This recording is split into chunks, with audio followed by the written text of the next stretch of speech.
waiting for Marisa.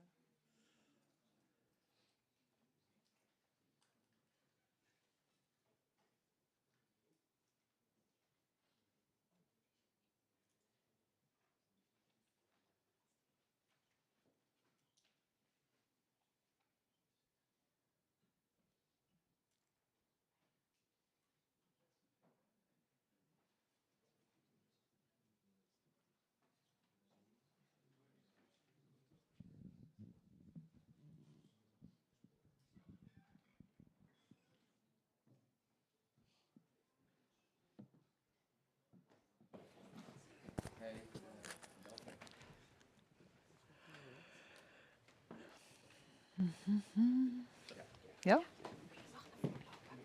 Ik loop voor je. Ach, ik loop achter je langs.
Welcome, dear ladies and gentlemen, at Huis Clingendael and online.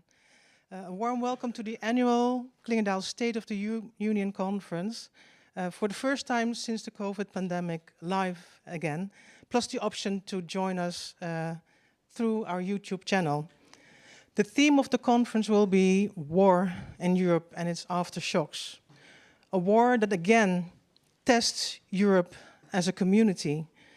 We've been calling ourselves a European community for decades, but European leaders have had for a long time a kind of unjustified faith in the idea that free movement would more or less automatically result in economic community, an internal market with structural economic convergence, into a political community where member states and parliaments can overcome diversity and take common authoritative decisions. A social community in which people feel enough solidarity with each other to adapt together to external shocks, and a cultural community that subscribes to the same core values also under extreme pressure. But the step from a market to a real community is not an automatic spillover process. Europeans will have to dedicate intellectual and political energy to it, and that's what we want to contribute to today during this conference. Because every day since the start of this invasion, we are tested again as a community. What do we stand for as Europeans? Let me share the story with you of one of our regular guests in Clingendael seminars. He's of Dutch origin, lives in Simferopol in the Crimea, and had to come to the Netherlands for medical treatment. His wife and her son initially did not want to flee from the Crimea, since the son is married, has a child, and there's a grandmother of 91 years old that they want to take care of. So they stayed, despite the Russian annexation of the Crimea. They stayed, despite the Russian invasion of the rest of Ukraine. But now the son has been drafted into the Russian army to fight against his fellow Ukrainians. Many Crimean Tatars who used to be deported by Stalin to Central Asia are pro-Ukraine. To flee for mobilization against his countrymen, this son and some friends have after all decided to find a way out. To drive around in Russia, they managed to cross the Polish border and arrive in the Netherlands through Germany. What do we stand for as Europeans, facing these permanent new aftershocks of the war? Professor Sergey Radchenko, who will speak in the afternoon session on a new Russia strategy, thoroughly unraveled the dilemmas around European policies vis-à-vis Russian draft dodgers fleeing to the West in the context of which the situation of the Crimean Tatars is, of course, a special case. These are the kinds of very difficult debates that we want to inform with this conference. History is like a riderless horse, galloping through the night.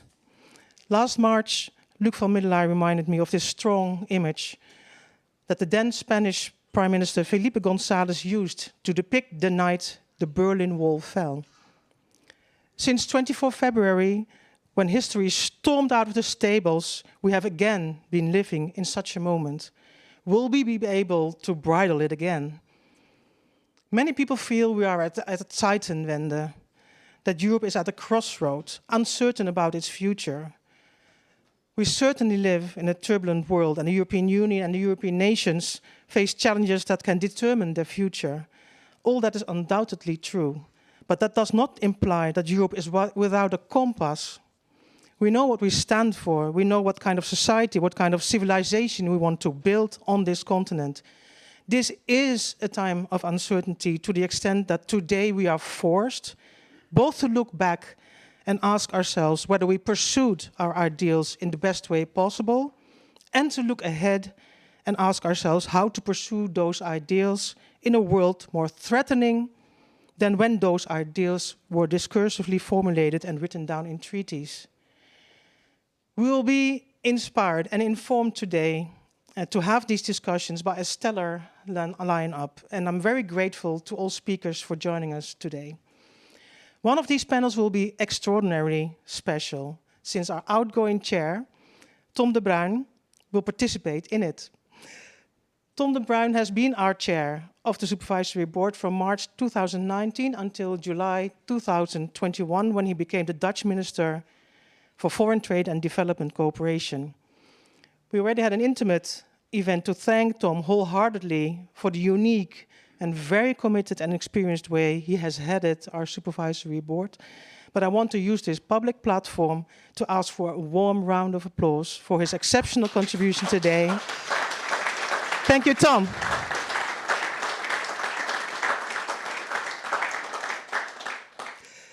And please allow me also to address our acting chair, Yvonne Zonderop, who, as a former deputy editor-in-chief and top journalist and author, has been our sounding board in turbulent media times. Yvonne could not join us here today at Clingendael, but she is with us through YouTube. So many thanks, Yvonne, as well. And to conclude, let me introduce you to the other member of that extraordinary panel this morning, Jaap de Hoop Scheffer. I'm proud to announce this morning that Jaap de Hoop Scheffer will become our new chair of the Supervisory Board as from the 1st of October. As former Secretary General of NATO and former Minister of Foreign Affairs, Jaap de Hoop Scheffer brings decades of experience in the international field and a rich network to match Clingendael's mission, growth and ambitions. So I'm really warmly welcome Jaap de Hoop Scheffer as our new chair, and wish you a fruitful day of inspiration and discussions. Thank you. Yeah. Thank you very much for your kind words, Monika. And may I, sort of in a symbolic way, pass the gavel to Jaap de Hoop Scheffer.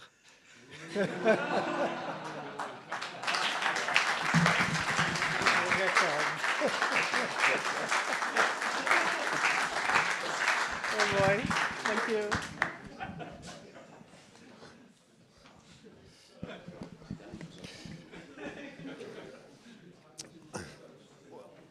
Well, wow, how to top that as an introduction. A very warm welcome, Mr. de Hoop Scheffer. Good morning to you all. My name is Korteweg. I'm a senior research fellow here at the Clingendael Institute, and I have the pleasure to help us get started with our two fantastic keynote speeches. And as Monika said in her introductory comments, our conference is called war in Europe and its aftershocks. And it needs no further introduction that this has been a momentous year. We have all seen these terrible images from Russia's invasion of Ukraine, and we are all focused on the implications that this has for European security, European societies, and European economies. And so we have decided to kick off today's conference reflecting on both the external and the internal dimension and the internal implications of this war.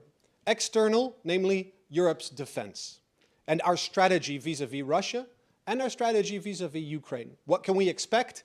What should we do? And internal, how is the war shaping our societies, impacting our priorities, impacting our public debates internally that we have? And what kind of Europe do we need now that we know that a page definitely has been turned on the 24th of February? And so we have two excellent speakers to get us started. First of all, I'm going to introduce Marisa Gerards. Marisa is Director General of Policy at the Dutch Ministry of Defense. Formerly she was, or previously she was the Dutch Permanent Representative to NATO. And secondly, I will hand the floor to Gerald Knaus. Gerald is the Director of the European Stability Initiative and a very well-known German security expert. But first, let us hear from Marisa. Marisa, it's a great pleasure to have you with us. You have participated in many North Atlantic Council meetings since the 24th of February, perhaps even before, in the run-up to the invasion. And I know of no other speaker who can better inform us about where we've come from, what the challenges are that we face, and also perhaps what we should do. So please, over to you. I look very much forward to your remarks.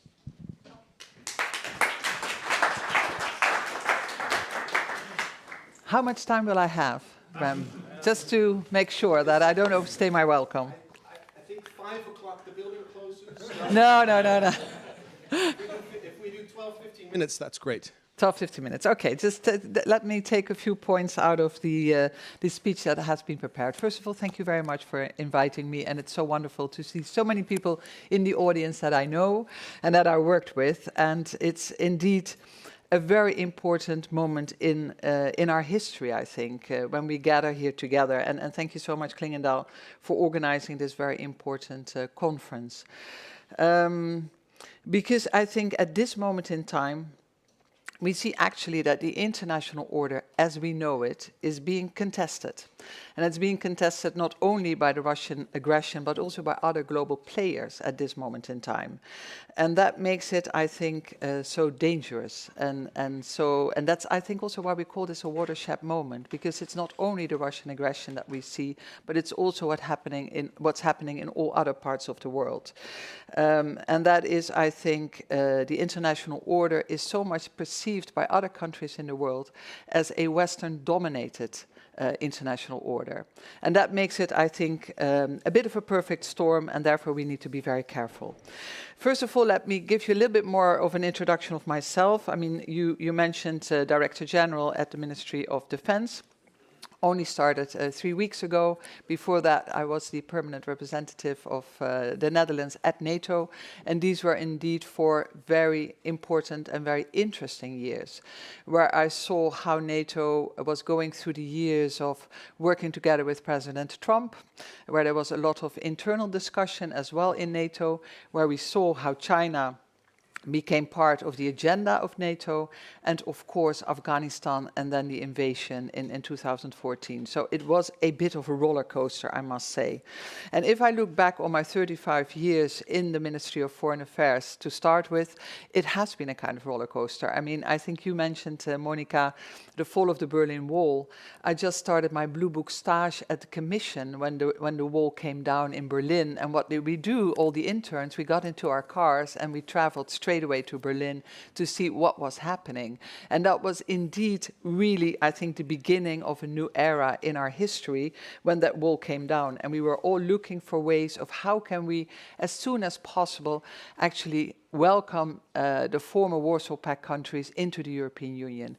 And I think the other important moment in my career was 2004, when I worked at the Ministry of Foreign Affairs. I think, Tom, you were my boss at that moment in time.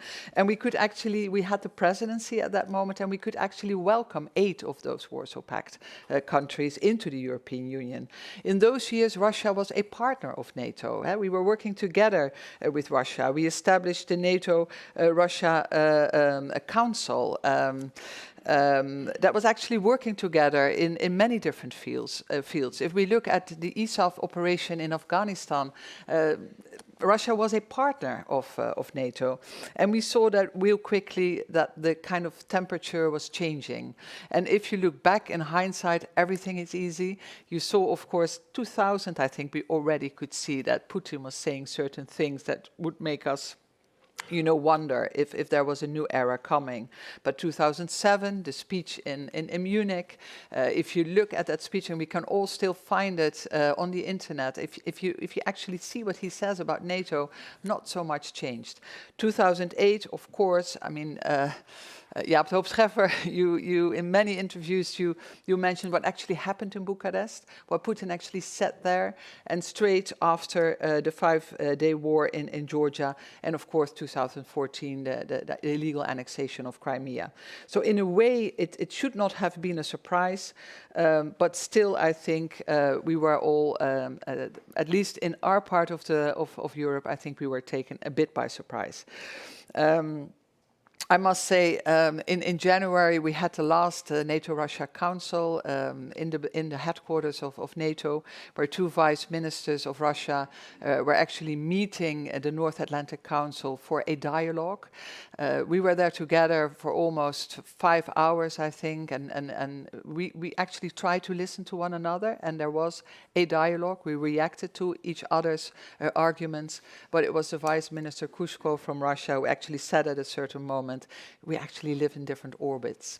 And that was, I think, the feeling that we left that room, that it was very difficult to really reach each other, because the view of the world and the way we looked on certain issues, it was so 360-degree different that it was very difficult to reach each other.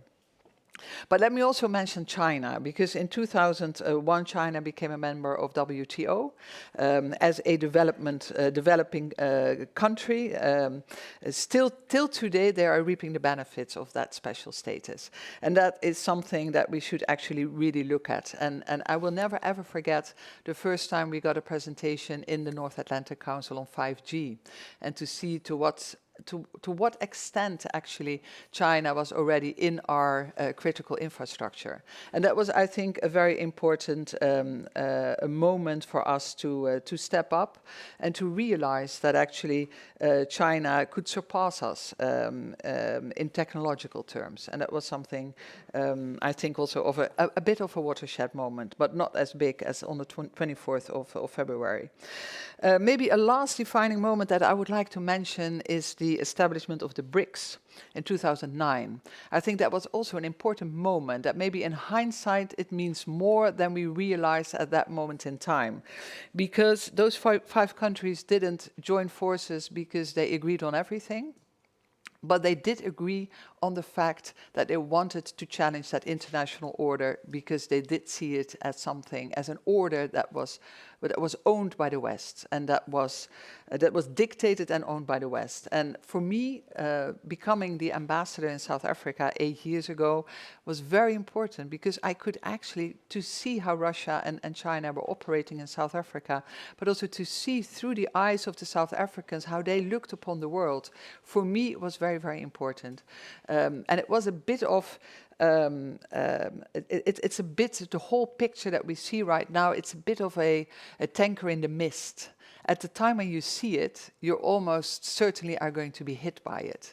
And that's, I think, what we're facing at this moment in time, because at February 24th, we could see it coming. There was a lot of intelligence already, and the intelligence was out in the open. It was shared straight away by the United States with the press. So we could see it coming, but it was a bit of a surprise, and still we could act really swiftly. That was something that even surprised me, being part of that organization. how quick we could actually act. And as the perm reps in the North Atlantic Council from the East said to us, we told you so, but the gloves are off and the mask is down, and now we actually really have to act. And that's actually what happened. NATO could really act quickly, strengthening the deterrence and defense, going to the east, moving troops, starting new battle groups, putting 40,000 troops under direct command of Secure, direct command of the commander of NATO. It was, I think, done for the first time in the history of NATO. But we also saw how the EU could act really, quick, together, united. How sanctions were ready, how sanctions could be implemented straight away. I think it was a big surprise for Putin, but also how the peace facility, a new facility that was established on the EU side, how it could be used straight away to actually supply and support Ukraine with weapons. That was for 2.5 billion, I think, at this moment in time, already has been spent on that support. Now let me see. Let me see what points I can still raise, and I'm looking at Rem, because there are maybe a few strategic issues and choices. First of all, that naivety that I just mentioned, the fact that we didn't see it coming, although on the eastern side, many countries warned us for what was actually coming and what we are facing now. I think von der Leyen also said something about that in her speech in her State of the Nation or the State of the Union speech, that we should have listened maybe a little bit more careful to Ukraine, to countries like Moldova, to the opposition in Belarus, to countries on that side, also Poland, the Baltics. I mean, within the North Atlantic Council, they said it. So that's, I think, a clear lesson that I put on my list. I think another clear lesson is that actually Europe needs to step up its defense. I mean, we should always treasure NATO, and we will always work together with the US, but we also have to do more ourselves. And that's, I think, crystal clear. And it can be done both at the same time. So we see right now how Europe and European countries are increasing their defense spending. Germany is a case in point with 100 billion in its special fund, but also for the Netherlands, decided to step up 40% increase of our defense budget. That means 5 billion extra. We will reach 2% GDP in 2024, and we're not the only country. So that means that a lot can be done together. Things are moving in the right direction in that sense, and we can actually embolden the European Union as well to take a bit of a more prominent role in the area of defense. Third point is that I think that really NATO and the EU should work more closely together. They absolutely have to join forces, because that's the only way I think we can win this challenge that we're facing at this moment in time. We're making progress there. I think I saw that happening already in the years when I was within NATO, how you could see that we were participating in each other's ministerial meetings, like on working level, there was a lot of cooperation. Of course, there's always this difficulty between the memberships, with Turkey being on the one side and Cyprus being on the other side. That will, and always, I mean, until we solve that problem, that will be an obstacle, but it's not an obstacle that really prohibits this kind of cooperation. We can kind of maneuver around that and still manage. Maybe a last and fourth point, just to put it also up for discussion, is I think that we should do far more in joint procurement within the EU.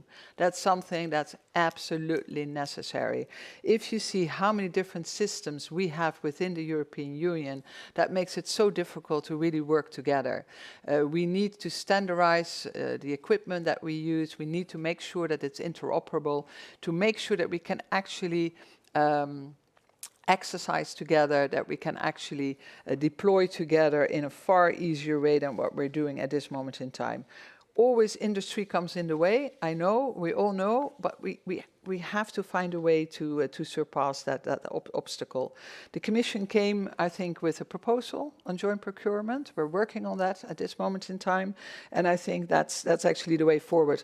Also for my minister, that's something that's very important. She's also planning and working together with industry to see how we can find each other and how we can be more effective together and make sure that we solve this very important obstacle. So these are a few thoughts to put into discussion. There's so much more we can say about it, but let me just conclude to say that actually to step up to the plate, to embolden the defense of the European Union, to work together closely with NATO, it's not a matter of choice, but it's absolutely a matter of necessity. Thank you very much.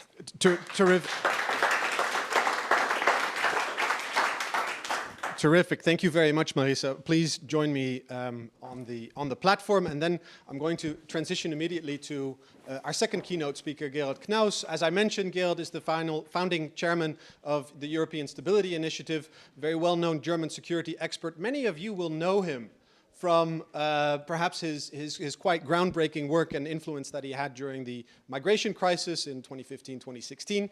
It's a great pleasure to have you with us, Gerald. Before I give you the chance to give your prepared remarks, I wanted to put a question to you that stuck in my mind listening to Marisa, and that's we need to abandon our naivete. Europe needs to step up. We are at a watershed moment, and something else I picked up from Marisa and Monika is that we have a tanker in the mist, and we have a horse barging out of the stables. What does this conversation and which analogies are you using in Germany to describe where we are? Well, at this moment, I live in Berlin. I'm actually Austrian, but I live in Berlin, right on the Berlin Wall. My mother was born in Berlin, daughter of a woman from Mariupol, who was then shot. So I don't know what her identity was, my grandmother's identity, Russian, Soviet, Cossack, or Ukrainian. But my mother then came to Austria as a stateless child. The Soviets were looking for her to bring her back to the Soviet Union. They were looking to collect the children in post-war Europe. And so I ended up being born in Austria. But I've lived in Berlin for many years now, and in Berlin at this moment there is something unprecedented for Germany, a very intense debate on the future of European security. This debate cuts across the parties. I mean, it would be a different speech. There's a lot to say here. I've had many meetings just the last week with the chairs of some of the committees in the Bundestag, and I tell you, they don't agree with what their own government is doing, particularly on supplying tanks to Ukraine. Very intense debate. The Green chair of the EU Affairs Committee, Toni Hofreiter, I met him twice last week, once at a joint speech and once like this. I mean, he's running a campaign to say it's crazy that Germany is not supplying what it could. And in the meantime, he's turned himself into a defense expert as a green traffic expert. The same is true for the chair of the Foreign Affairs Committee, who's a social democrat, Michael Roth. The debate cuts across society. Most Germans are very supportive of Ukraine, strong in the polls. But, and that's the debate I will not open, there are some unanswered questions from some of the key politicians in Germany that say that certain things can't be done, then a week later they can be done, then other arguments are made why things can't be done, then they can be done, and that's a bit confusing. And I think in this situation, just one appeal to Germany's neighbors, put pressure from the outside. You have a lot of allies inside Germany. It's an open debate where it goes. Pressure works. I mean, on this debate on supporting Ukraine. But I don't have an analogy. I prepared a few remarks. Perhaps you can, and of course this is a very nice autumn scene, but let me take you to, does this work? Let me take you to a city in well, let's say Central or Eastern Europe, Universitetska Street in Donetsk in 2013, because as you said, many didn't see it coming. There was a student walking around Donetsk Street in 2013 who later wrote, 2 years later, that if he would have imagined that within just 2 years, the street he walked around, there would be bodies and tanks and thugs controlling his town, he would have said it's crazy. He rather expected the world to blow up than for there to be war in Donetsk. This was in 2013. It's this man who was then writing undercover from Donetsk for many years. He was then arrested, he was tortured, he was in one of these torture chambers by these Russian-supported thugs. He then escaped and wrote a book. But I make this as a point how hard it is to predict things even if they're just right in front of you. 2 days ago, I met this man in Berlin, Garry Kasparov, who also came to the city to put pressure on the Chancellery and others. He, of course, wrote a book in 2015 with the title Winter is Coming. And that is a very interesting book, and I don't know if it's because he's a chess player, grandmaster. He is pretty good at predicting things. And he wrote in that book in 2015 that at that time, Putin is an existential danger hiding in plain sight. He couldn't understand why so few people in Europe saw it, and that the threat was not only local to Russians or regional to others in the region, but also global. So what can we predict, really? And let me throw you into a little bit of this presentation just to hint why there are things we can predict and why this winter is so crucial for the decisions we take. Garry Kasparov, of course, is half Jewish, half Armenian, and was born in Baku. So he experienced the end of the Cold War with a war, in Nagorno-Karabakh between Armenia and Azerbaijan. I want to just point out that Europe, since the end of the Cold War, has been a continent of almost continuous warfare. I mean, if you look from outside and don't take the West European perspective, Europe looks very much like West Africa as a continent and very different from South America, because we've had wars all the time. Of course, we had war in Abkhazia. We had war in Ossetia. We had a war in Transnistria. We had fighting in Croatia. We had a 3-year war in Bosnia. We had the war in Kosovo. We had NATO's intervention in Serbia. We had fighting, serious fighting with tens of thousands of displaced and many killed in Southeast Anatolia. We had the first Chechen war. We had the second Chechen war. We had a few weeks that could have turned into a civil war if NATO and the EU wouldn't have been so fast with the US in North Macedonia. Of course, the wars nearby that generated the refugees in Syria and Iraq. And then another war in Chechnya, another war in Georgia, another outbreak of bitter violence in Southeast Anatolia in 2015, the annexation of Crimea, and the war in the Donbass. Now, if you look at this, you count it all. I think it's 17 or 18. You would expect there to be more wars. Unless we somehow manage to change the dynamic, why would this be different in the next 20 years? The forces have been fighting over borders, radical nationalism in the case of the Balkans, and of course, Russian aspirations and imperial designs. And so the war that broke out in 2022 in February perhaps shouldn't have surprised us, as Garry Kasparov predicted. There were 14,000 deaths before February 24th. And of course, we don't know how many people died in this city, Mariupol, and elsewhere in Ukraine since. So is it reasonable to predict something? Yes. Unless we somehow manage to change this trajectory in that half of the continent, this is likely to continue. So let me go to winter and to the present. Winter in Ukraine.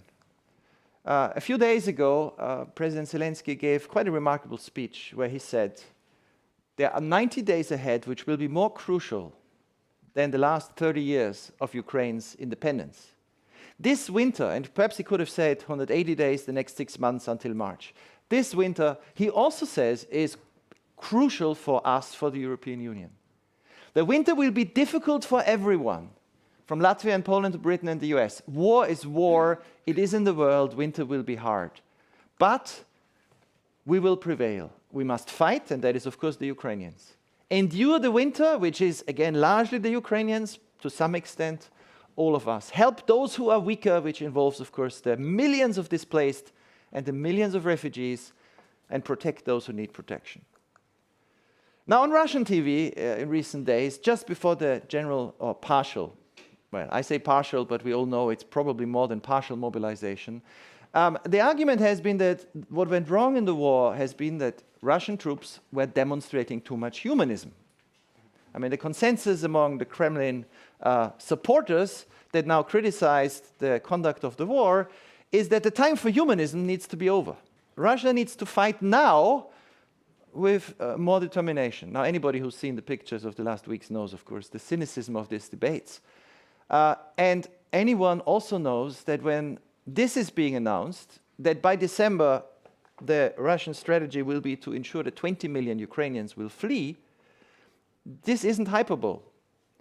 We already have the biggest refugee movement in the history of Europe since the 1940s, in just a few months. And already we have a third of Ukrainians no longer in their homes, and that is after only a bit more than 7 months of war. And of course, people have crossed immediately after the 24th of February into Poland. And I just give you really striking numbers that allow us and show us how hard it is to predict things, but allow us to see what might happen this winter.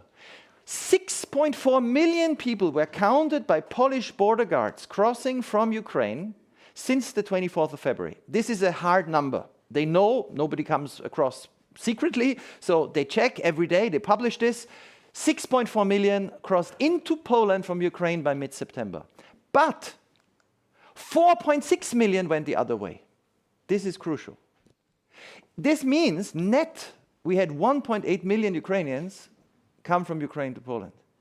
And this turn, you can find the day in the middle of April when suddenly, from that day on, more people went back than came to Poland. It was after the mayor of Kiev said Kiev is safe.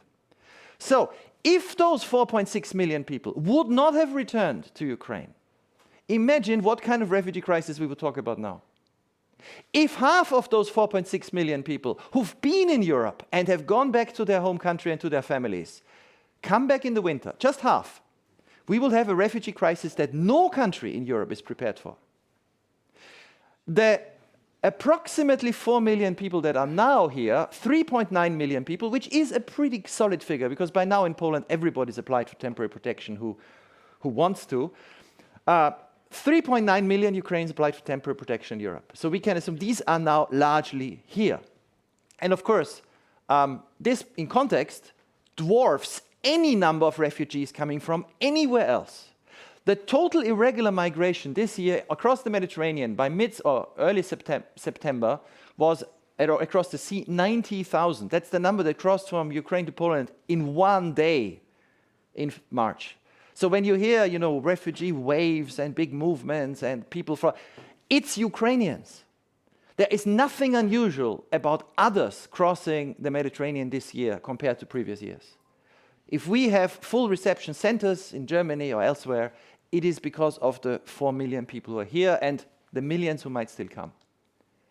Global context, how are we to think about this? UNHCR does, I think, a very bad job in communicating on refugee movements. They always go with these huge numbers. 89.3 million was in the report end of last year. Break it down, and what you see is that, in fact, 89.3 million forcibly displaced are 27 million refugees. Most people never crossed a border or are not recognized as refugees. Most are IDPs, stuck in their countries. But those 27.1 million, 6 million almost are Palestinians. Why do you count them now as refugees? These are the descendants of those who left in 1948. We are not doing anything for them at the moment in UNHCR. We are then left with 21.3 million refugees, non-Palestinians, in the world end of last year. Now look at the trend. End 2017, UNHCR told us there were 19.9 million. 4 years later, it's 21.3 million. That means the net increase in refugees in the world, according to UNHCR, in 4 years is 1.4 million people. To put it in context, there is no mass migration of refugees anywhere in the world. Forget all the predictions of massive movements. People can't cross borders because borders are closed by violence and force around Afghanistan, around Syria, around most countries in the world. So, 1.4 million, the increase of refugees in the last 4 years, is the number that just Poland accepted in the last few months. 1.4 million people who are now in Poland. And the Czech Republic, which per capita is the outstanding, it's the star performer, has accepted 430,000 Ukrainians with a population of 10 million. And when some Dutch journalists called me a few weeks ago and said, we have a big crisis in the Netherlands with reception, I was surprised. And I checked. I said, did the Netherlands accept 200, 400,000 Ukrainians? I mean, you probably know the number better than I do. But no, they didn't come here. They came to the Czech Republic. Actually, the state of Baden-Württemberg, which is about the same population as the Czech Republic and much richer, took 128,000 Ukrainians. Now, that is less than a third, but it is the highest number of refugees ever accommodated. You know, it's much more than in the refugee crisis 2015, 2016. And it's really hard finding places for people to stay now. So by the winter, if more come to Germany, every fairground, every school playground, every sports hall will be filled with refugees in the winter. So 128,000. Ireland took 50,000 with a population of 5 million, 1% of the population, which is also quite impressive. France took 100,000. So if we are looking forward to this winter, the big challenge will be European solidarity. How do we manage if another 1 million or 2 million Ukrainians would arrive, they will not stay in the Czech Republic or Poland? Is there a way that France, Italy and Spain, which together took less than the Czech Republic, can somehow make offers and help and mobilize to share this responsibility? That would be European solidarity in action. How to prepare now for the winter, which already has the biggest refugee crisis in the history of Europe since the 40s, and it could get a lot worse depending on how Russia fights its war. Communication is unique. This is a test for the West. The quote from Russian nationalists on TV is not by accident. Putin is convinced that our societies will break if so many refugees come, that we will abandon solidarity, that we will make pressure on our leaders, that we will push for compromise. Our leaders, I think, should say, this is unique. We have to get through this winter. It is a strategy we must resist. This is like the Berlin airlift 1948, which created the West. A humanitarian operation to help the city of Berlin survive Stalin's blockade that then turned into the basis for a new solidarity, in this case among ourselves and with Ukraine. My second point. Ukraine also wants something from us. And I will not talk about military issues, and I will not even talk about the financial issues, which are crucial and big gaps. Ukraine does not know where the money will come from to pay its bills next year, or even later this year. But let me talk about this, which might surprise us. A few days after the Russian invasion started, President Zelensky and his government made applying to the European Union a top priority. Why? Well, why? Because the European Union is that part of Europe where since the end of the Cold War there's been no war. I mean, it seems obvious. I lived in Ukraine for a year. I lived in Chernivtsi on the border of Romania. I could see how Ukrainians look across. And there is this Europe in which war is unthinkable, prosperity is universal, things are developing well. So obviously, if Ukrainians are fighting now in a destroyed country they need to rebuild, they need a credible vision that it will be part of this Europe. And so President Zelensky said a few days ago that this winter we must do everything to say in the spring, and this is a real priority for his government, we are fully ready to start negotiations. But are we? Are Europeans fully ready? And is the accession process credible that we have at the moment? Is this realistic? I have been in touch with a lot of Ukrainians recently. On Friday, Alyona and some friends here organized a discussion with the foreign policy advisor of President Zelensky.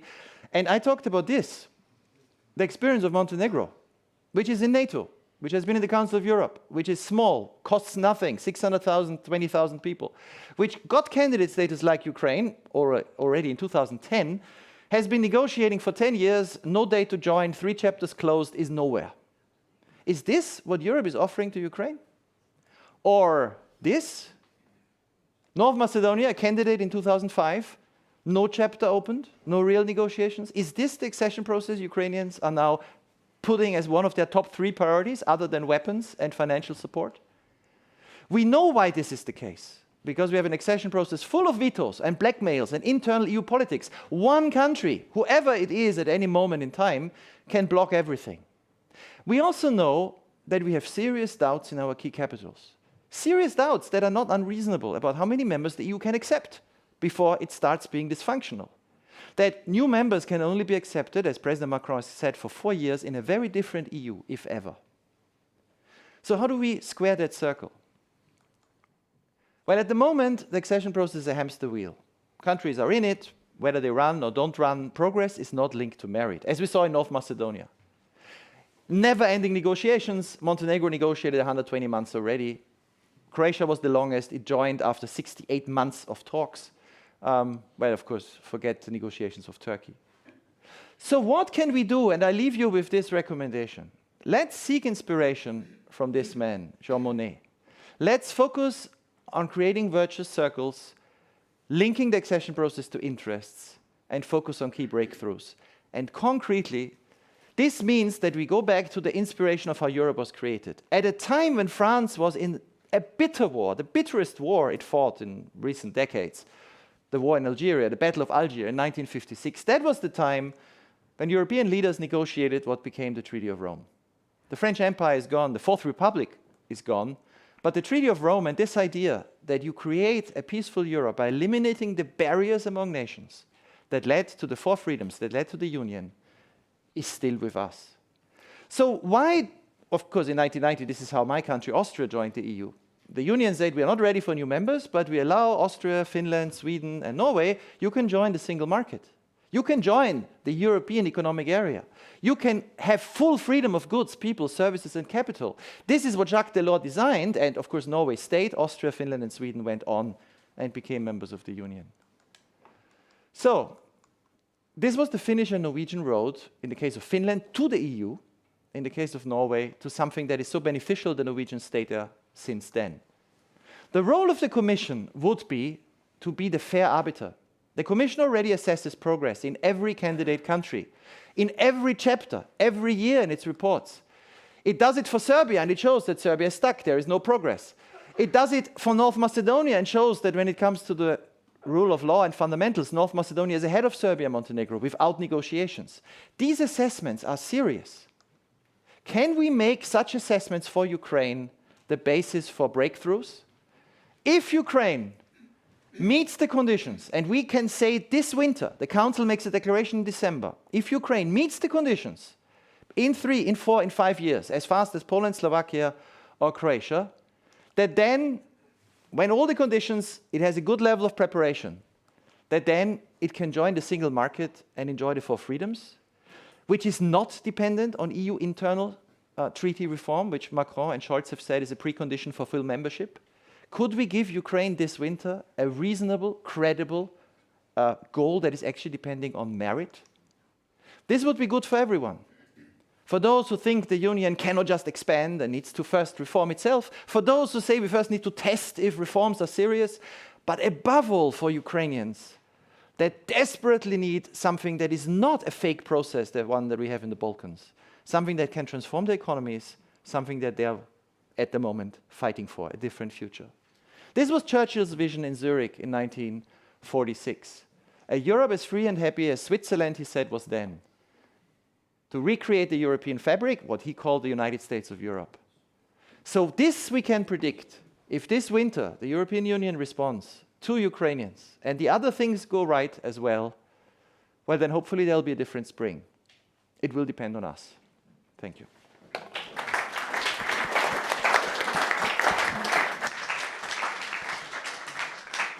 Thank you very much, Gerald, for this very passionate plea for decisive action this winter.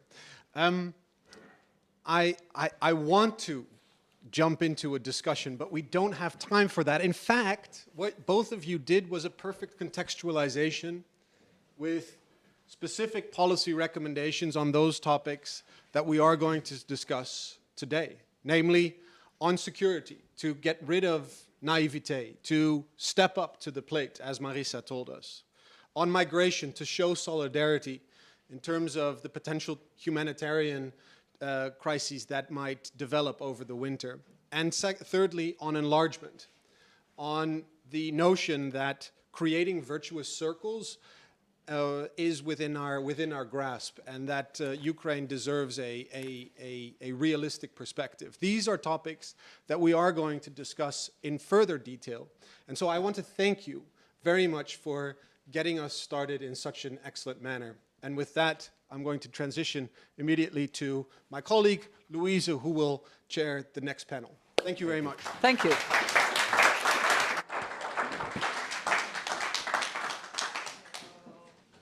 Oh, no, yeah, no. Fine. Yes, thank you, Rem. And thank you for this fantastic introductory speeches. And I also saw so many bridges to the panel that we are having now. I'm actually chairing a panel with the previous chair of our supervisory board and the incoming chair of our supervisory board. Yesterday we were talking about how to introduce these two men. And we couldn't actually find the right words. Statesman, top-level diplomats, but then in the Kissinger kind of way. Minister of State, former Secretary General, top diplomat in Brussels, minister at the Ministry of Foreign Affairs, both of you. I think we have here a unique set of persons who really meant a lot for, let's say, the diplomatic posture of our country, the Netherlands. So I'm really pleased to have you here, Tom de Bruijn, Jaap de Hoop Scheffer, and to talk to you about, where are we, and also to talk about what you've learned from being present at the occasion, how we labeled this, how we titled this session, because you were there when many of the things happened that brought us into, let's say, the situation that we are in, because it comes from history, and it also allows you to reflect on the state of play we are in today. Tom, I would like to start with you, Mr. de Bruijn, I should say. Ambassador de Bruijn, Minister de Bruijn. I wanted to ask you, you have wide experience in the European Union. We just saw the picture of Jean Monnet, of Jacques Delors, and nowadays there's a lot of talk about Ursula von der Leyen, her State of the Union speech, her geopolitical inspirations. I saw yesterday even a newspaper heading in the Telegraaf, a Dutch newspaper, asking, is she the new empress of Europe, or is she overstating the mark, for instance, in the field of enlargement or EU energy policy, where you very well know that in the end of the day, the member states of the EU call the shots. So I wanted to ask you, how do you view her and the European Commission's performance in the current time frame, please? Well, thank you very much for this interesting question. And I'll try to be diplomatic. I actually thought that many of the comments by the President of the Commission, particularly in the beginning, were rather presumptuous and a little bit over the top. Although I must say that during the State of the Union, her speech was a little bit more realistic. Now, why do I say this? This is because geopolitics for the European Union is something rather complicated and complex. It's a difficult business. First of all, because geopolitics is very largely determined by history and by geography. And historical events and geographical location, the member states are very different. When you look at the world from the perspective of Lisbon or Paris, it's rather different than when you look from Berlin or Riga. And if you do not take account of that, then it might lead to internal tensions in the European Union. And internal tensions is the last thing you need in geopolitics. Second, because geopolitics presumes that there is a primacy of strategic interests over economic interests. And that in the European Union has always been the other way around. And that transformation has tremendous impact also on the member states, and one has to handle that in a very cautious way. And third, geopolitics, whether we like it or not, is power politics. And here too, the European Union stands for a transformation from what I would say a soft power to a hard power. If you want to conduct geopolitics, that's inevitable. And here too, that means, like Marisa said, the development of European defense. I'm not speaking of a European army, I'm speaking of European defense. And that too is a matter of the member states. So all this means that you cannot promulgate geopolitics from the Berlaymont building. Geopolitics in the European Union is a collective issue where you have to balance the interests of the member states, and then you can be strong to the outside world. And therefore, I think in many of these type of issues, and maybe later on I'll expand a little bit longer, but I'll stop now, there should also be a role for the chairman of the European Council, because he should be the one who brings the member states together and should represent the European Union, at least partly, to the outside world. Without fighting over the chair, perhaps. Without fighting over the chair when they visit Turkey, yes. All right, thank you so much. I think also an implication of this geopolitical posture is the relationship with the rest of the world. And you have been previously Minister for Trade and Development Cooperation here in the Netherlands. And we were witnessing a time where we're more concerned about strategic dependencies or unwarranted strategic dependencies. And at the same time, we still are a big provider of development cooperation. Combined, the funds of the European Union and the EU member states, it's the biggest development donor in the world. But still, we see that we are maybe not always the preferred partner, or that support for the West or for Europe in particularly is not automatic in our international engagements. The French are kicked out of the Sahel. We know all the examples, and Europe being accused about sometimes being even neo-imperialistic. How can we improve our relationships with, let's say, the countries in Africa, Southeast Asia, perhaps, so that we can make more benefits and act in this geopolitical role that we would like to have in a better way internationally? Well, that's a lot in one question, and let me briefly come back also to the previous point and be a little bit more positive about the European Commission.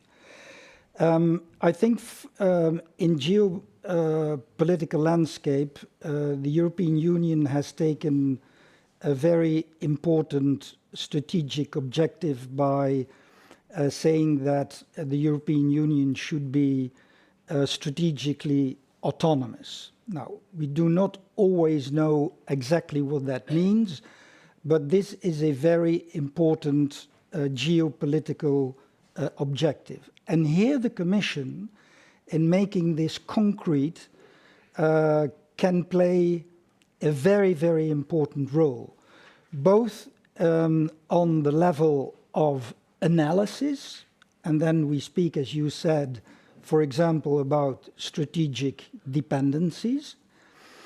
And the Commission already has done very, very important work in that field. We know now, for example, that the European Union, of all the trade that we have, about 4% of that trade maybe seems not very much. We are heavily dependent from one particular source. But these 4% is about extremely important items, particularly in the field of modern technology. And of this 4%, 45% is dependency on China.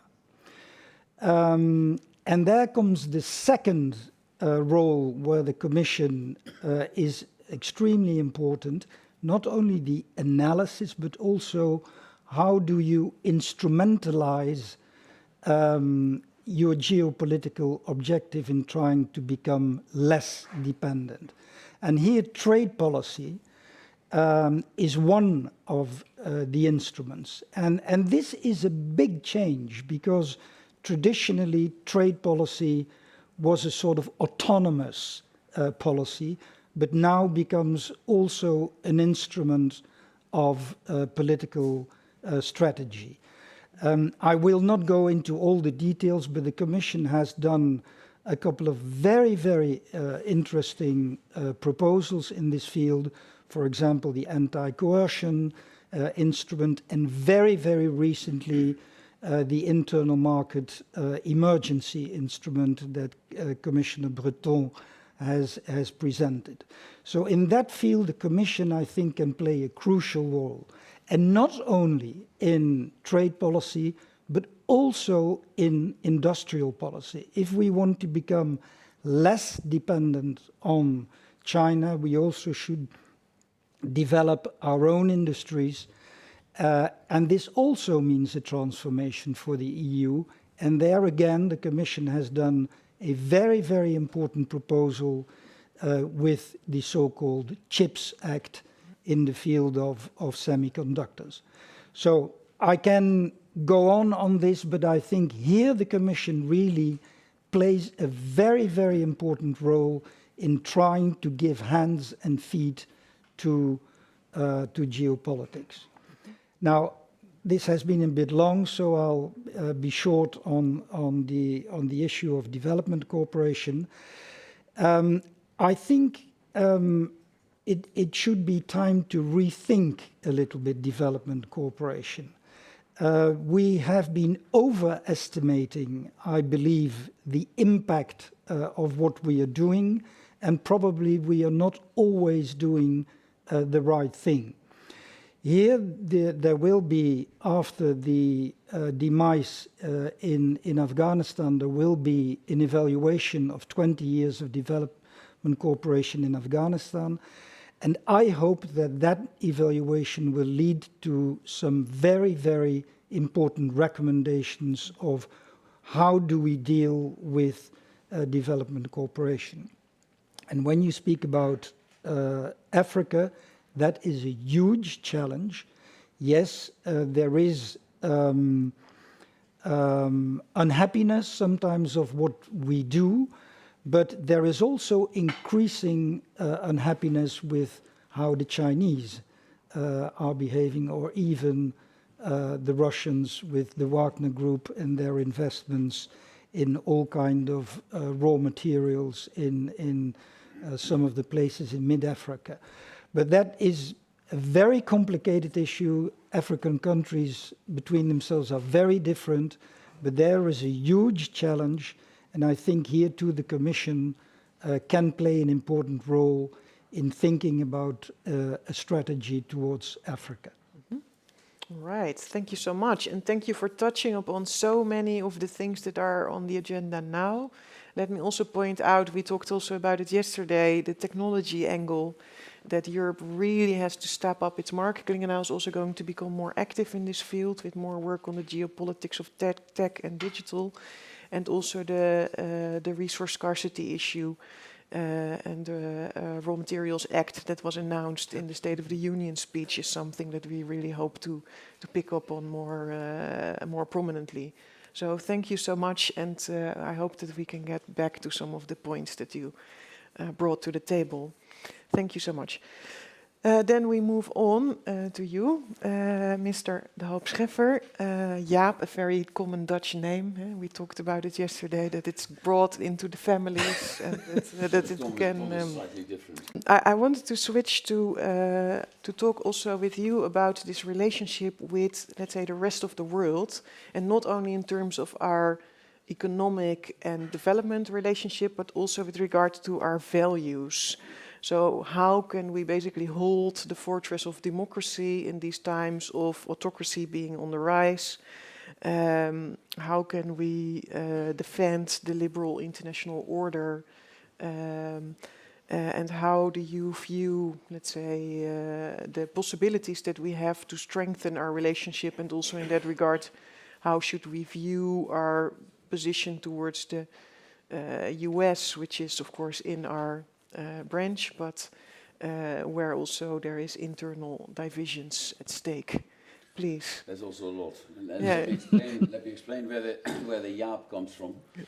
Luns was Secretary General of NATO when I was posted at the Dutch mission there long time ago as a second secretary. And my uncle, Jaap de Hoop Scheffer, was Dutch ambassador to NATO, the permanent representative.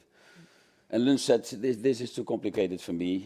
So we have senior Jaap, which was my uncle, and we have baby Jaap, and that was me. And I thought I have to prevent that during all my career, I'll go through the motions like baby Jaap.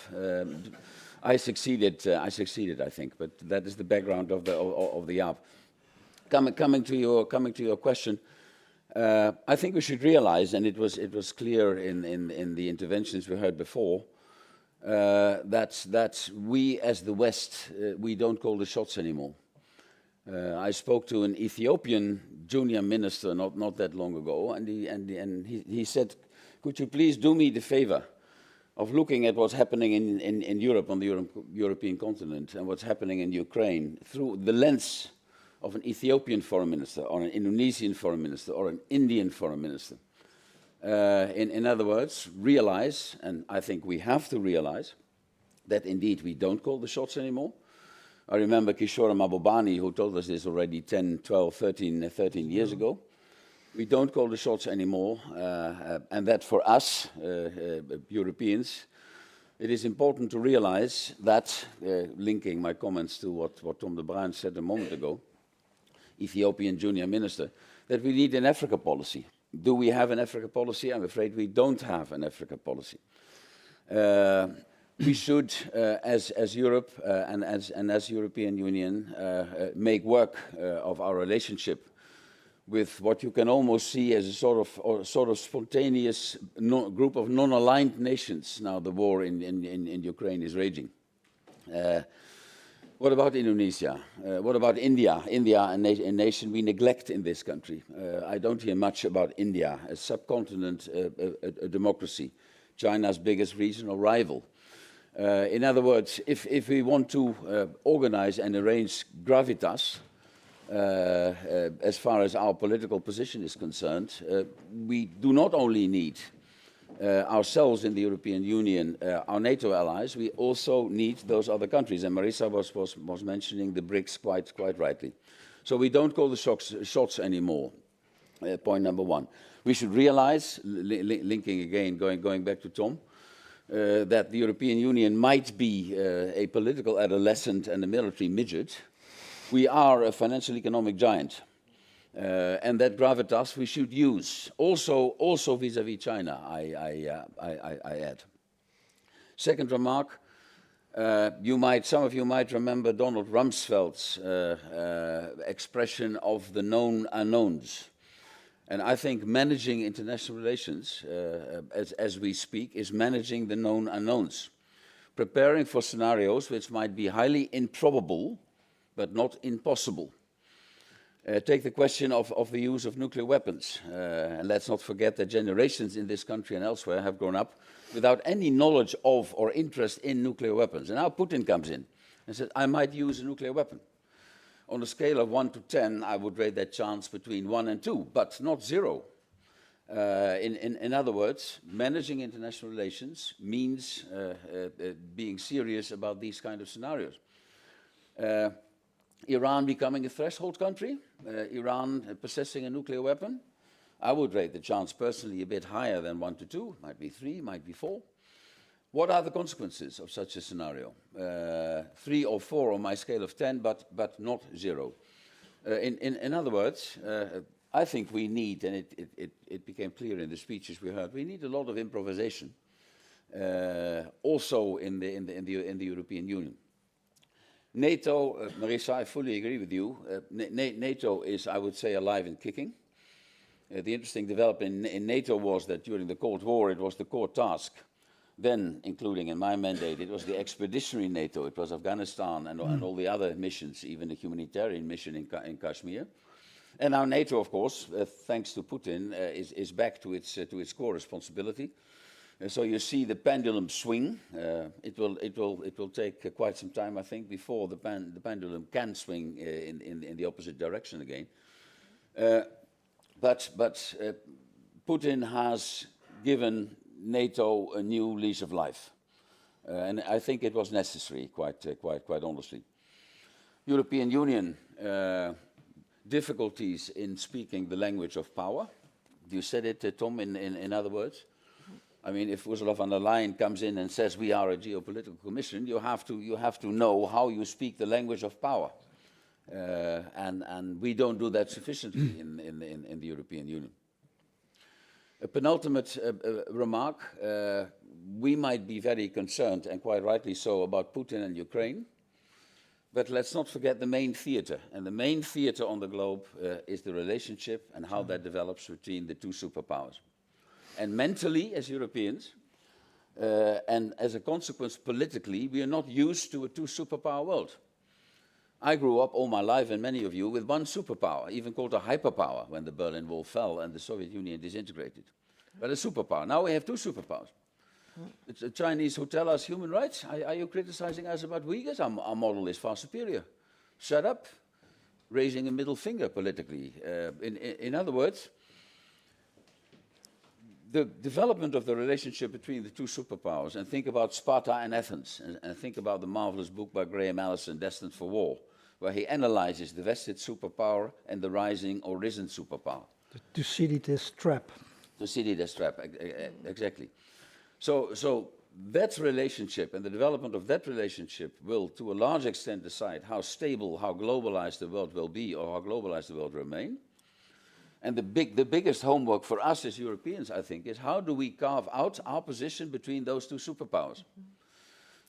We can never speak of equivalence or equidistance, because the United States of America are our ultimate security guarantor. But I would also not follow many voices in the United States of America who have set on the course of decoupling. So that's a complicated position for Europe, because on the one hand, on the base of security, we are completely dependent on the US. I agree, we have to work on European defense, not on European army. On the other hand, we have also our difference of opinion with the Americans. In other words, that is the main theater. Now, very briefly, coming back to what we heard from the two previous speakers, we should, if we look at the coming winter, because it was a very convincing story on the numbers of refugees and migrants. I tell the guys in Ter Apel that the figures are a bit different than people might think in this country. But we have to do everything we can to prevent the winter of discontent. That coming winter will be the winter of discontent, in Maggie Thatcher's terminology. And this winter, in other words, is crucial. But what's also crucial is Tip O'Neill's coined phrase, all politics is local. And I do hope, I would say I can expect, but that's not what I'm saying. I do hope that our political leaders will prevent a winter of discontent when they see that their people, that their constituents are looking at the bills for their gas, for their heating, looking at inflation, looking at their shopping bag, which becomes more and more expensive. So there's a lot at stake. You said it in so many words, and that is also. And with that I'll finish. That is also very much a question of defending our values, as was in your question. I'll stop here because otherwise I'll be too long. Yes, thank you so much. And actually, I have one more question, and it's actually related to this theater in which the big powers play out, and that's, of course, how can we avoid further escalation? Can we avoid further escalation with Russia? We all saw the speech. We know that this Friday there is a new speech coming, that we have war on the continent. You are two top diplomats of our time. Are there still any ways that we can kind of lower the risks and lower the degrees of escalation, and how does the international balance of power play out in that regard? Putin has been put under much more pressure, I think, than we tend to think in Uzbekistan by Xi Jinping and by Modi. That he had to publicly tell us that both Xi Jinping and Modi had voiced concerns about his special military operation in Ukraine, about his invasion into Ukraine, says a lot. And why did I mention in my first answer to your first question India and other nations? China has the gravitas. It's not in China's interest what's happening. It's not in China's interest at all. And we, as European Union, should use the fact that we are a financial economic giant in our diplomacy, not to tell the Chinese, but to talk to the Chinese, to talk to India, to talk to other non-aligned quote-unquote nations, that this should stop. I don't see any possibility for diplomacy with Putin as we speak. Putin doesn't want it, and Zelensky doesn't want it, because Zelensky is winning. It will be a major problem, by the way, if this war once ends, how then our relationship with Zelensky will be. But I would say use our diplomatic gravitas as European Union, and we have it, to see that the Chinese, you saw it in the UN last week when all the heads of states and government, there is a shift. Nations are shifting positions vis-à-vis Putin and vis-à-vis Ukraine. So my hopes are vested in them. Is this also how you view it, Tom? Well, I fully agree with that. The question is, are we able to exert enough influence? That is a little bit my worry. And my second worry is, and I think Jaap hinted at that, is Putin receptive even for pressure from China and India? Because since the meeting with Xi Jinping, he has decided on a partial mobilization, whether it is partial or not. So that shows that he is rather desperate, and this may lead to a further escalation of the conflict. But I agree, what we should do is speak to particularly China and India, and of course, let's not forget, certainly to the Americans, because they're a credible response to the threat of the use of nuclear weapons can only come from the United States, not from Europe.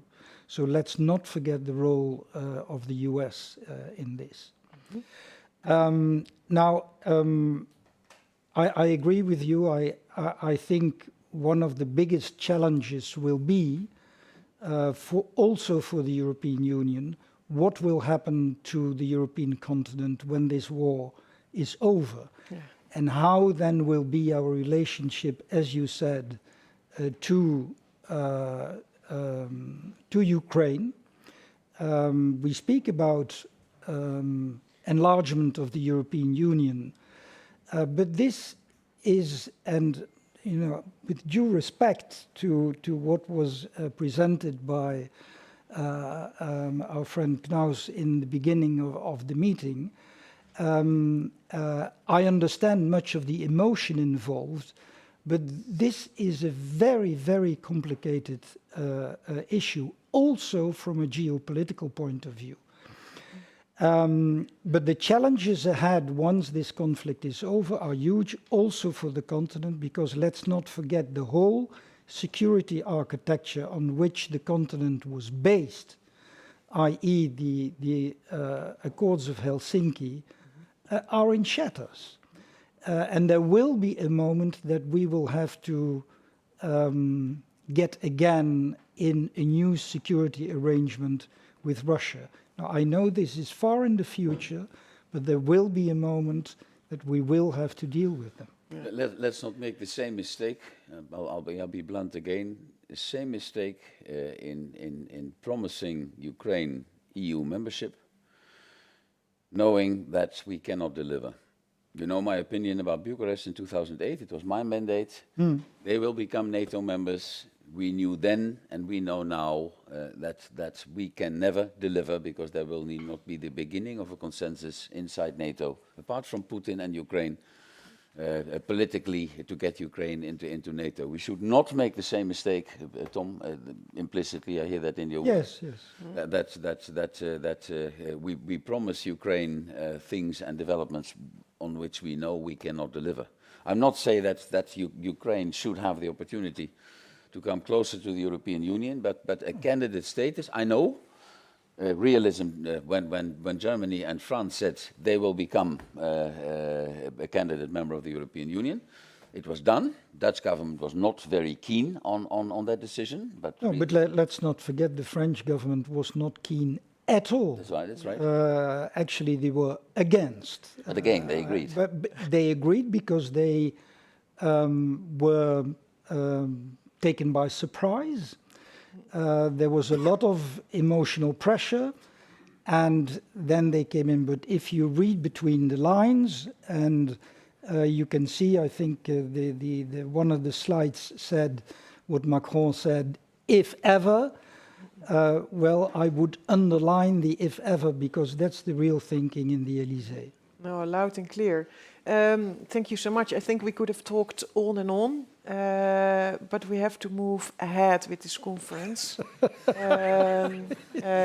We'll continue our own conference. You said so many interesting things. I really don't. I really don't know how to summarize this, so I won't. But I saw also Bob Dane sitting here, and Wouter Sweers, our enlargement experts, and I see Jan Marinus Wiersma here in the audience. These are certainly issues that we're going to also think about and support the ministries here in the Netherlands and Brussels in the strategic thinking for the longer term. And maybe we might also need a few of the surprises to get things moving, but also be cautious not to make, let's say, mistakes. So it's a delicate path ahead. It will certainly be interesting to see how we come through this winter and beyond. So thank you so much. A real honor to chair this meeting. Please, another round of applause, and then we switch to the defense panel.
Right.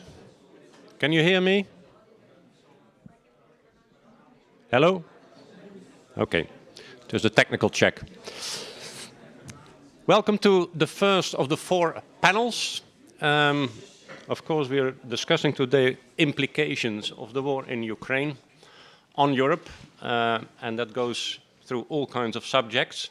And we have chosen a couple of them, but not all of them today. It would be impossible. It would be probably a 5-day conference. The first panel is dedicated to the impact that the war in Ukraine and its aftershocks will have on European defense, or European security and defense. And that, of course, does not only bring in the European Union, which has been discussed already quite extensively, but also, of course, the North Atlantic Treaty Organization. The most 2 relevant organizations, I would say, dealing with European security. NATO took important decisions at its Madrid June summit with a new strategic concept, with decisions on strengthening its defense posture, and with all kinds of other decisions that had been taken. But what about the implementation of all these decisions? And should NATO now completely focus on its traditional task of collective defense, or does it still have other tasks to perform as well? The European Union, earlier in the year, in March, agreed to a strategic compass. Is the needle of the compass pointing in the right direction? Because just a month before the compass was agreed, of course, the invasion in Ukraine started. So there we also do have a couple of questions. And of course, the wider issues that have been raised already in the previous sessions on European security architecture, on can Europe stand on its own feet, are the more broad, crucial questions we have to address as well. I have in front of me, or in front of you rather, and left to me, 3 excellent panel members who are going to discuss all these items. On my first left is Lieutenant General Mark Thijs. He's Vice Chief of Defense of the Belgian Defense, former commander of the land component of the Belgian Armed Forces, and a lot of previous jobs in the military in all kinds of capacities. Important, I think, is that he told me yesterday evening, as a reconnaisseur with a reconnaissance unit. So today he can guide us as a reconnaisseur through the future of European defense. Jean-Pierre van Obel in the middle on the podium, defense policy and strategy expert at the European External Action Service in Brussels. A career both nationally and in the EU institutions. He, of course, being very well placed here on the podium to give us sort of the helicopter view from Brussels, where it all comes together at the negotiating table. Most importantly, he has been the pen holder of the EU strategic compass and performed a tremendous job in bringing that all together. And then on the far left, to your right in the audience here, is Barbara Kunz. She is senior researcher at the Institute for Friedensforschung und Sicherheitspolitik, or the Institute for Peace Research and Security Policy at the University of Hamburg. She previously worked in various cities in Europe, but I like to point here to her 4 years in Paris, where she was in particular focusing on the Franco-German security and defense cooperation. And recently, which is also important, she was detached from Hamburg to Berlin to assist in the drafting of the first ever German national security strategy. We will start this session with 5 minutes each of the 3 panel members. I will ask all 3 of them a question, and please try to answer within the 5-minute limits. Then I will discuss with the panel a few wider issues, and then we will open the floor to people here in the room to ask questions, and all of that we have to do within 1 hour. So let me start with Mark Thijs, and I want to ask you about the decisions that were taken at the Madrid summit. I referred already to that, but going a little bit more into detail. if you look at what NATO has to do now, and in particularly the NATO member states have to do now on implementing the decisions that were taken at Madrid. I'm not so much talking about the strategic concept, but what is called the new NATO force model, in which a lot more forces will have to be placed on readiness, which is a huge challenge for member states. There are also other decisions taken, enhancing the forward presence in the Eastern European member states. Those are huge challenges. And how do you think that the member states are going to deal with those challenges? Thanks for the question. First of all, we must remember that NATO is its member states. It's not NATO but in the end, it's the member states who will do it. We must also be aware that Ukraine is winning time for us. Initially, I thought 3 to 5 years, but if you look at the situation today, they're winning time for Europe, 5 to 10 years. And they're doing it with their blood. So I think we must be very grateful to the Ukrainian people for what they're doing now. I think they're winning time for European security as a whole. Defense organization must do 3 things. Protect its citizens all over the world, like we did last year in Afghanistan, by bringing them back to our home countries. Protect our national territory, something we can't do anymore since the fall of the Berlin Wall.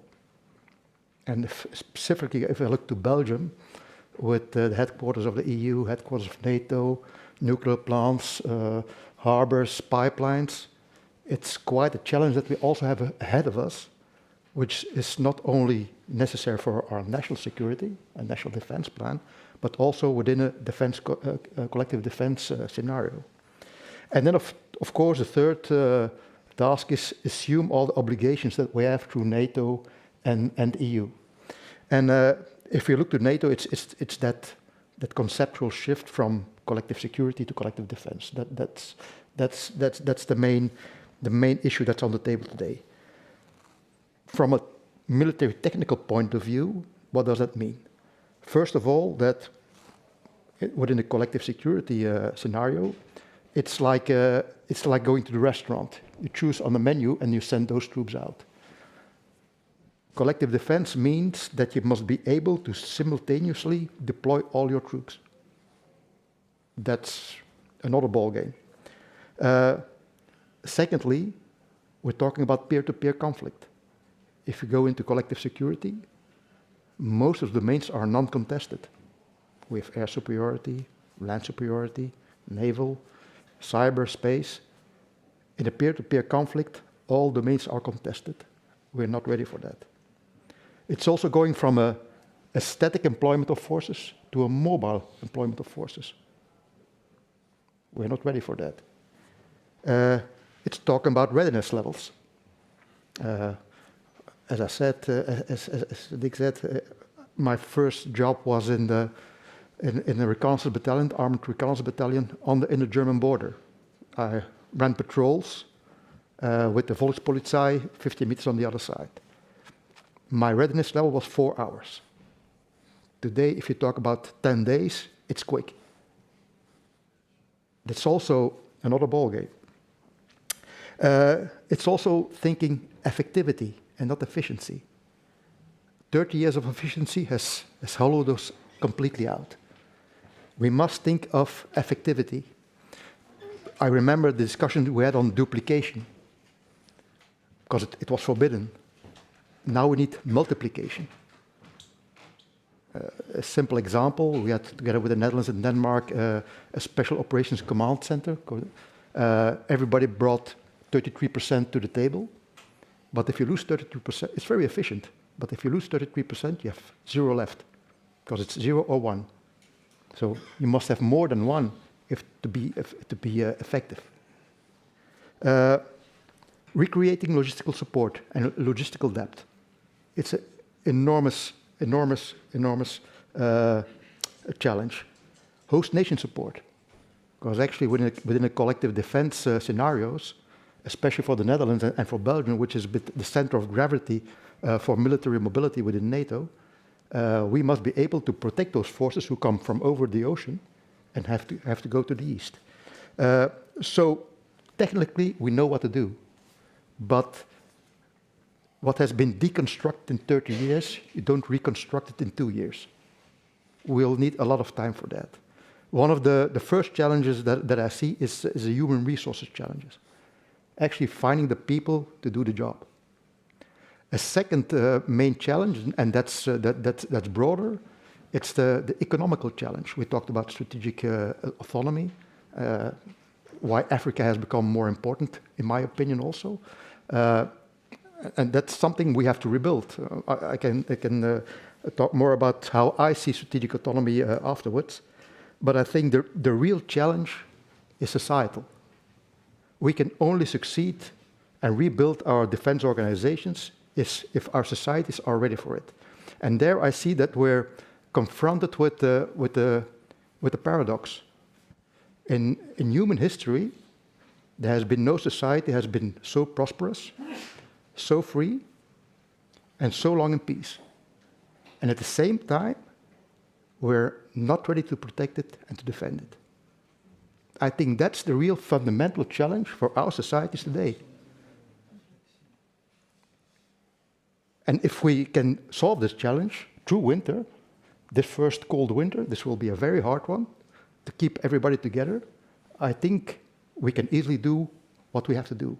So we know what we have to do, but the real question is, are we willing to do it? Thank you very much.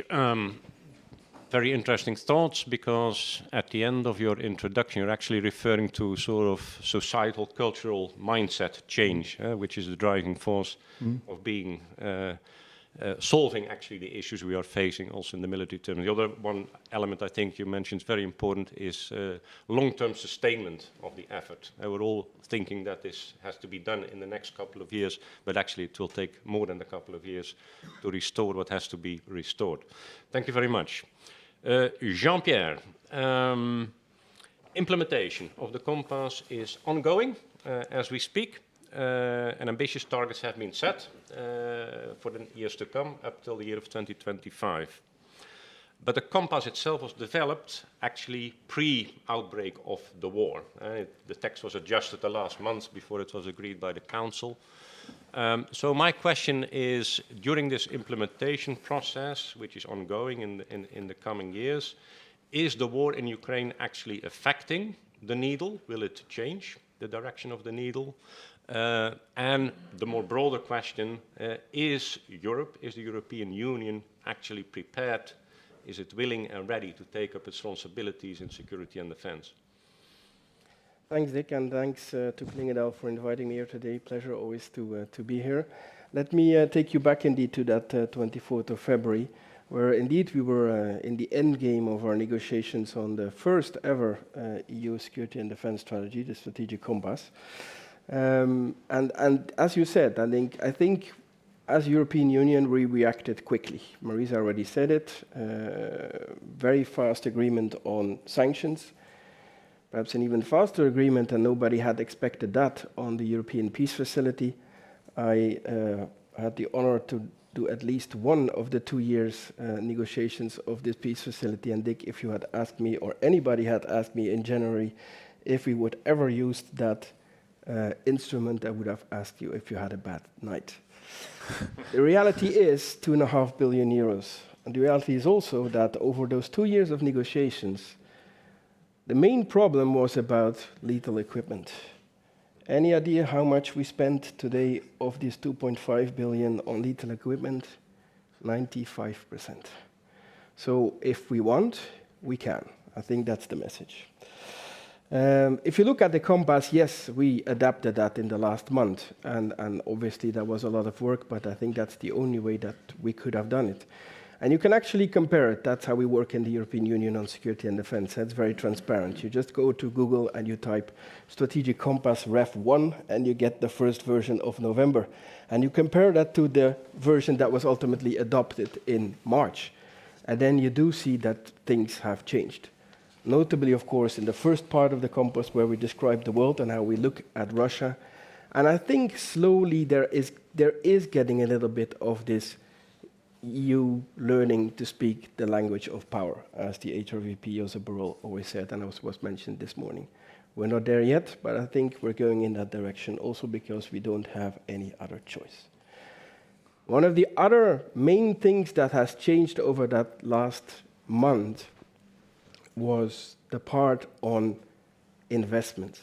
The Compass has a wide scope, and I think that is already something that is also an answering to this crisis, but as it was said rightly this morning, we're not only focusing on this crisis because there is a whole lot more going on in the world. I'm very glad that so many mentioned China. I'm also glad that somebody mentioned the African continent, and let's not forget the connection between Russia, China, and the African continent. And indeed, where are we as EU there, and where should we be in that area? But the main thing I think is that changed is about the investment. And of course, you saw in the aftermath many countries, including the country that we're in today, very rapidly deciding of a serious increase of the defense budget. And obviously, as a defense expert, I can only welcome that. And that's not because I'm so fond of military equipment, but I do believe that there's a whole lot going on in the world that we need to be better prepared for. Now, the reality is also that if we are not spending this money better together, in 5 to 10 years' time, we will face problems that are 10 times bigger than we're facing today. Fragmentation was already mentioned. That's why I do think that these joint procurement proposals of the European Commission are very important. They're also very modest. We speak about a short-term instrument of 500 million euros. On the total, that's not much. But it's a good start, and it's something that a year ago nobody would have thought possible. So I think that this is the future. And yes, this is also coming after, so to answer your question, this is coming after the illegal invasion of Russia in Ukraine. So we are adapting also our implementation. Overall, I would say I think that the needle of the compass is still where it belongs. I think it does answer to a lot of the threats that we're facing. It means that we not only need to be better in our crisis management, and yes, crisis management remains important, but we need to do this differently. Look at our results in Africa, and let's be honest with each other. I think we can improve there, and we should improve. And again, I think a stronger link with activities from the Commission and the European Peace Facility are very important here. But we also need to go beyond crisis management, and I think that's the biggest step that we made with this compass, and that we're making for a few years already, since the global strategy of 2016. Core task of the European Union was crisis management outside the EU territory. Today, most threats we're facing are related to our own territory. It's about our resilience. If you look at the global strategy of 2016, again, Google exercise. You can get the word version. You type in the word resilience, you get it 25 times, and it's 4 times about the resilience of others, of third countries. 6 years later, strategic compass, you still get 25 times the word resilience, but now it's about us. Obviously, also our resilience starts outside. So let's not forget about the resilience of third countries. And I think and I heard today we're looking a lot backwards, what happened, Ukraine, could we have seen that coming? I think the question is also, what's next? And how do we, for example, now look at countries as Moldova and Georgia? Because if Putin stays, I'm very much afraid that it doesn't stop here. And we need to be prepared in also helping those countries. And yes, that's also about adapting But overall, I think the implementation of the compass stays. One final point, or perhaps actually two. I think, coming back to what General Knaus said, about the structural nature, I think that is what we need. And that's also what the strategic compass is about. This is not a one-off document. This should be a process. We need in European Union, and as Europeans, also in NATO, we need more structural strategic thinking, a more structural culture, I think. That's what we're still missing. In the Union, that started with a threat analysis. NATO has much more experience about that. But it's also about, coming back to the defense budgets, it's also about structural investments. And it's, of course, as a defense expert, welcoming very much these tremendous increases in defense budgets. But that's now. What happens if in a few years' time the attention drifts away from Ukraine? What happens then with the defense budget? And I'm actually very pleased to see that today, or I read it yesterday in an article, that here in the Netherlands there's now a discussion going about making this structural and putting it even in a law, something that I worked on with one of the very famous, at least in the Netherlands, parliamentarians of a Social Democrat Party 10 years ago, and everybody thought we were foolish.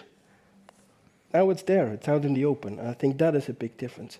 Very final point, because I'm past my 5 minutes, very final point. I'm very glad that that was mentioned here before, the work with partners. That's a very important part of the strategic compass as well, obviously with NATO, obviously with the United Nations, but certainly also with individual partners. And here is where, as European Union, we need to do different and we need to do better. And we need to stop only preaching to the converted. We need to absolutely, and many countries were already mentioned. I heard India, I heard South Africa, add to that Brazil, Indonesia. Well, Japan, I think, is already more on our side, I have to say, and we have contacts with that. But it's precisely those countries which are now a bit in the middle, huh? And the question is, which side are they going to be? And I think that is an opportunity for us now, break this myth of the West versus the rest.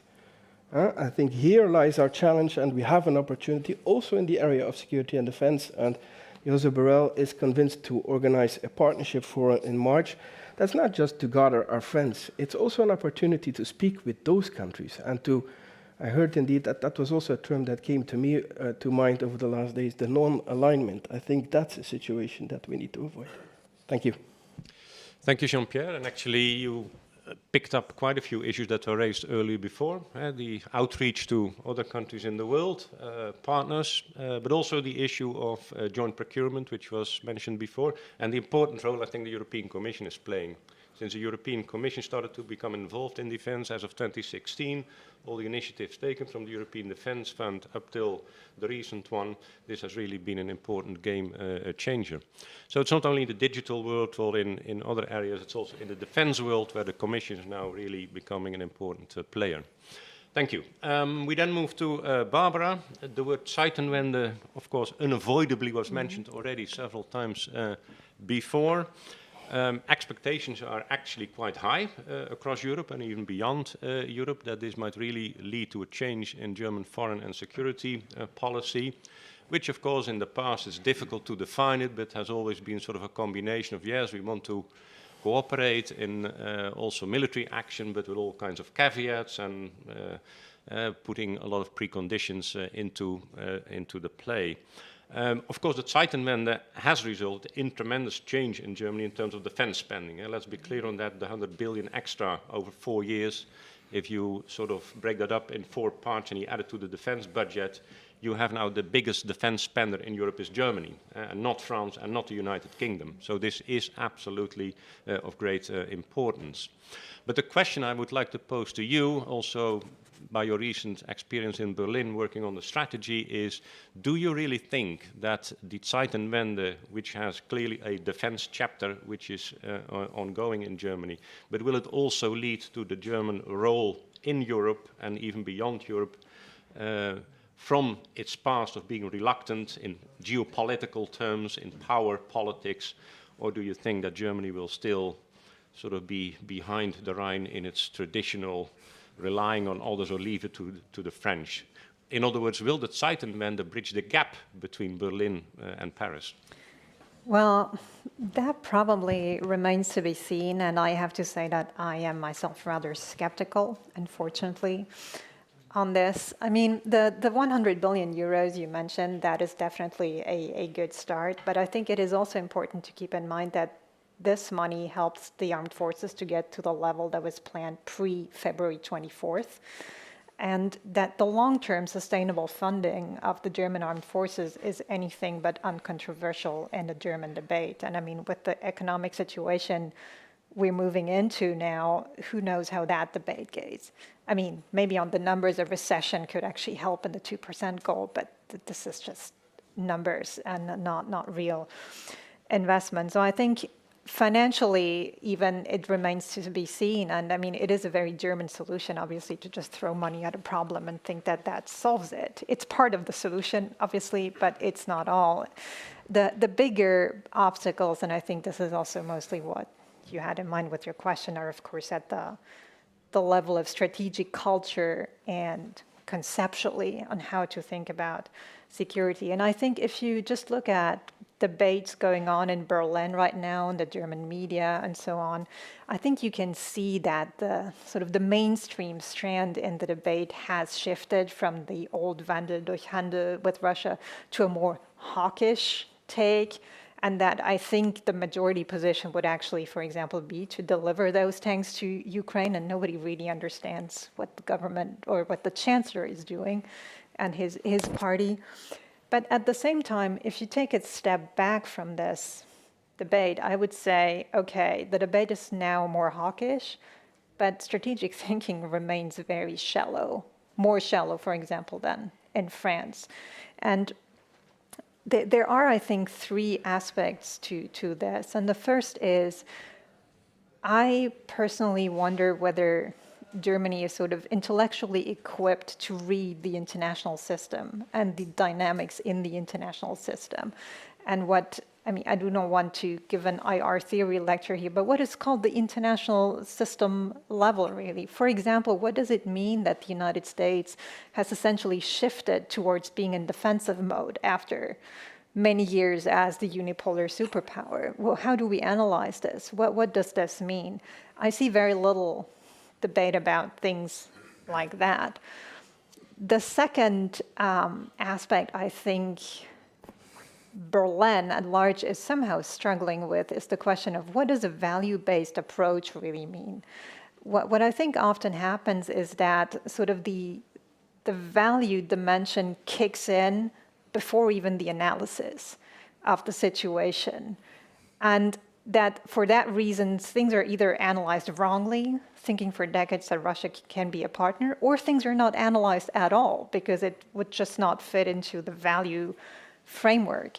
And so a much clearer separation of an analysis that is as cold-blooded as possible, and then the values-based approach has to kick in when you decide what to do about it, but not before. I think that is something that intellectually many struggle with in Berlin, and particularly on the more sort of on the left of the middle of the political spectrum, Social Democrats, the Green Party, and so on. And that would be, even if it sounds relatively banal when I explain it here, but I think that would really be a major shift in thinking about international politics.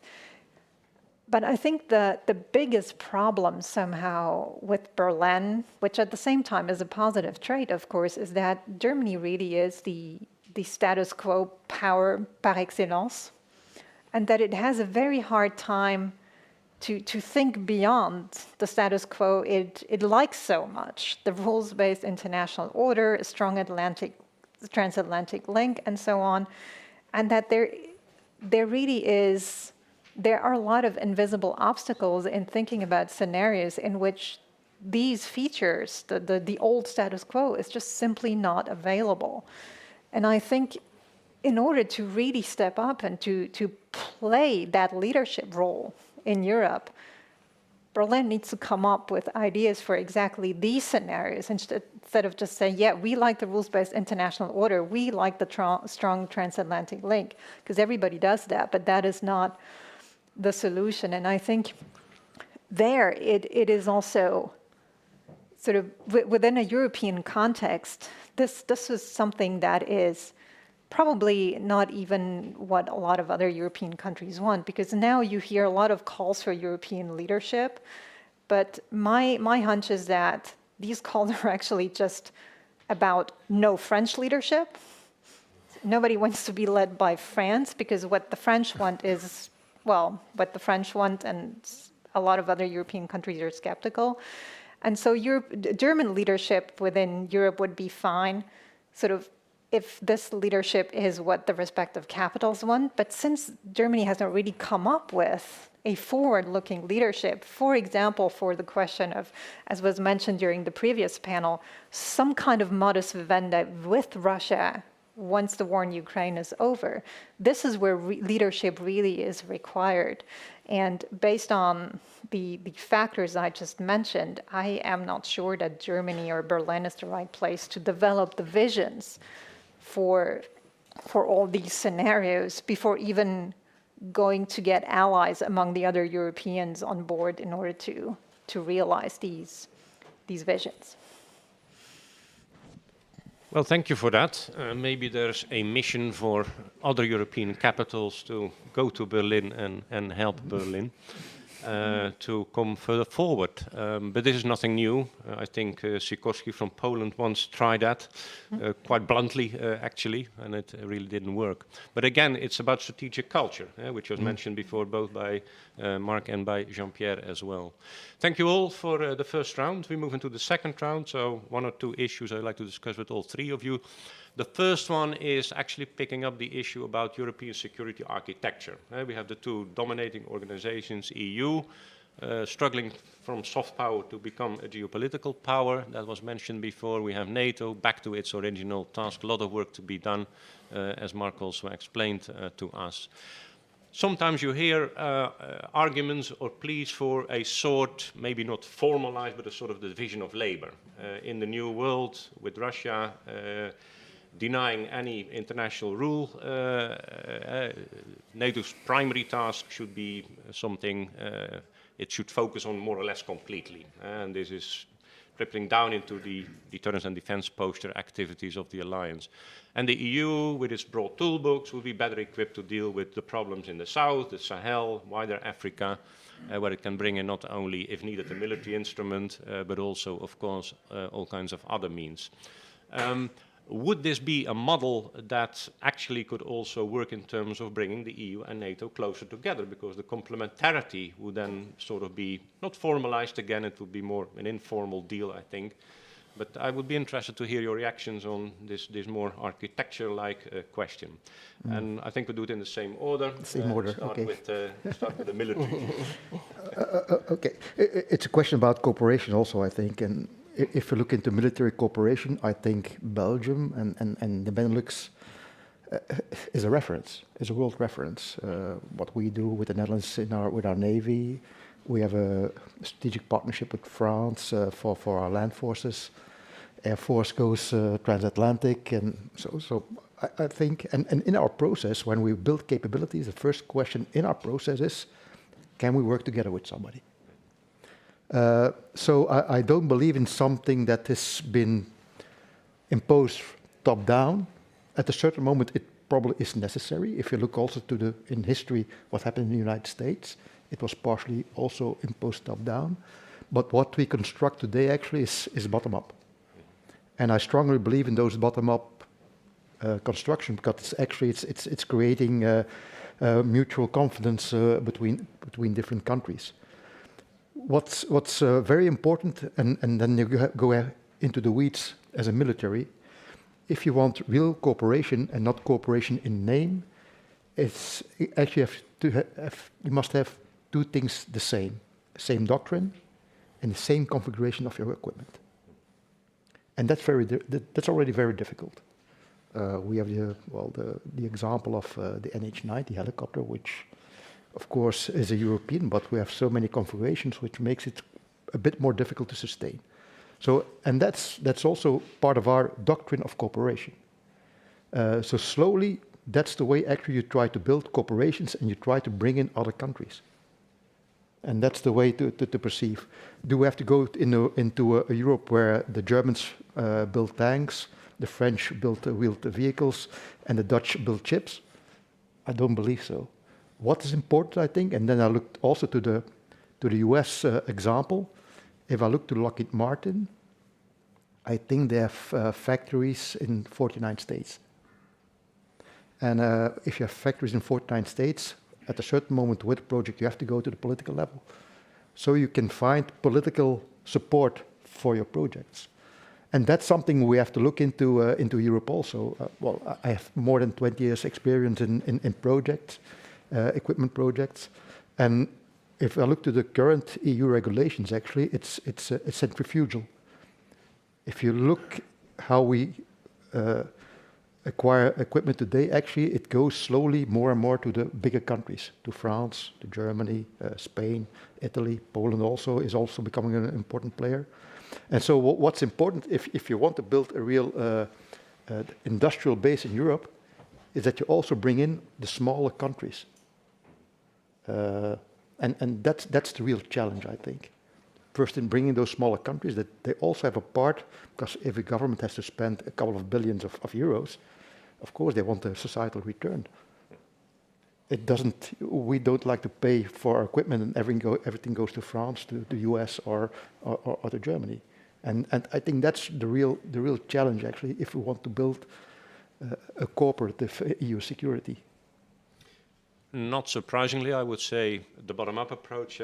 Let cooperation proceed, what can be done between those who are willing to do it, and then architecture will follow. And that's also an approach.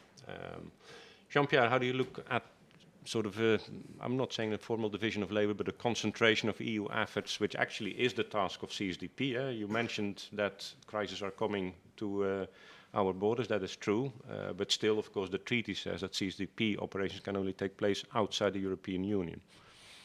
Yeah, let me start with the European security architecture. I think that becomes more and more important. Let's zoom out a little bit. Why does it become more and more important? I think for many countries, and certainly also here in the Netherlands, if we speak about rules-based order, if we speak about effective multilateralism, the paradise was always the UN. Now, look at what's happening at the UN these days. Can we say the Security Council is dysfunctional? I think we can. It's the reality. So this European security architecture becomes more and more important. Of course, part of that European security architecture is the transatlantic cooperation. And I don't think, unless it was in the 10 minutes that I left the room, but nobody has yet mentioned the next US elections and what we're risking there. Let's also not forget about that.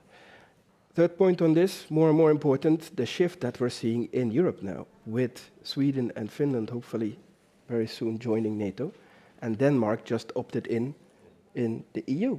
That's also an opportunity, I think, to bring those two organizations even closer together. So, brings me to EU-NATO cooperation and the division of labor. I've never been a fan of the division of labor between EU and NATO, and certainly not geographically. I think today is the proof. NATO obviously is doing collective defense, very important, and need to invest in that. Everybody needs to contribute. But look at what the European Union is doing now in Ukraine. I mentioned the EPF. We're also in the midst of setting up a new EU mission, actually, in Ukraine to train and exercise people. Actually, you mentioned that. Might be the first operation that, for the first time, will actually first take place on EU territory. So quite interesting there. So I would certainly not go for a division of labor in geography. I think you need to look at that case by case. Then is it a division of labor in tasks? Well, de facto, I think indeed you can say that NATO does collective defense. I don't think it's realistic to say that the EU will ever do collective defense. For that, we need to raise, as Europeans, our defense budgets times 10. Well, I'm a defense expert, but I'm also realistic. So I don't think that will ever happen. And we don't need that. That's why we have NATO. So let NATO do that. Does that mean that NATO should do only collective defense? Also not. I mean, its strategic concept adopted in June is pretty clear about that. And I think, again, there might be cases where you opt for either one or the other. And that fully depends on the situation. I mean, a few years ago, we had the big crisis in Libya. I think it was obvious there that NATO wouldn't step in. The Americans wouldn't step in. It's in our backyard. That would have been the moment, I think, where we should have stepped in. Now, then the question obviously comes to, are you capable? And that's what we're addressing now with this strategic compass. Final point, coming back to the collective defense, I think here as well, you should not make a strict division of labor. Let me put it differently, and let me use, I think, what Abdo Scheffer proposed when he was still Secretary General of NATO. I think here you should also look at how the EU can support NATO in that collective defense task. And I think there's a very important thing, and General Thijs mentioned that as well. It's about the human resources. It's also about the capabilities. And if you look at the current NATO plans for its collective defense, they're huge. And as you said, Barbara, we need to, as countries, and that certainly also applies here, I would say, we're still investing to get rid of many of the old things of the past. So before we're even getting to actually investing in what we need for these new tasks. But I think that here the European Union can help. And that brings me back again to the proposals of the Commission on joint procurement and perhaps even VAT exemptions. This is how you make it interesting for European countries to develop capabilities. But these capabilities are not EU capabilities.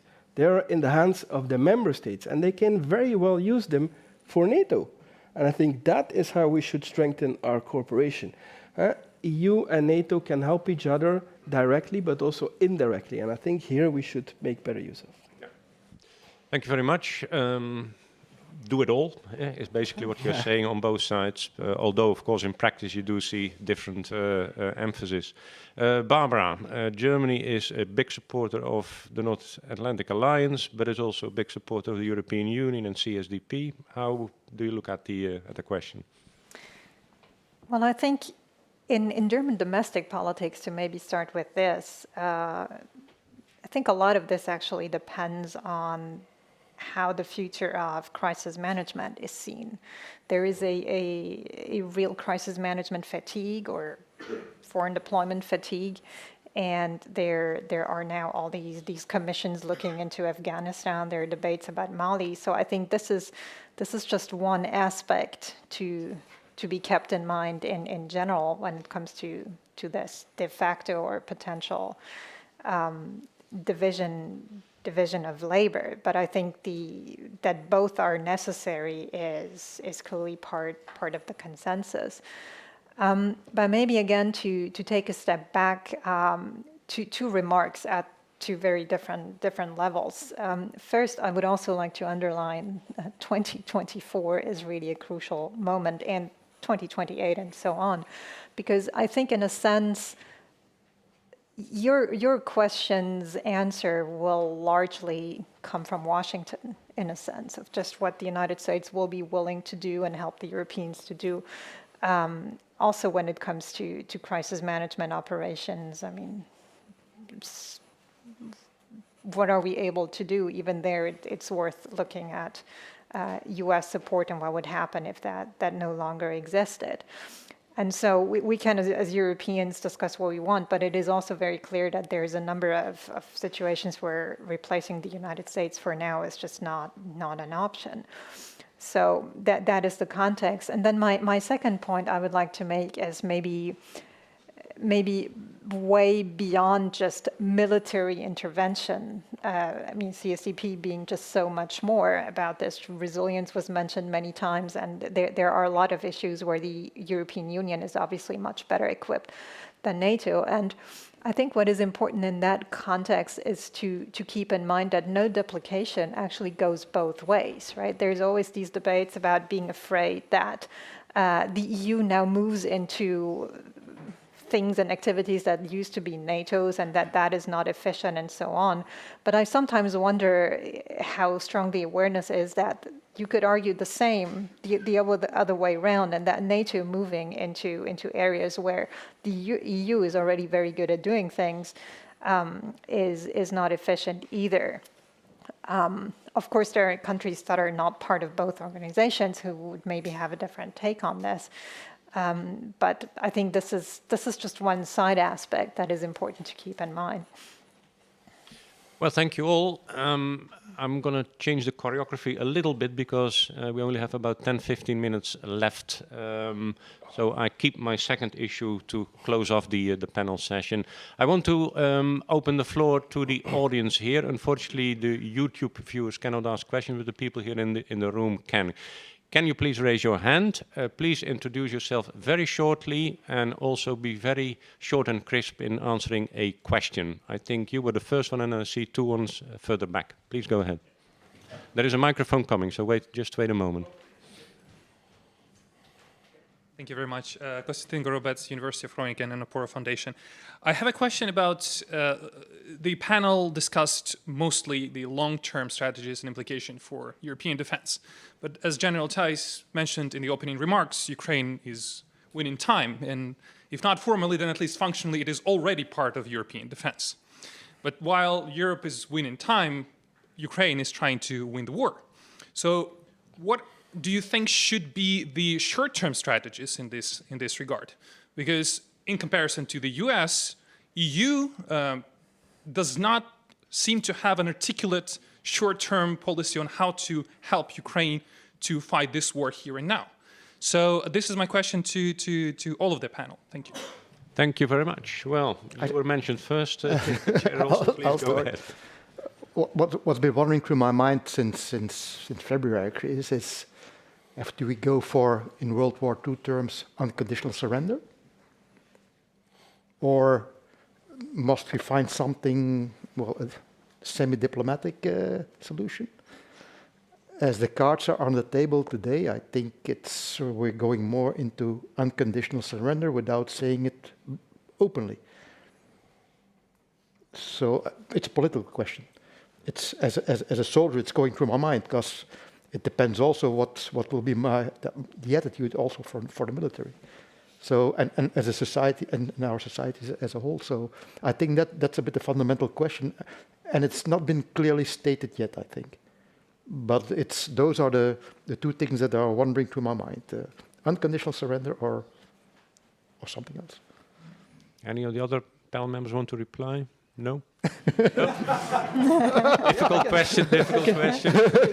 That's good because we can take more questions. The back there.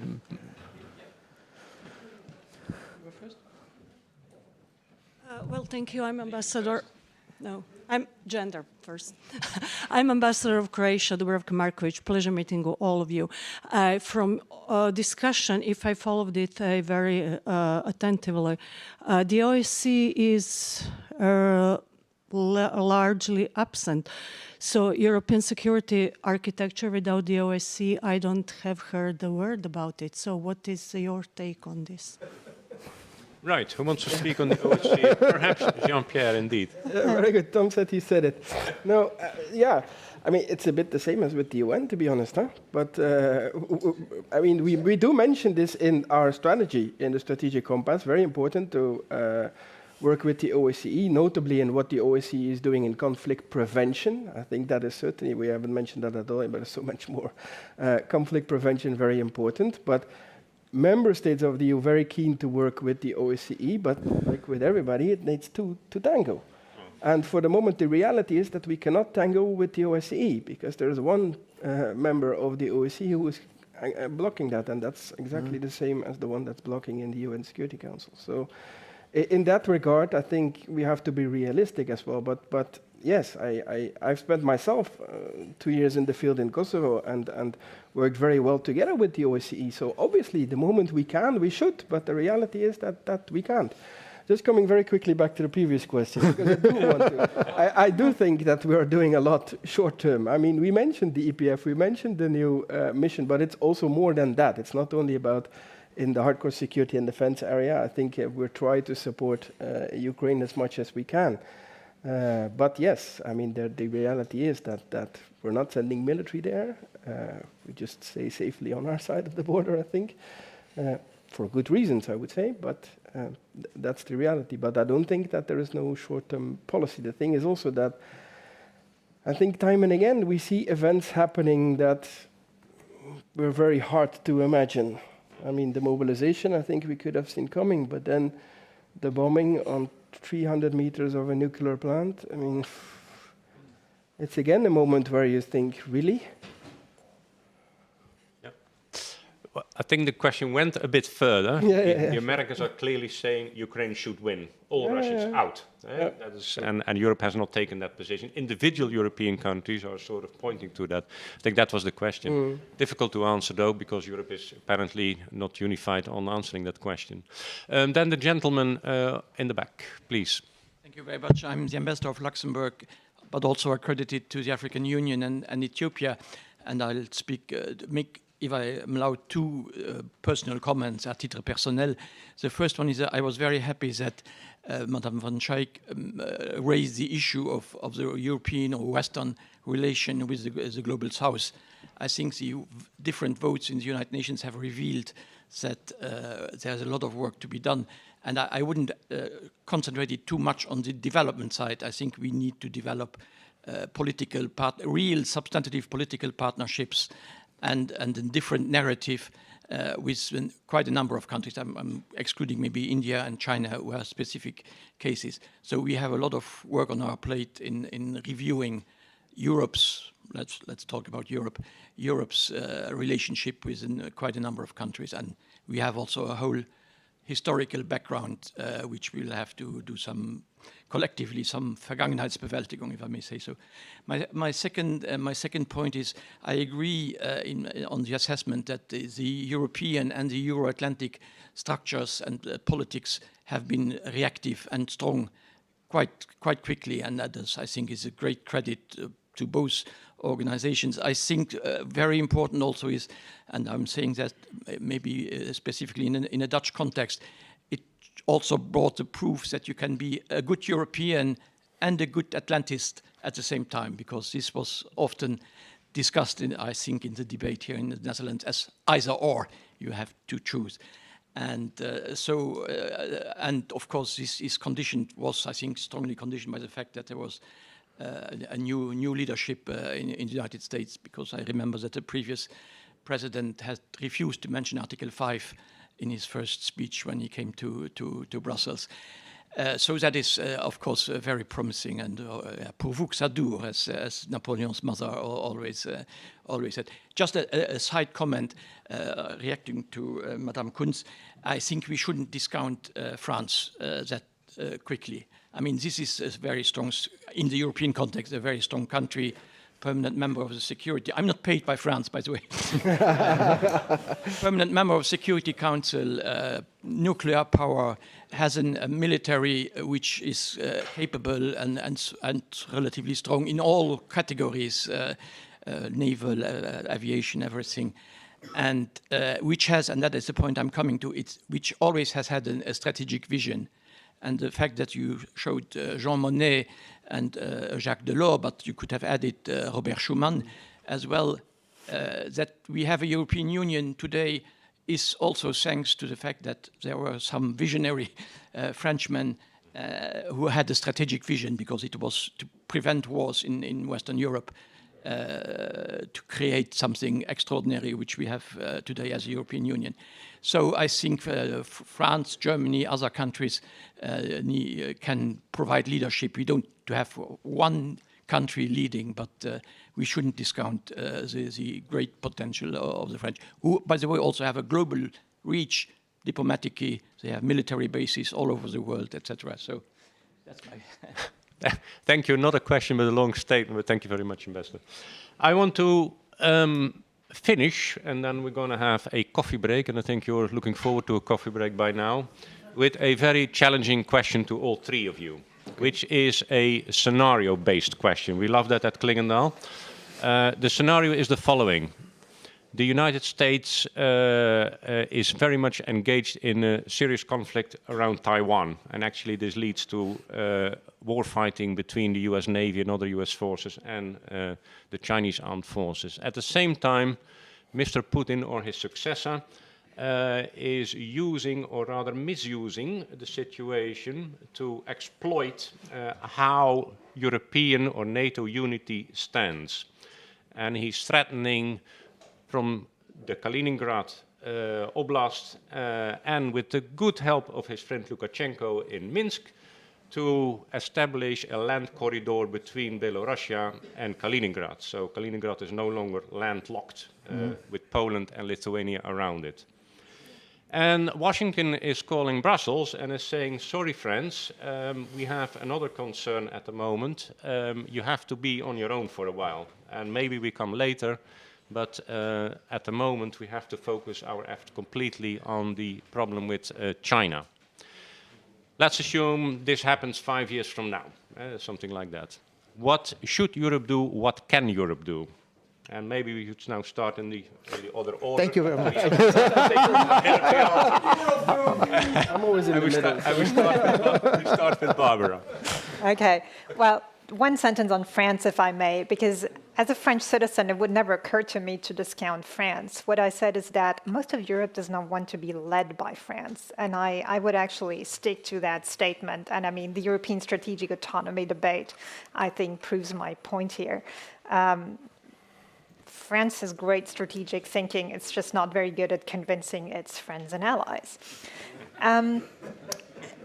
Now, I was hoping to get the military take on what Europe can do before I have to say something, but I think Europe cannot not respond and just say, oh, well, like the 2014 scenario is off the table. So since this is a hopefully fictional scenario, I would say Europe has really invested in its military capabilities in the 5 years between now and this scenario.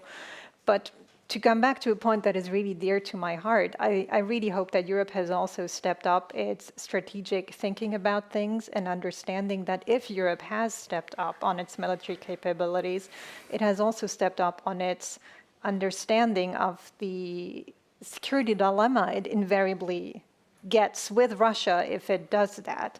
I mean, Germany, for example, now with the F-35 and the weapon system that come with it, for the first time acquires a weapon system that has impact on strategic stability with Russia. And I'm not sure everybody in Berlin understands that.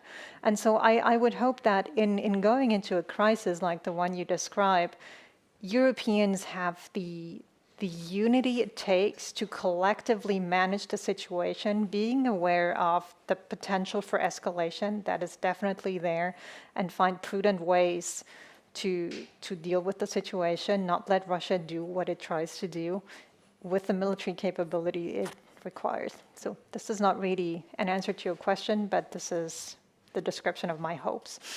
Well, hope is the start of everything, I think. Jean-Pierre, do you think at the Council, in the EU Council, there would be consensus on the EU has to act now or something to do something? Perhaps if for once we get Franco-German leadership, that could happen. I'm also not very objective in commenting on France being married to a French lady, so, and having worked for many French people.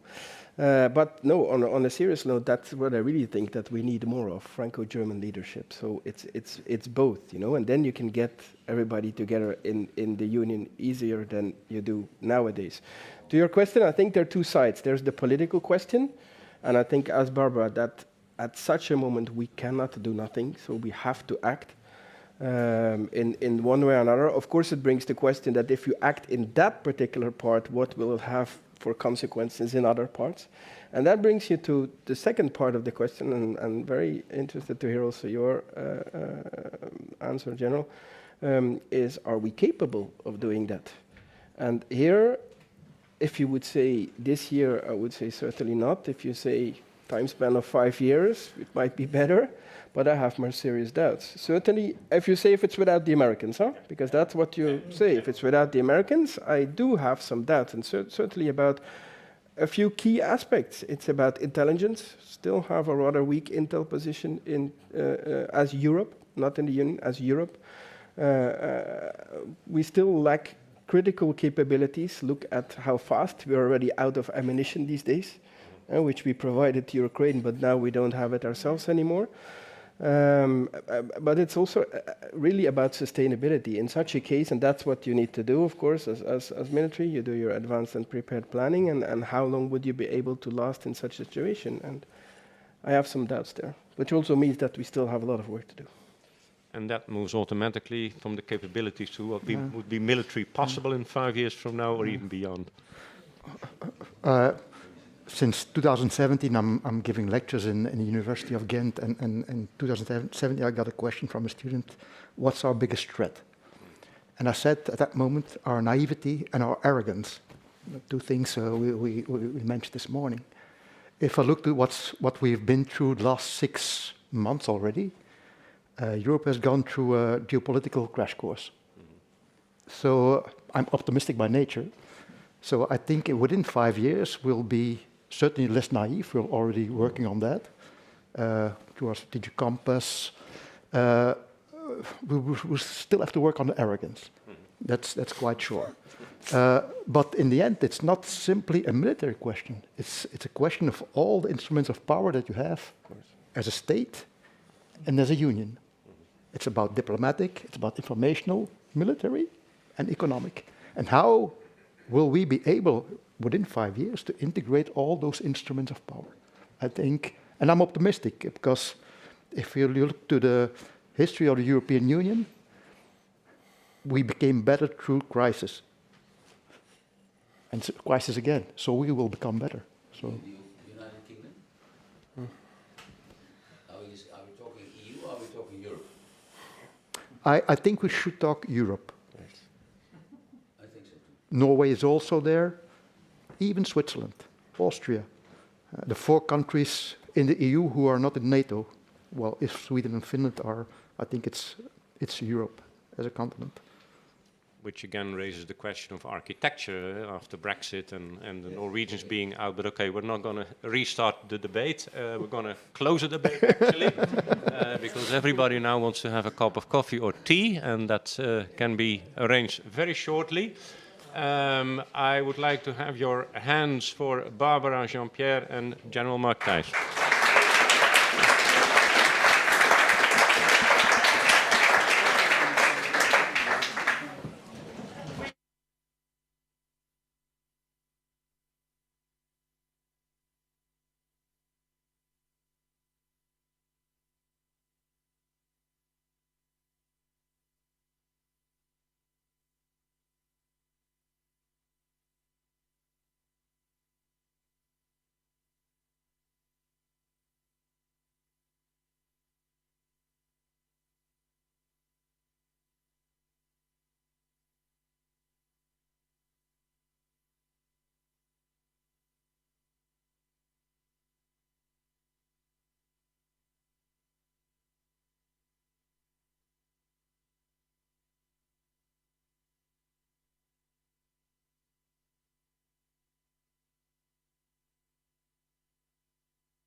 Everybody, Is your mic working?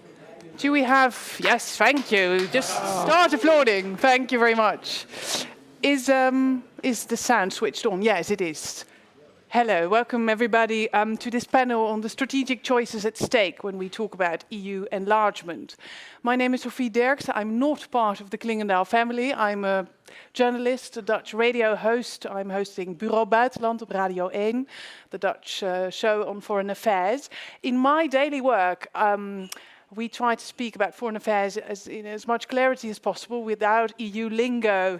And answers can't take longer than 2 minutes in my radio show. So let's see, dear panelists. Under pressure already. If we can keep it crisp and clear. I'm very pleased to welcome our panelists for today. All three of them able to give a broader perspective, but also a country perspective on EU enlargement. Monika Mini, next to me, Executive Director at Civicus Platform, based in Kosovo. Aljona Getmanchuk, Founder and Director of the New Europe Center in Kiev. And Wouter Sveers, Research Fellow here at the Clingendael Institute. That's the good news, that you guys are here. The bad news is that Hans Kribbe is unfortunately not here. He can't be with us today. He called in sick yesterday because he is, well, probably suffering from COVID and he wanted to spare you. So that's why he isn't here today. All right, what are the strategic choices at stake when we look at EU enlargement? In her State of the Union, President Ursula von der Leyen, she did express unequivocal support for the countries aspiring to become members, stressing that the Union is not complete without them, but there is, of course, the reality of lengthy enlargement processes and the possible consequent loss of credibility, as also Gerald Knaus has already pointed out this morning. So what key issues should be acted upon in the process with the Western Balkans, but also in the new processes with Ukraine and Moldova? First, an introductory round, I would suggest, a quick one, where we start local and zoom out to the more large strategic questions towards the second half of the hour. In this first round, I'll invite you guys to speak from your respective country perspectives. And Aljona Getmanchuk, I wanted to start with you. We are on first name basis, are we? Yes, okay, good. Aljona, I'll start with you. You are, among many other things, now the founder and director of the New Europe Center, a foreign policy think tank in Kiev. You traveled many days, you told me before, to get here for, well, a couple of weeks spending here in Europe. You wrote before, it's not easy to think about the future of your country when the sounds of war are around. That was in June. Can you briefly sketch how important has the EU candidate status for Ukraine been over the past months in the context of this war that you're enduring? And why were you so convinced that this would be the right moment to start the procedure of EU enlargement just now? Thank you, Sophie. It's good to be back to the Netherlands. My last visit here was back in May, when we were together with some Ukrainian colleagues. We were advocating for EU candidacy for Ukraine, and we visited the Netherlands, we visited France, we visited Germany. And in Berlin, we were told at the beginning of our meeting, okay, guys, let's start with the easiest issue in your agenda. And we asked which one. Of course, candidacy. Are there candidacy any for easy? Ukraine, yeah. And we were like, why is the easiest? And they said, because it's not going to happen soon. And now, of course, Ukraine, I represent here a candidate country, so I'm very proud of that. And in fact, in Ukraine now, there are only 2 issues which are supported more than future EU membership for Ukraine. Those issues are the idea that Ukraine will win the war. Is about 98% of Ukrainians are convinced and believe that Ukraine is already winning the war and Ukraine will win this war. And its opinion poll was conducted actually before successful counteroffensive of Ukraine armed forces. So now I think it's even more than 100% would support the idea that Ukraine is winning and it will win the war. And the second, the most supported idea is belief in Ukraine armed forces. And EU membership is supported also at a record high number of 91%, even 92% according to some opinion polls. And EU candidacy is something for Ukrainian people which provide them a confidence in the future, in Ukraine's future. And it also proved to be very important and very useful tool in terms of implementing reforms, because it's not easy, and I would say that it's even extremely difficult, you know, to carry out reforms under unprecedented military attack in condition of martial law and of course, some people were looking for an excuse why we cannot implement reforms and carry out reforms as we could do without war. But candidacy provided this very important leverage, and you know that Ukraine was granted a candidacy together with 7 so-called recommendations or post-conditions linked to major reform areas.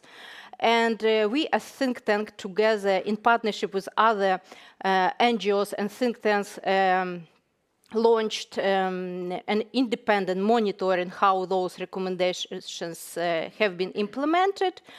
And actually, we have very good positive dynamics. Can you just name it very briefly, just a few, and then we move on to... So it's called candidate check. So we are, by doing that, we are putting even more pressure on Ukraine's government in terms of implementing those 7 recommendations. And we also wanted to show you, as European Union member states, there is a positive dynamic that Ukraine is taking very seriously candidacy status, and we are ready to move forward. All right, EU enlargement is a thriver for reform we'll talk about later as well. And you are actually traveling to the Western Balkans after these meetings here in the Netherlands to speak about the lessons learned in the region out there. We will also speak about that in the second round. But first, Donika, let me introduce you, Donika Imini. Welcome as a PhD candidate. You're connected to the University of Westminster in London in politics and international relations, and you are also leading the Civicos platform, a secretariat gathering 250, right? Oh gosh, even more. 280 civil society organizations in Kosovo. That's where you're based originally. Can you just start off with Kosovo being the last Western Balkan country that has not yet applied for EU membership, but is planning to do so, as we heard this summer, by the end of 2022, this year. What is your take on that? And, do you see that, knowing that the classic path for EU enlargement is slow to realize results, what do you see when the prospects for membership have proved to be very uncertain in the Balkans? Well, being from Kosovo and talking about enlargement is serious flex. Basically, we are a country... Serious flex. Okay. Basically, it's like, it's so distant that you can't hardly imagine how it would look like in your country, because, I mean, we are changing methodology, right? So maybe by the time Kosovo actually makes it to a candidate or even accession negotiations phase, I don't know how the EU will look like or how the enlargement methodology will look like, because that feels very distant for us. I mean, we're not even talking about, you know, the enlargement process in Kosovo beyond the SAA, which for Kosovo has been signed after delivering on Kosovo-Serbia dialogue in 2013. And that pretty much was what the EU told us. This is the point that you were actually the maximum that you would reach. from this point of view, because you still have the unresolved issue with Serbia and the 5 non-recognizers within the EU. So we are not talking enlargement because we still are talking about visas in Kosovo. So for me, even traveling to the Netherlands for this event would be science I don't know, fiction. like, exactly, which is not even science. It's like, it's taking forever to even apply for a visa because there is no appointments available. And this is why, you know, our colleague Wouter even wrote a paper about visas and the Dutch position on visa liberalization on Kosovo. So for Kosovo, there is one problem that is political and also legal. We can't even be compared to Bosnia, which is already considered a very complex issue in the Western Balkans, a very complex country, because at least legally they could apply. I mean, they are still waiting for the EU to react on that application. And they were very disappointed that the EU thought of granting the candidate status to Ukraine, but also Moldova, by not even delivering on Bosnia, at least, but also Kosovo in this case. For Kosovo is, of course, the 5 non-recognizers within the EU, which create legal obstacles for us to apply for membership. And it is very sad to see that everything in relation to Kosovo has been linked strongly to the dialogue between Kosovo and Serbia, which is obviously moving nowhere. It has, you know, produced very limited results in the past decade. So the decisions of the member states, whether to recognize Kosovo or not, depend on the dialogue, which implicitly also is linked to the Vucic's will to deliver in the dialogue. So basically the decision of the member states are implicitly, indirectly strengthening Vucic's position in the dialogue, creating this asymmetry between the 2 countries in the process. I mean, with Kosovo not being even considered as a country, as a state, obviously because not recognized by the 5 member states, but also strengthening the status quo in the region, which is very problematic because that really creates a massive entry point for Russia meddling directly with the West in the Western Balkans. Let's say that we talk about the geopolitical context in which all this takes place in our second round. Thank you, Monika, for your first take on this Kosovo EU. There are some legal consequences if Kosovo applies without coordinating prior with a member state, especially, you know, by the way it will trigger the non-recognizers and whether they will block not only the candidate status or the application process for Kosovo, but also would have negative implications in the Council of Europe, but also other multilateral mechanisms and institutions in which Kosovo is planning to apply or has already applied to become member of. But that is something that is to be seen for Kosovo. So is it science fiction, or what do you think? It is, but I'm very glad that the government of Kosovo is taking this decision because it's about the time to actually put the ball into the EU's court. This, before Ukraine and before the 24th of February, might have looked at science fiction or something that is undoable, but I mean, we are breaking the stereotypes and it is now the time to move on and act immediately. Thank you, Monika, for this introduction. Wouter Sveers, I'm introducing you as our third guest. You're a research fellow here at Clingendael's EU Research Unit. Your research revolves around the external dimension of EU policy making, but you also have a special focus on the Western Balkan, coordinating Clingendael's Balkans hub. We will be zooming in further on that region a bit, but let's start with a brief local perspective from you as well, being the Dutch perspective on EU enlargement for our foreign guests here, especially when it comes to Ukraine. You might have followed up that the Dutch Prime Minister, Mark Rutte, was initially skeptical about Ukraine's membership, but he changed his mind. How has that landed in the Netherlands? Can you briefly sketch a country traditionally very skeptical of further EU enlargement, as we all know? Well, thank you for that question. I like this notion of science fiction in a way, because if you would have asked a year ago here in the Netherlands to a policymaker or almost any politician, should we give Ukraine, Moldova candidate status, most of them would have probably said no. We have the association agreements already in place. The accession process with the Western Balkans is going very slowly. So let's focus on what we have, right? That was the overall point of view here in the Netherlands. And I think there were different reasons for the position back then. Jumping a bit back in time, we saw that basically since the early 2000s, the European Union has moved in a direction that a lot of Dutch citizens see with concern, with hesitation. Maybe they're even skeptical about it. Dutch citizens voted no in the constitutional referendum in 2005, EU constitutional referendum. And that was, well, fueled by the introduction of the euro, which in the perception of people raised prices, but also the Big Bang enlargement round, as we call it, of 2004. Perception of competition with workers from new member states here in the Netherlands.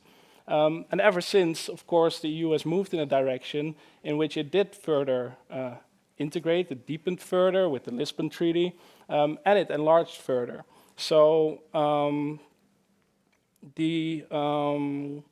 and then the EU faced a series of crises that really touched upon these concerns of people, right? The euro crisis, also the migration crisis. I would say it was mostly a migration management crisis, but still corruption and democratic decline in some member states. So this is sort of the background of the past 20 years. It has set the scene for Dutch people to become in general at least hesitant about further enlargement. Yeah, but so would you say, I mean, Clingendael does a lot of research on public opinion as well. Does the Dutch public see this new candidacy, Ukraine and Moldova membership bid as a chance for the future? What do you find about that?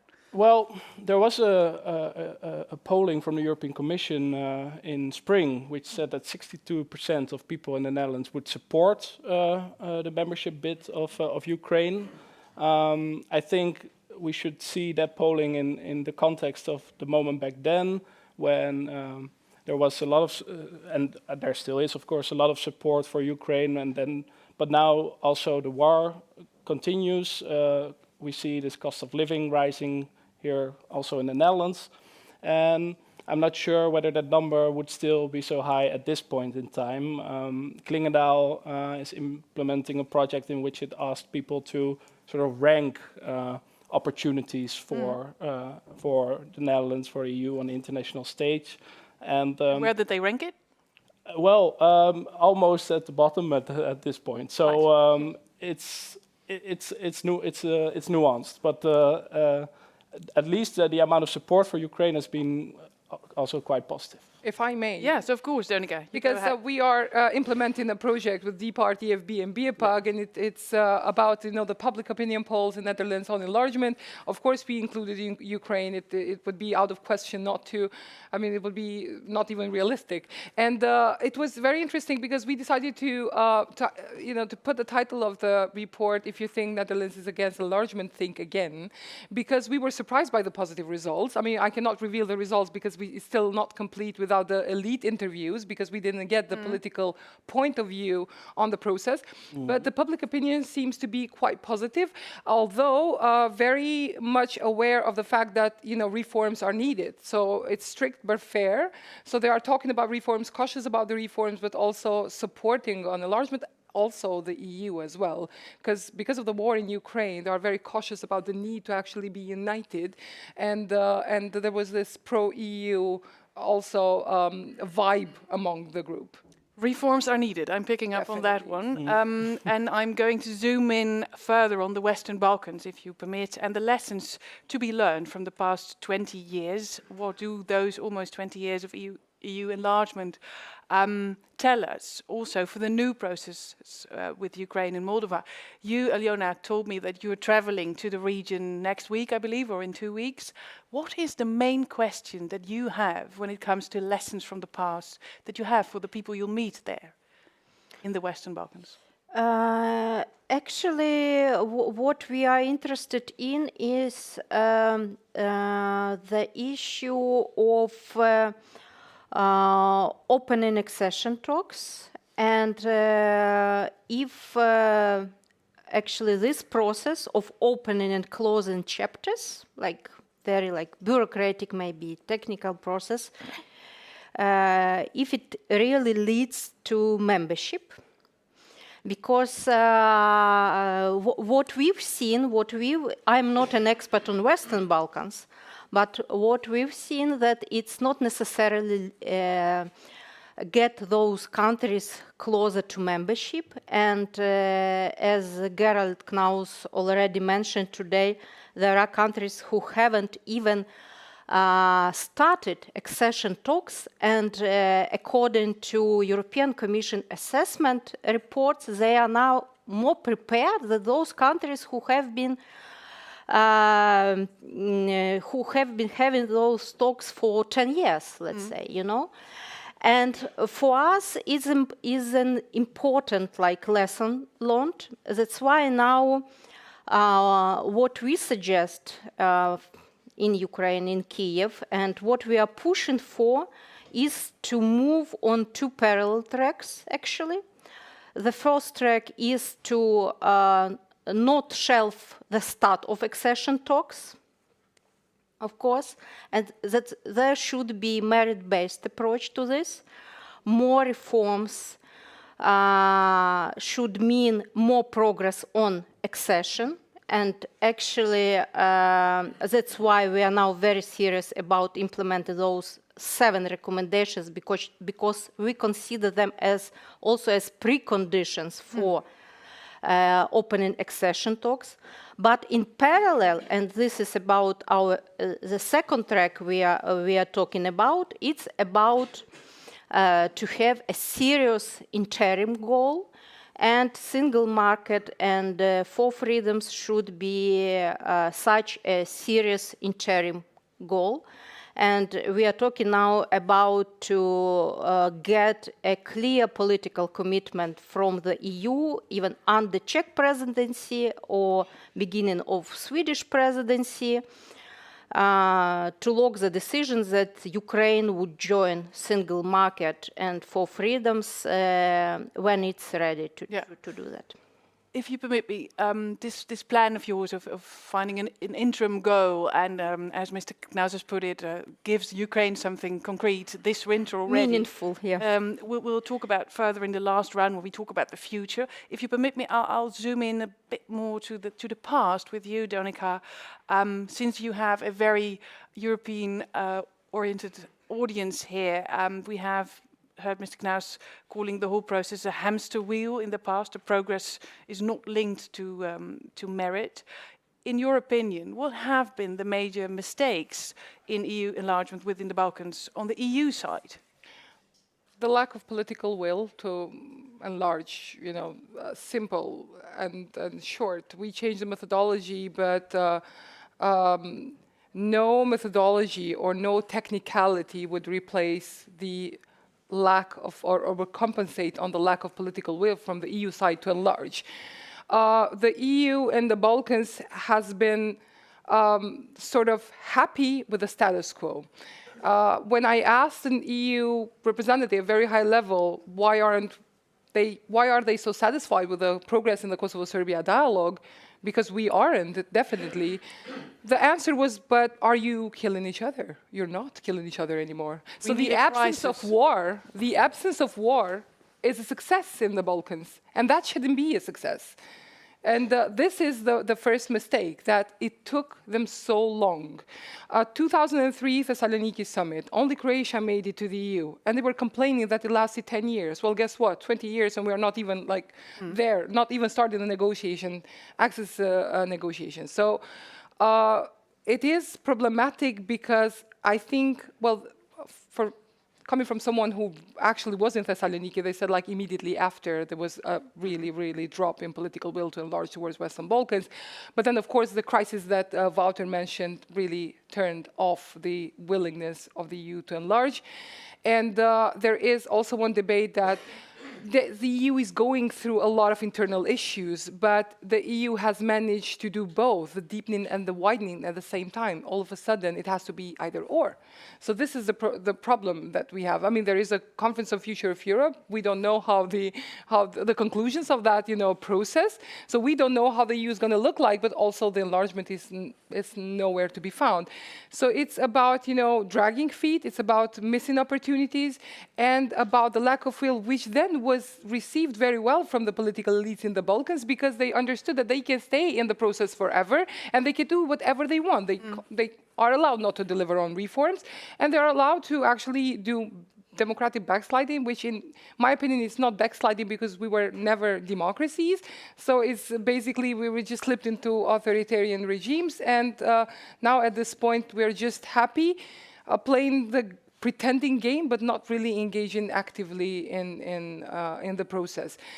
What happened with North Macedonia and Greece, that makes me think that even if you give a country a candidate status, it can be stuck forever in that phase and not really move on to the accession talks.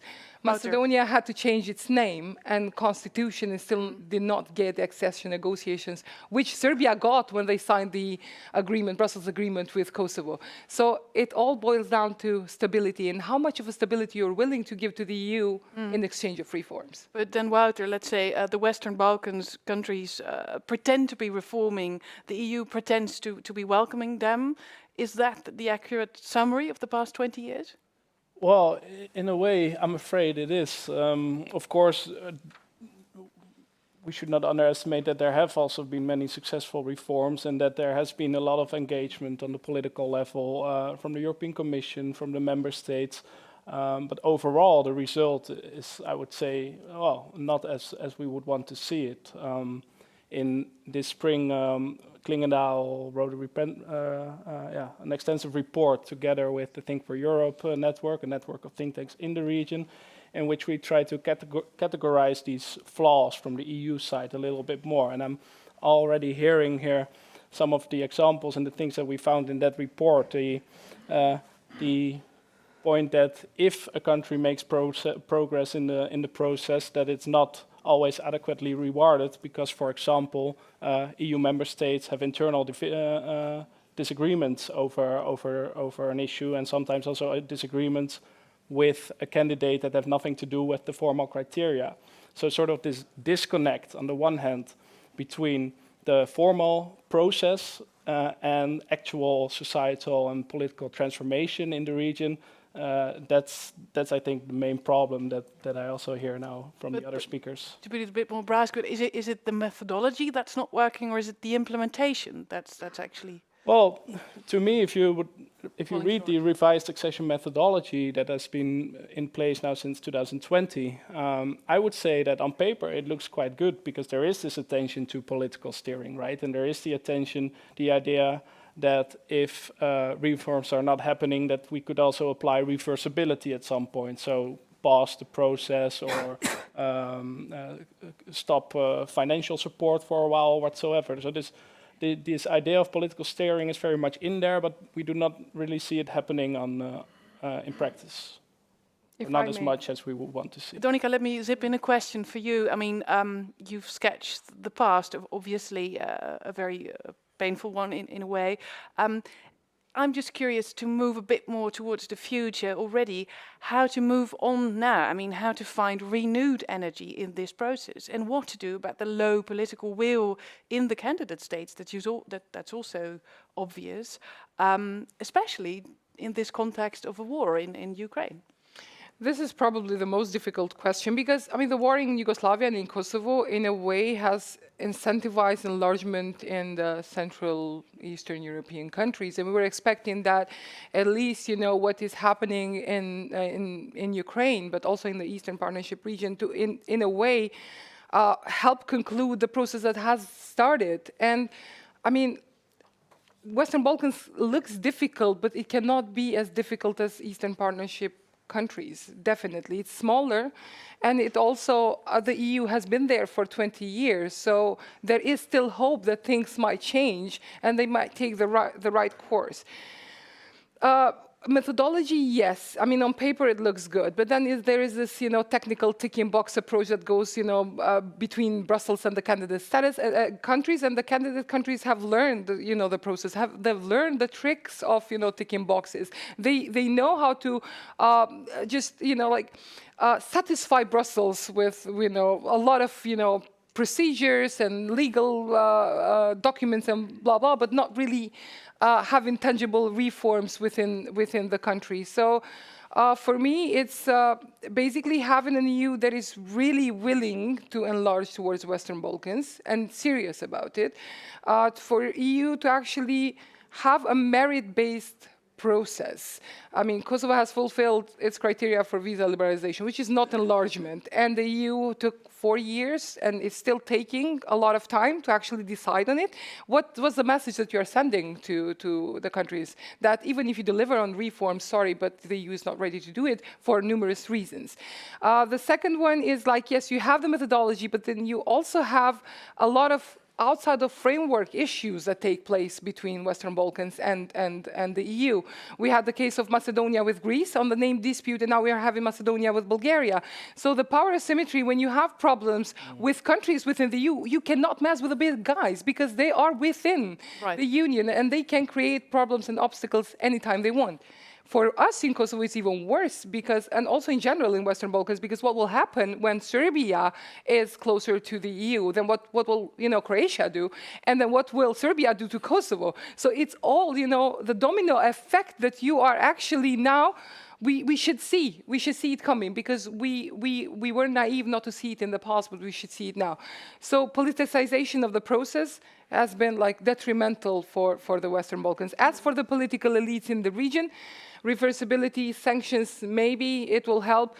What happened is that, the EU created partners for stability and partners for dialogue in the region. This is the case with Vučić, and this is the case with other leaders in the Balkans, which is not helping democracy thrive in the region. I place a comma here and a point for now. Moving to Ukraine, Alyona, interestingly, you have stated before, Ukraine's aspiration will not negatively impact the Western Balkans, but instead should give a new impulse, actually, to all enlargement journeys. Looking towards the future, how would that work? Just on a concrete level, you've already sketched your interim goal briefly before, but what is it that Ukraine can do itself not to be further helping the process?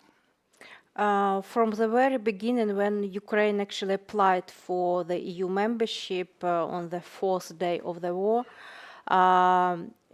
we've been talking about cooperation with Western Balkan states, not competition. And we promoted, as Ukraine, we promoted also some progress towards some Western Balkan states. I can even say you that during the visit of Bulgarian Prime Minister, I believe, in Kiev back in April and May, Ukrainian leadership asked him to unblock the issue of opening accession talks with North Macedonia. So this is very concrete example how Ukraine wanted to contribute not only in what we considered as our own interest, but also in Western Balkans. And we also, we would like to cooperate closely with Moldova, but we don't want to be in one package or something like that, as North Macedonia and Albania, for example. Yeah. So we have a lot of lessons we would like to learn from Western Balkans, actually. And now we think that this idea of having an interim goal like single market, enjoying 4 freedoms, should unite actually Ukraine's and Moldova's European integration and Western Balkans. Of course, we are all on different stages. We are all on different levels. Some of us already started accession talks, some not. Some of us even still candidate status and even don't have candidate status, But we think that we can unite our efforts at some point, and and to move together. And you have introduced this idea of the interim goal, a more staged or phased accession. Wouter, with your experience, would you say that the model of staged or phased accession is feasible? Well, in any case, it would provide a solution to the problem that now the methodology is very binary, right? You're either part of the European Union or you're out, and when you're out, you may be in a waiting room that can take very long, as we have seen now in the past 20 years. To make it a bit more concrete, can it be implemented while rule of law problems persist? Well, that's the major question, and this idea has been floated in the past year. I think building also about earlier ideas about some sort of European onion, right? A Europe with different speeds maybe and different levels of integration. I see it. For me, it would be difficult to see how a country can be part of the EU partially if judiciary, for example, is not fully independent yet. I find that difficult to see, so there should be some rule of law reassurances in place to make sure that such partial integration can happen. And maybe one way to do so is by introducing some sort of observer status first, maybe some sort of test membership, right? In which a country becomes part of the EU, has a seat at the table so that it can be part of the discussions, the relevant, current discussions, for example, on energy prices in the EU or in the past when the COVID crisis broke out. But it may not then right away have voting rights, for example. Short reaction, Aljola? Yeah, I just wanted to say that in terms of moving into single market and for freedoms, Ukraine, for example, will not start this from the scratch, because in association agreement and DCFTA, which is deep and comprehensive free trade agreement, and it is a part of association agreement, we already envisaged some elements of single market, and even before granting a candidate status, Ukraine implemented around 60% of association agreement. And also after large-scale invasions started, some EU member states already applied some elements of four freedoms to Ukrainian citizens, to Ukrainians, including a temporary access to labor market, and it proved, and as far as I know from Polish experience, from Czech experience, they are quite happy that a lot of Ukrainians actually, they were really afraid that Ukrainians would come and to but they're happy now that Ukrainian receive this temporary access to labor market. So we have some of those elements already, so we are naturally moving into this direction. And it would be good to have also a political commitment and political decision that Ukraine would join single market and for freedoms when it is ready. And it would be also good because it's about practical benefits for ordinary people, because they cannot afford another endless accession process with opening and closing chapters. Who cares about which, among general public, which chapter is closed, which is open? So it's, they care about practical benefits of European integration. They have to feel somehow that Ukraine became a candidate status, and it, and this status provides some benefits for ordinary people. I want to pick up on another idea that has been floating through the room here and elsewhere. Ms. Monika, I should say, President von der Leyen, she also supported the call for a European political community, right? A concept launched by France. I already see your face. Would some sort of that kind of community be a better alternative in the short run, given the low progress we've seen in enlargement? And what should it entail?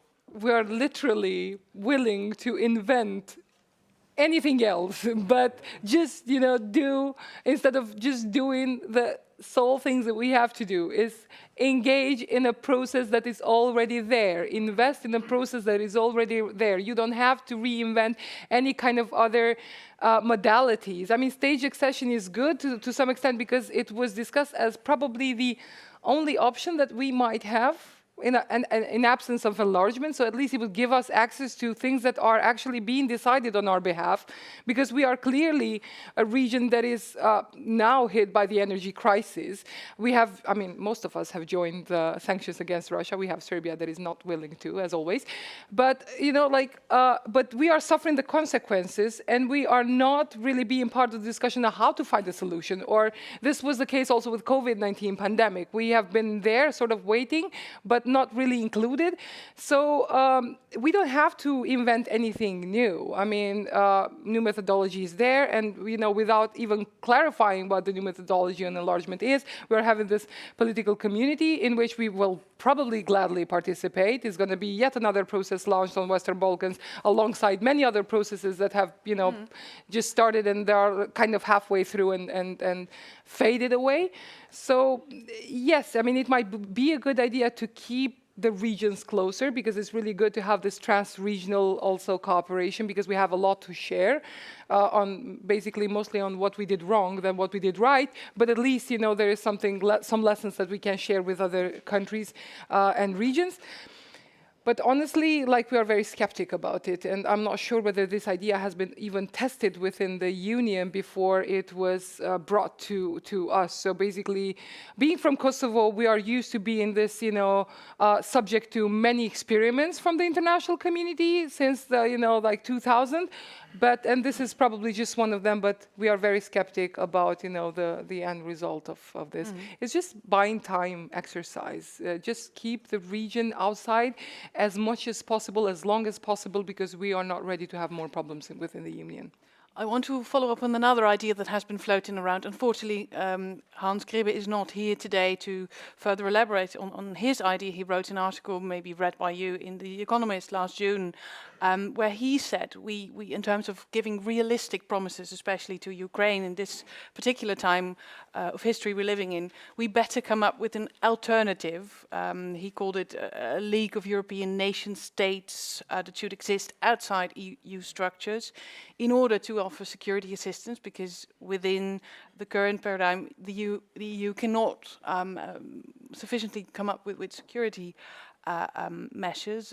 Mr. De Hoop Scheffer also touched upon that this morning. Aljona, for you, how do you see this Ukrainian EU membership rhyme with the treaty obligation in Article 42.7, is it right? Yeah. First of all, I would like to say that, Ukrainians, before the war started, Ukrainians linked their hopes in terms of deterrence, in terms of adequate response with NATO. So NATO looked like a really decisive alliance which could help Ukraine in the war's time. But paradoxically, in Ukrainian public's view, the European Union appeared to be more decisive and more willing to help Ukraine than NATO. So there's been a huge disappointment in NATO as an alliance and a lot of enthusiasm with regard to the European Union. And even granting candidate status, it was also perceived as a sign of decisiveness, as a sign of even brevity, I would say, because there were some threats from Moscow that if Ukraine gets candidate status, there could be some implications, and Putin could escalate. And we heard a lot, especially in Berlin, that they are not sure about granting Ukraine candidate status precisely because there could be further escalation by Putin based on that. Because for us it was clear that, if Ukraine is in the EU, it would never become a part of Russia. So it would like simply Putin's logic and Putin's willingness to fight until I don't know what loses any sense, you know, because what he's trying to do is to get back Ukraine into Russian new empire or new Soviet Union. We don't know, but it's like to get back again. That's why, but we don't see a European Union membership as a security guarantee or something like that, as it was seen in the past by many people in Finland, for example, or maybe Sweden. So in that sense, it so would be a false we don't promise. see. So we are now looking for some security guarantees before we can become member of NATO. So NATO membership is still on agenda, and we should hopefully we will apply Swedish model in terms of NATO membership to become a NATO member basically overnight. But we would like also to apply Swedish, partially Swedish model in terms of European integration, because Sweden, along with Austria and Finland, they joined European Economic Area first and then European Union. So it's like, yeah. Thank you for your elaboration on that. Before I head to the audience, we have time for two very sharp and short questions. So already think of a very good one, and then I'll get back to you. Wouter, last question for you here on stage. It's often said, right, that the EU should not engage in a further process of enlargement in Eastern Europe until the stalled enlargement process in the Western Balkans is fixed. We've been hearing about the need to first deepen the integration of the existing EU member states before beginning to further widen. Do you see in this term a very clear vision from the European Commission on EU enlargement, especially when they have discovered it as a geopolitical instrument? Well, the Commission is very clear. Yeah, they have clear words, but do they have a clear idea? In the sense that they say, okay, the Western Balkans, for example, are part of Europe, they belong to our European family, we want them in, right? So this is quite clear, and I think that there are many people within the EU and in the member states that are working towards this objective. And we've been quite critical, I think, in this panel also about the role of the EU. And in a way, it's a shame that all of these people who are putting so much effort into this process, that somewhere in a political level or in a political mismatch, this effort gets lost in a way. You're a good diplomat. Sorry, no, let's finish. Well, as a think tanker, I wanted to add that I do not fully agree with Monika. I think that the idea of the European political community may be a way to sort of get out of this model of being in or out of the EU, and that sort of the challenges that we now see in Europe at large related to energy security, migration maybe, security challenges, that it would be good to have a model in which these challenges can be discussed politically with EU countries in the Western Balkans, Ukraine, Moldova, Georgia, and potentially others as like the UK or Norway, for example. So at the agenda in Prague, right? Possibly. Right. Yeah. Good. Time for two crisp questions. No comments, please. You're competing with lunch, so be sure to be short. Yes, in the front. Please introduce yourselves very briefly. Hi, Antonetta Dimitrova, Leiden University. Two questions, indeed very quick.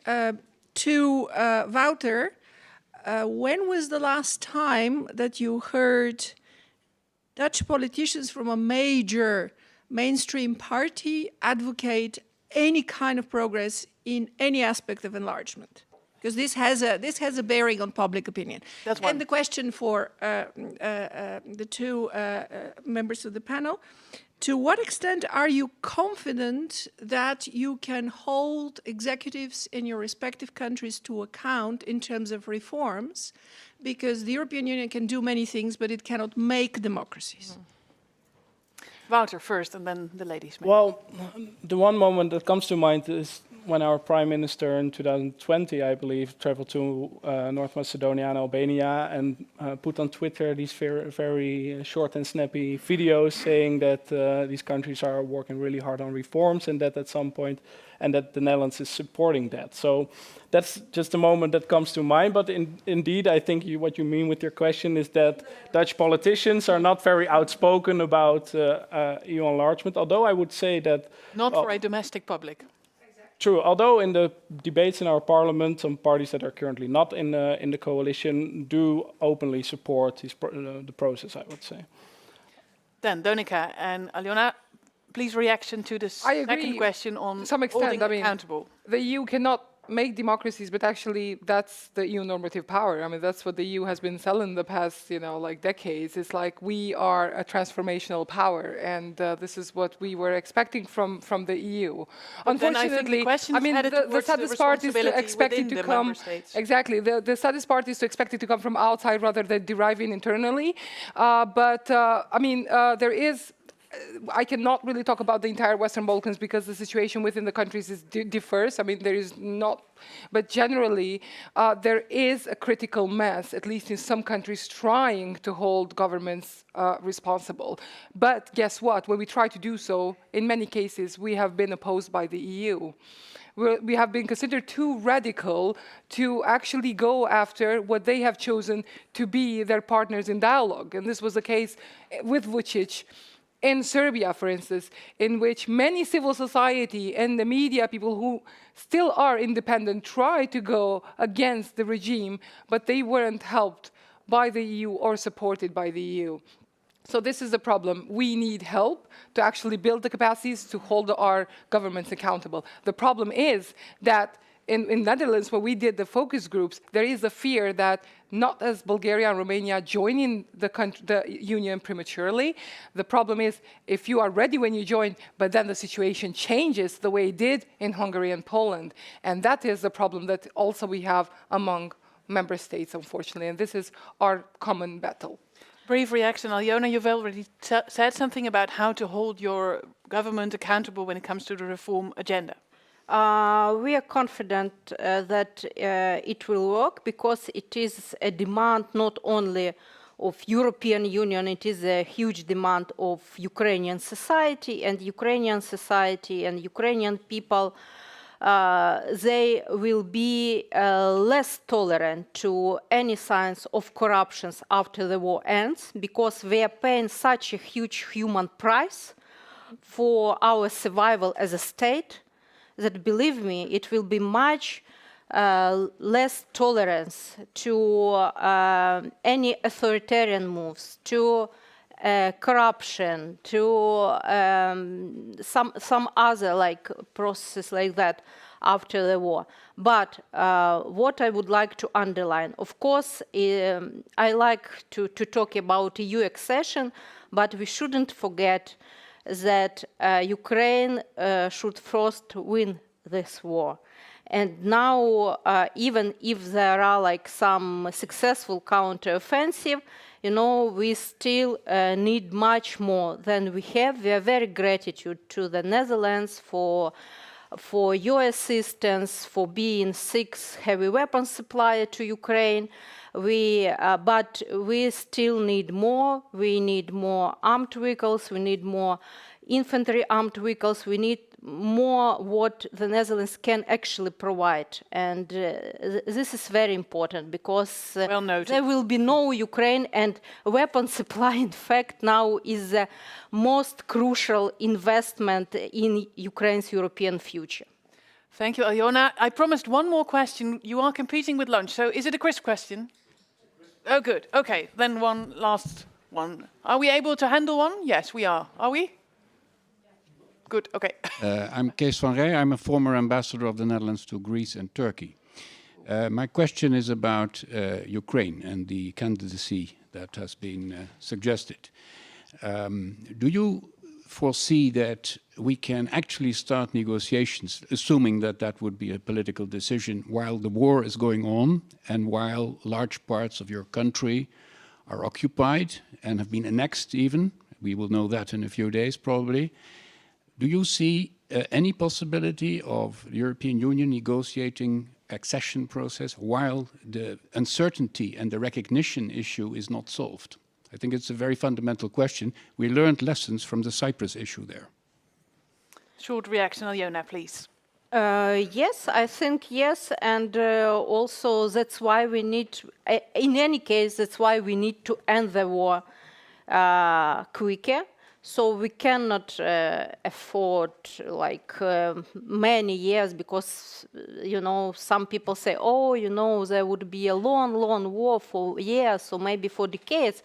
But it depends on also on how the West and how Europe and how the US would react. And we appreciate when many countries saying, oh, we are ready to support Ukraine as long as it takes, but actually we need this, we need to support at the scale. It's not about duration of support, it's about scale of support. So we need as much as as they can, not as long as they can, to support Ukraine. The negotiation process, right? That's where the question was heading, I guess. Yes, yes, I think it's possible because, yes, there are lessons learned, but in the same time, that's why we are not naive. We are not saying that Ukraine could become a member of the EU in 5 years or something like that, or maybe even in 10 years, I don't know, even though, you know, at the beginning of this year, no one could imagine that Ukraine would become a candidate country in June. So everything is possible. That's why we are looking for some interim steps. That's why we are looking for some more like creative decisions. We understand that we have to be very creative. We have to be very proactive, you know, in order to move forward. Because if we lose this light in the end of the tunnel, which is EU membership, it would be a disaster for Ukraine. It would be a disaster for the region, and we have to move forward. Actually. Some have argued that this crisis is the test that the EU was made to handle. Let's hope that this moment, these new candidates, present the EU with an opportunity to reform and recreate itself to meet the challenges that lay ahead. Thank you very much to the panelists here, Dominika Emini, Executive Director at Civicus Platform, Wouter Zweers here in Clingendael, and Aljona Getmanchuk from the New Europe Center in Kiev. All right. The challenge that is awaiting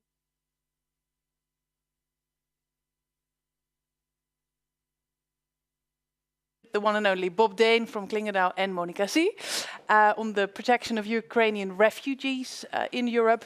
Stay tuned, please, and be sure to leave the audience, whether from the back or in the front. Have a very nice afternoon. Thank you.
Speak louder. Are we able to get started, Joris? Filmpje. First, we'll start with a short video before we continue. That'll wake you up.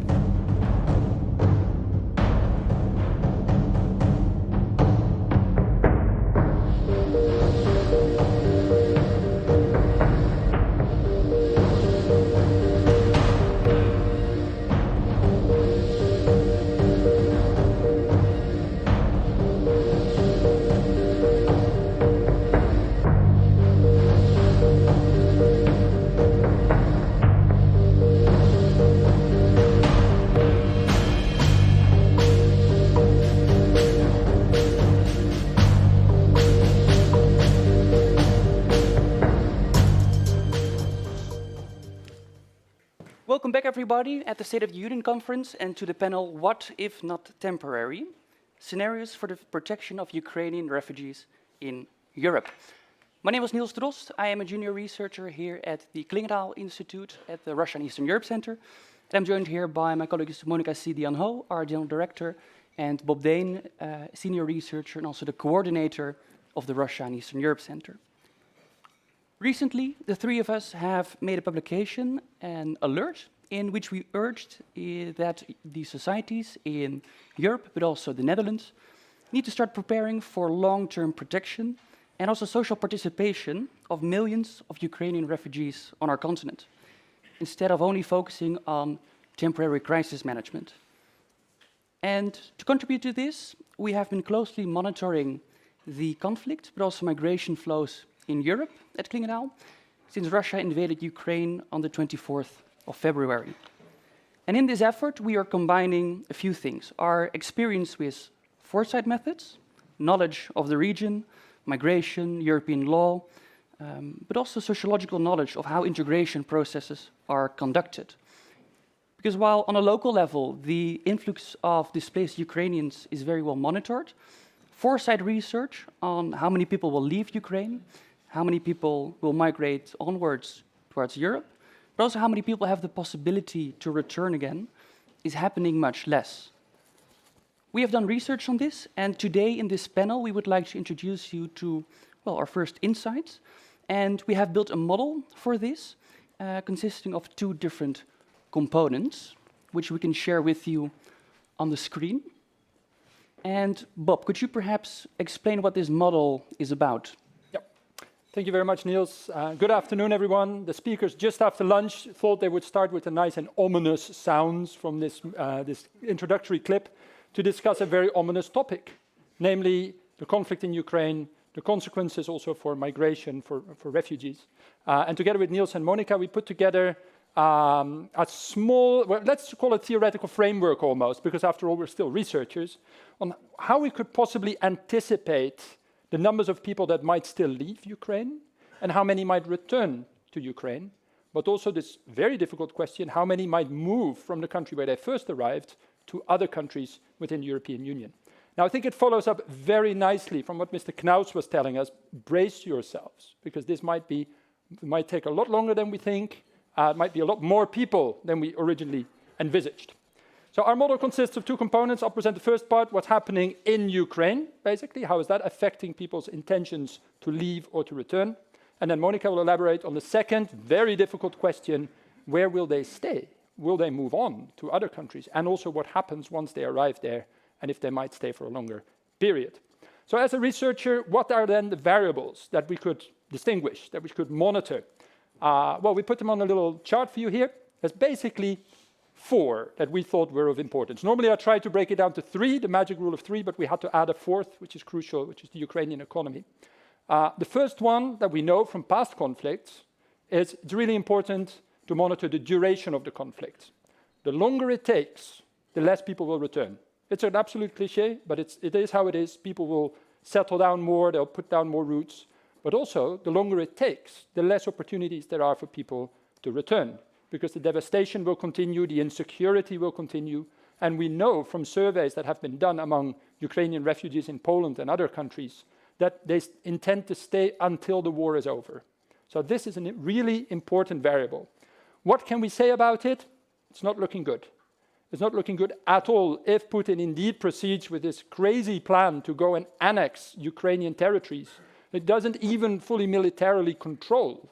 He will pass yet another point of no return when it's really hard to envision a diplomatic solution to the conflict. General, you alerted us to the fact there are two end states, a total victory, or I think you call it an unconditional surrender, or a diplomatic solution.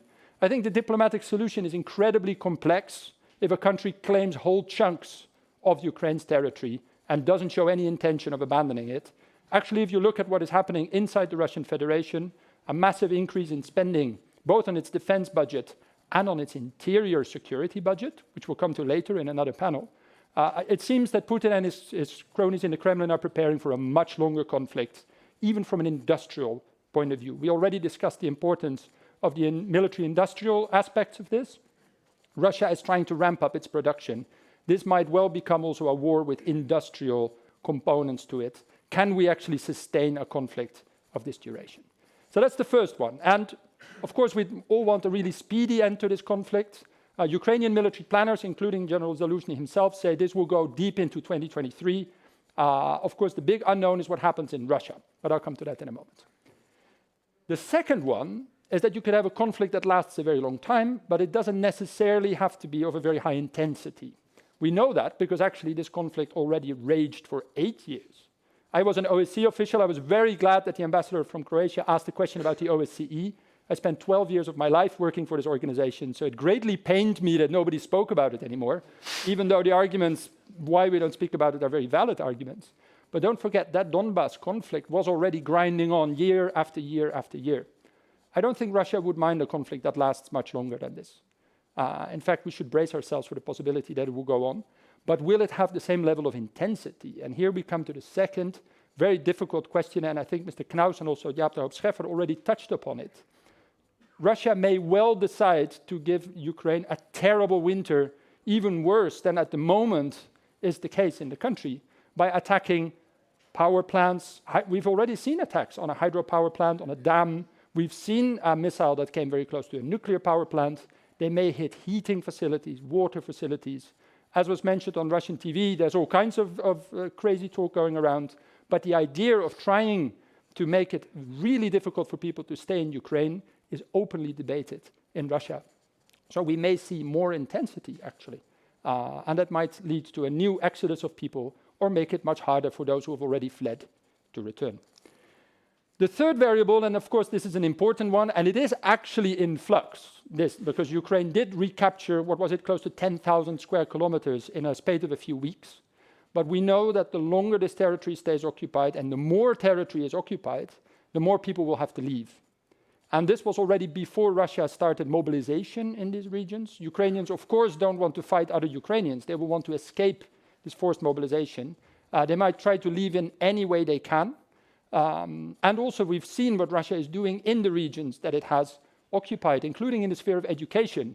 I have 2 kids, one in primary school. I don't want them to go to a school where they're being forced to read Putin's article on the first day immediately. So people will try and leave these occupied territories. So more people may come. This could also work in the opposite. If Ukraine does liberate more territory, it could well be that more people think now is a good moment to return. But it also very much depends on how this territory is liberated and what it looks like after Ukrainians regain control and liberate it. Because we've seen what Russia does. We've seen the absolute destruction that happens in places that it temporarily occupies. So this is a third variable that we should watch. But the fourth one, and I can't stress this enough, it was already mentioned at the beginning. I think Mr. Knaus was still being modest about it. I think this is the Achilles heel of Ukraine at the moment. It's good that we give all this military support, but it needs around 5 to 6 billion per month to sustain the shortfalls in its government expenditure. It has a state debt that is becoming borderline unsustainable. The hryvnia had to be devaluated, which immediately has impact on people's purchasing power inside Ukraine. The World Bank estimates that the GDP will contract between 40 to 50%. How they measure that in times of war, I don't know. It must be really smart economists trying to do that. But definitely it doesn't look good. What does this mean for employment opportunities for Ukrainians to go back? Apart from, of course, the patriotism and the will to rebuild their country, they have to have the means to sustain themselves. Some estimates would say that the amount of Ukrainians living below the poverty line might go up fourfold by the end of the year. So Ukrainians will face an incredibly difficult winter and even beyond. I don't think we should estimate that once spring arrives, all these problems will go away. And this is also up to us. This is up to the IMF, the EBRD, the European Union, individual countries. I very much appreciate the strong support that the Netherlands gives to Ukraine.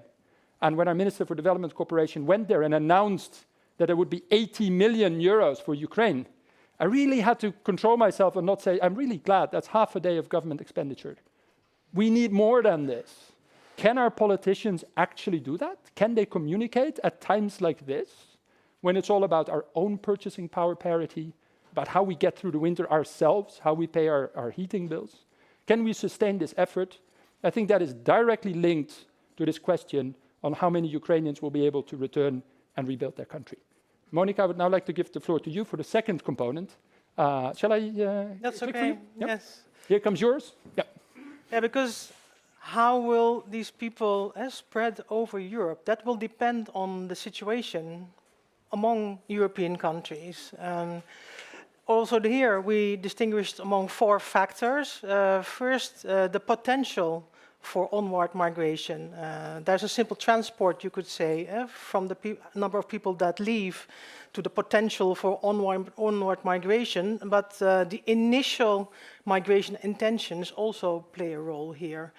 There has been done interesting research by the Delmi think tank in Sweden. They collected Gallup population surveys over the last years before the 24th of February invasion, and they showed that 1 out of 4 Ukrainians already wanted to migrate if there would be the opportunity. They also asked the second question, which country of destination would you then choose? And then it turned out that 1 out of 3 would opt for Germany. So that means that there's a potential for onward migration. The Netherlands is not among the top 5, but anyway, 30,000 out of 1 million would like to go to the Netherlands. So you can multiply the millions that leave Ukraine times 30,000 to get a grasp of the number that the Netherlands should prepare for based on these migration intentions that have been measured over the past few years. So the migration, onward migration potential matters.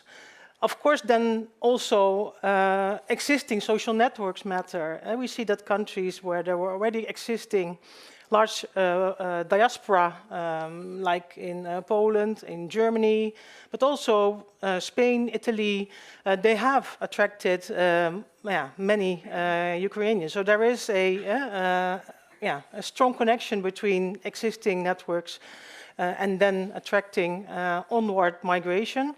There are interesting exceptions. The Czech Republic, already mentioned this morning by Gerald. And a country like France, for instance, then, because it has not a very large diaspora community, is not attracting much onward migration in the first instance.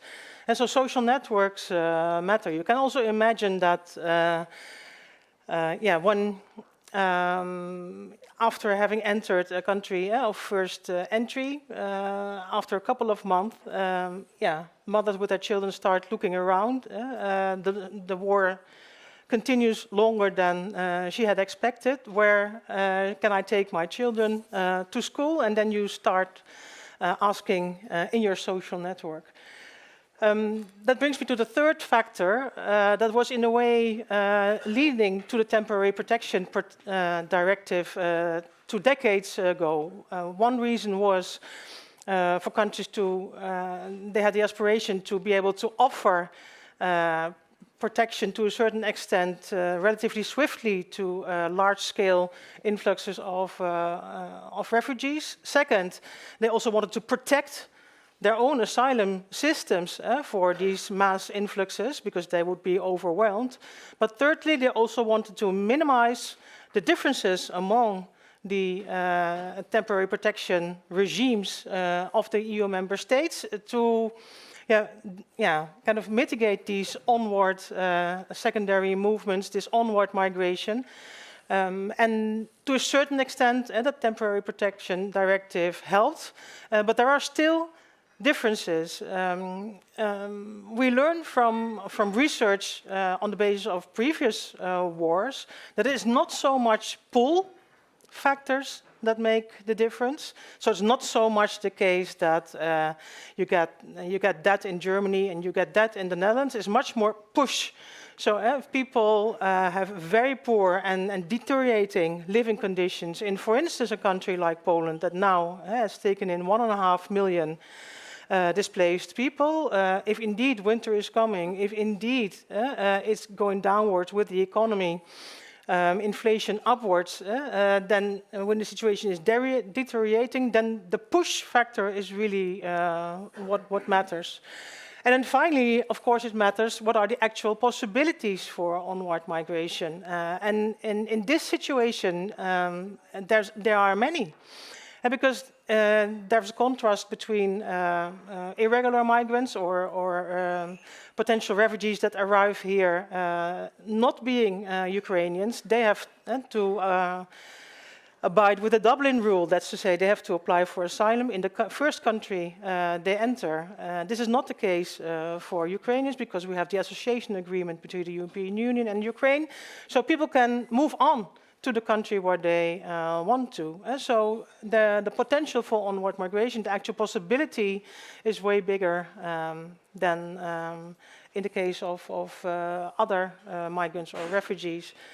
Yeah, if we kind of combine these two main factors, the two dimensions, we end up in 4 scenarios. One in which this is just the beginning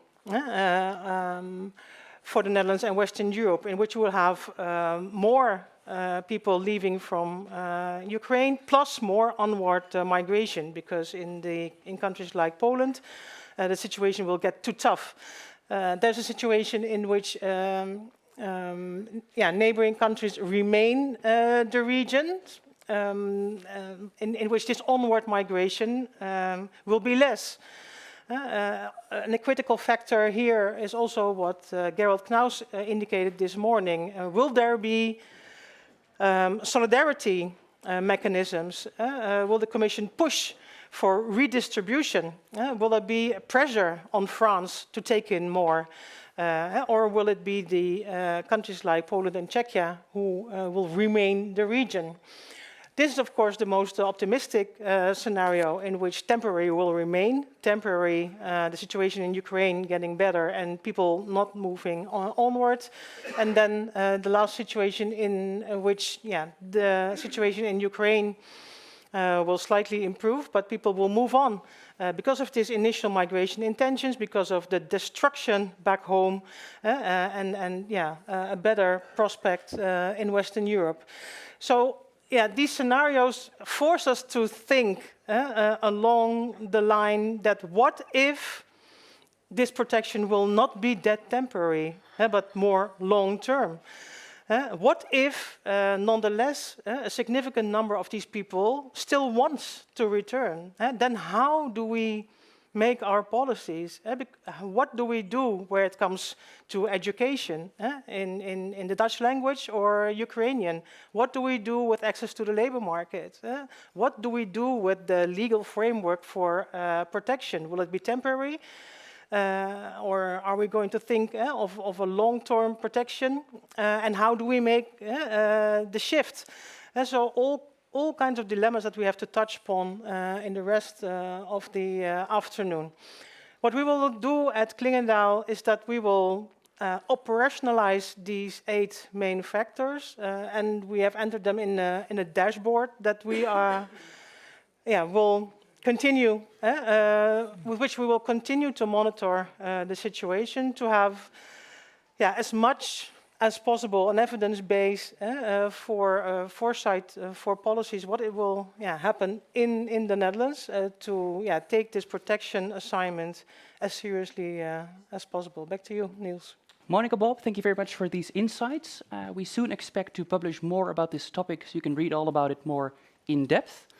For now, our goal today was to start with setting the scene and thinking about what possibly might happen next. We don't have a glass ball, we can't predict the future, but at least we can think about what possible scenarios are imaginable and actually prepare ourselves policy-wise for what might end up happening. Now, it is time to go onwards to the next panel. This time, we are the region, monitored, also moderated by my colleague Monika. And for now, I'd like to thank you very much for your attention. Dit is de volledige versie. Oké. Ontbreekt deze ook, de laatste pagina?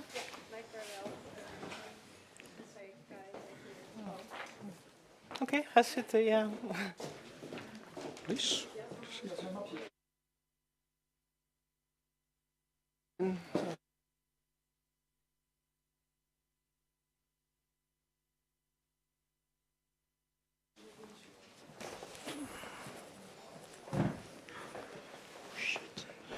So, having digested the speech of Gerald Knaus this morning and having digested a little bit these scenarios, we are glad that we can exchange views with three key figures involved in the protection of displaced Ukrainians, involved in the negotiations on how to do that, and involved in evidence-based research and advice on how that protection is getting shape and the remaining problems, how to overcome them.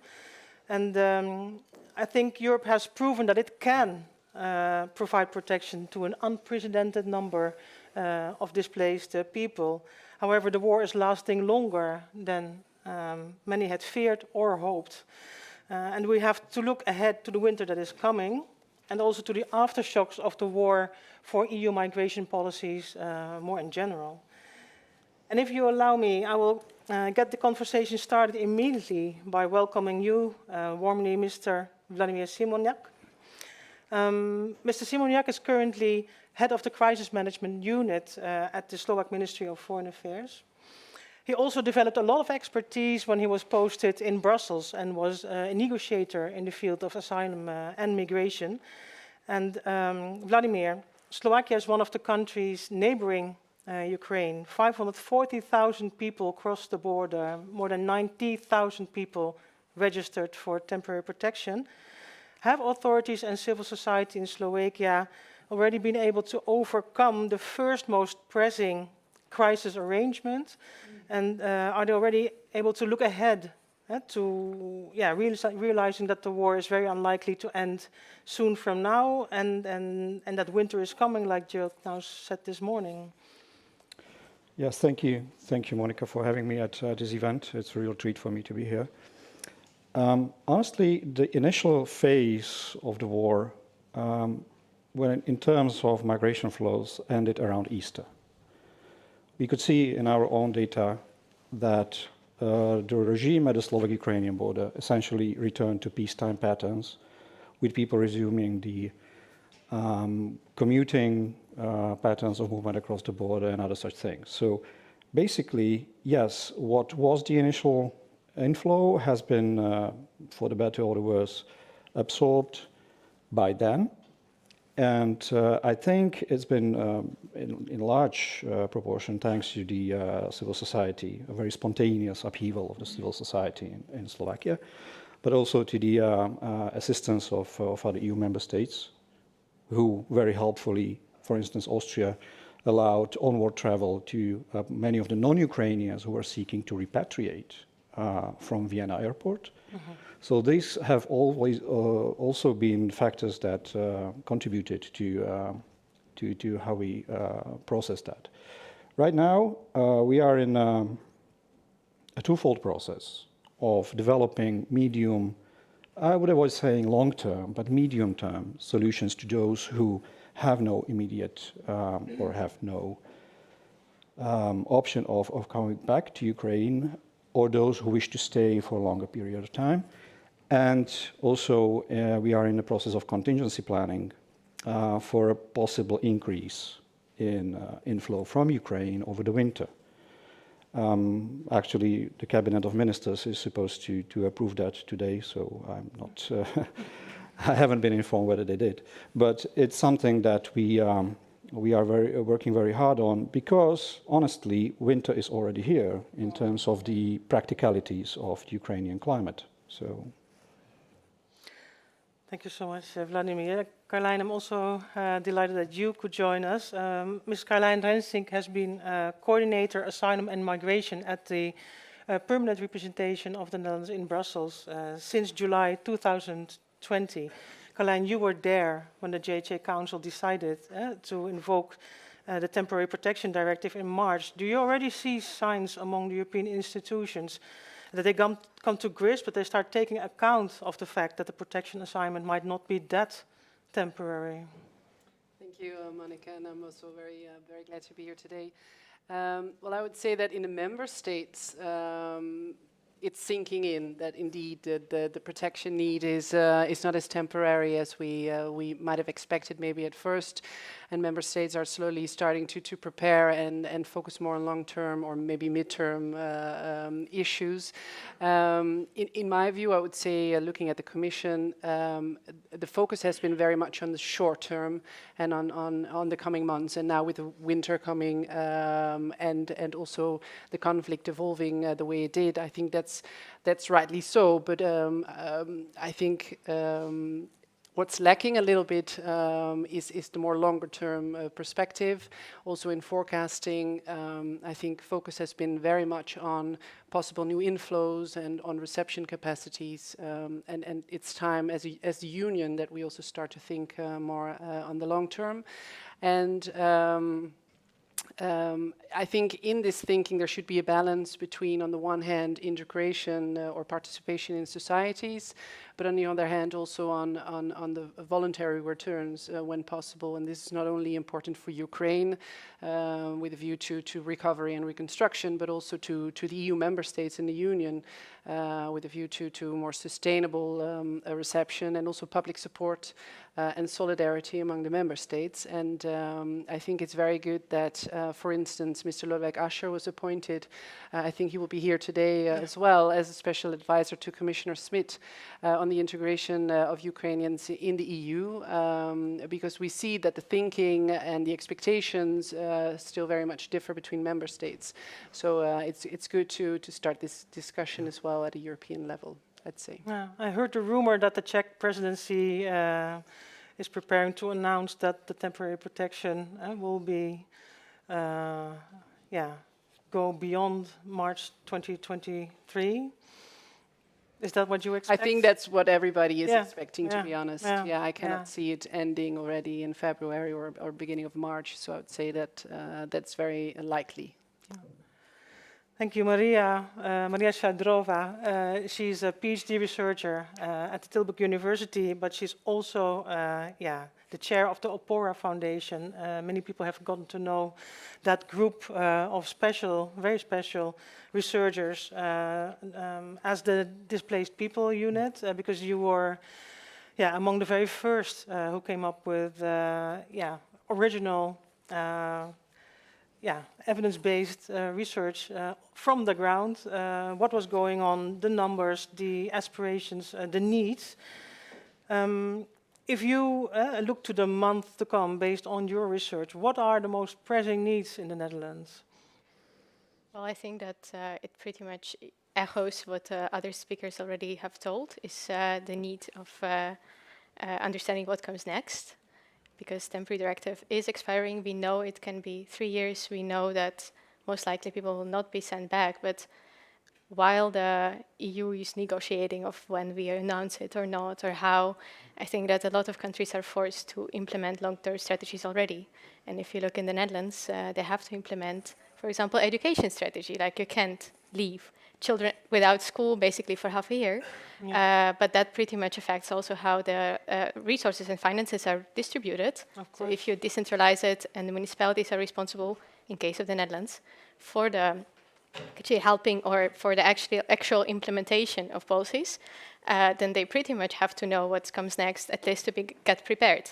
And if you know that there are 30% of children, then of course education comes into place, then housing.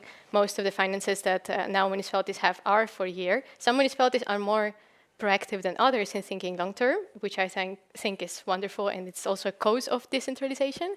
But still, we also need, I think, more centralized way of how we look at temporary protection long term. And this pretty much also brings us to the point that temporary directive, although it's kind of a unified by temporary directive 2001, it's still implemented very differently across member states. In some member states, people are granted residence permits. In some places, like in the Netherlands, it's something in between, something new, something made up. Once the crisis came into place. So I think that the lack of this unification or harmonization across member states, will pretty much affect things that you already told about onward migration, or how it's going to be, or how the also possibilities of just simple employment and education, which is, I think, one of the most crucial here, will also be possible. So if one country will go for residence permit and will equate the rights to the ones of refugees, that will be very different than another country that wouldn't do that, although having the possibility and opportunities.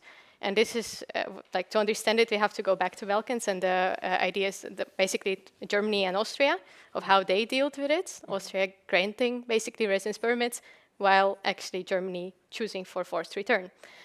But then the problem is, it's what you mentioned, is it actually, and you mentioned about voluntary returns, is it ever possible? Because since the border countries are so supportive towards Ukrainians, can we really think of forceful return as we do, for example, with West Africa that I studied for the last 4 years? Can we actually return this mass of people with the countries that support them, like Slovakia, Poland? Because then you have to secure, make borders more secure, but will they actually go for it? That's the question. And you already mentioned that there are more differences than this harmonized temporary protection would make you think. Vladimir, do you also see these differences, and do you think that they result in push and pull factors among member states? I think yes. I think there is some empirical evidence to that. People, when they migrate from Ukraine into different EU member states, they remain in touch. They somehow compare the conditions that they encounter. Then it sometimes results in even very unpredictable secondary movements. We have been having, that's almost like an anecdote, a slim number of people coming from Sweden to Slovakia because for whatever reason, they found some of the conditions probably more agreeable. I don't know. It took too long, no, in Sweden? Probably because we implemented a system that immediately issued the authorizations to the applicants.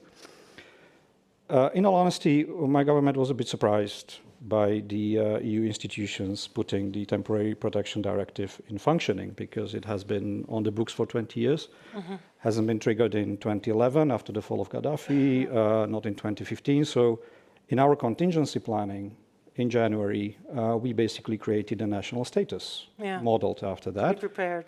Yes. So it was a agreeable surprise then when the directive was triggered, but it doesn't honestly change the basis of our thinking of what's necessary towards these people.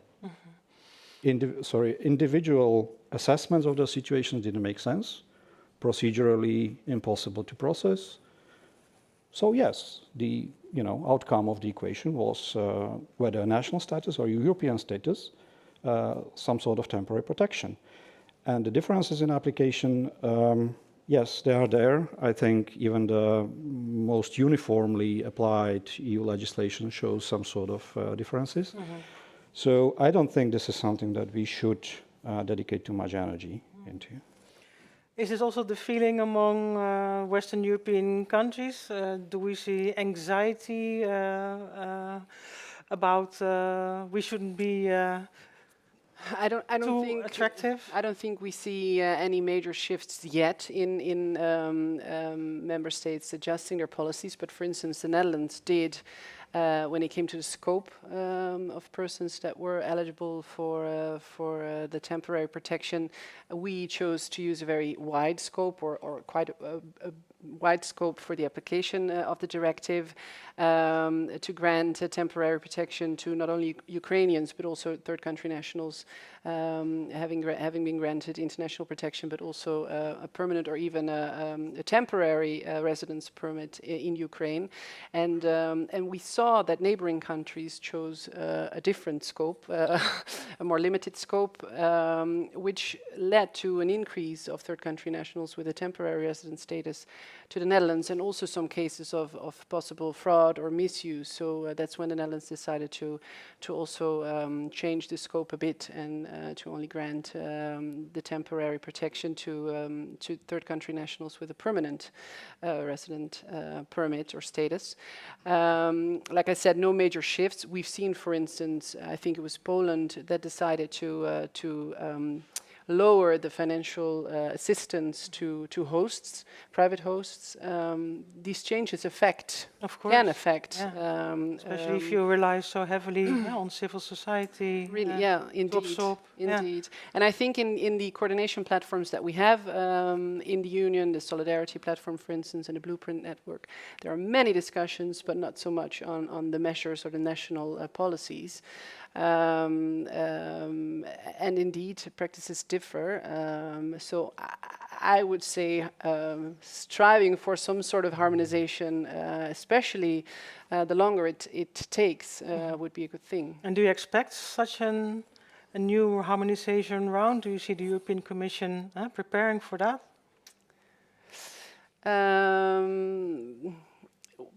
I'm not so sure. I think maybe as member states within the council, we should push for such a discussion and at least have the discussion amongst each other on how to deal with this. Yeah. Thank you, Maria.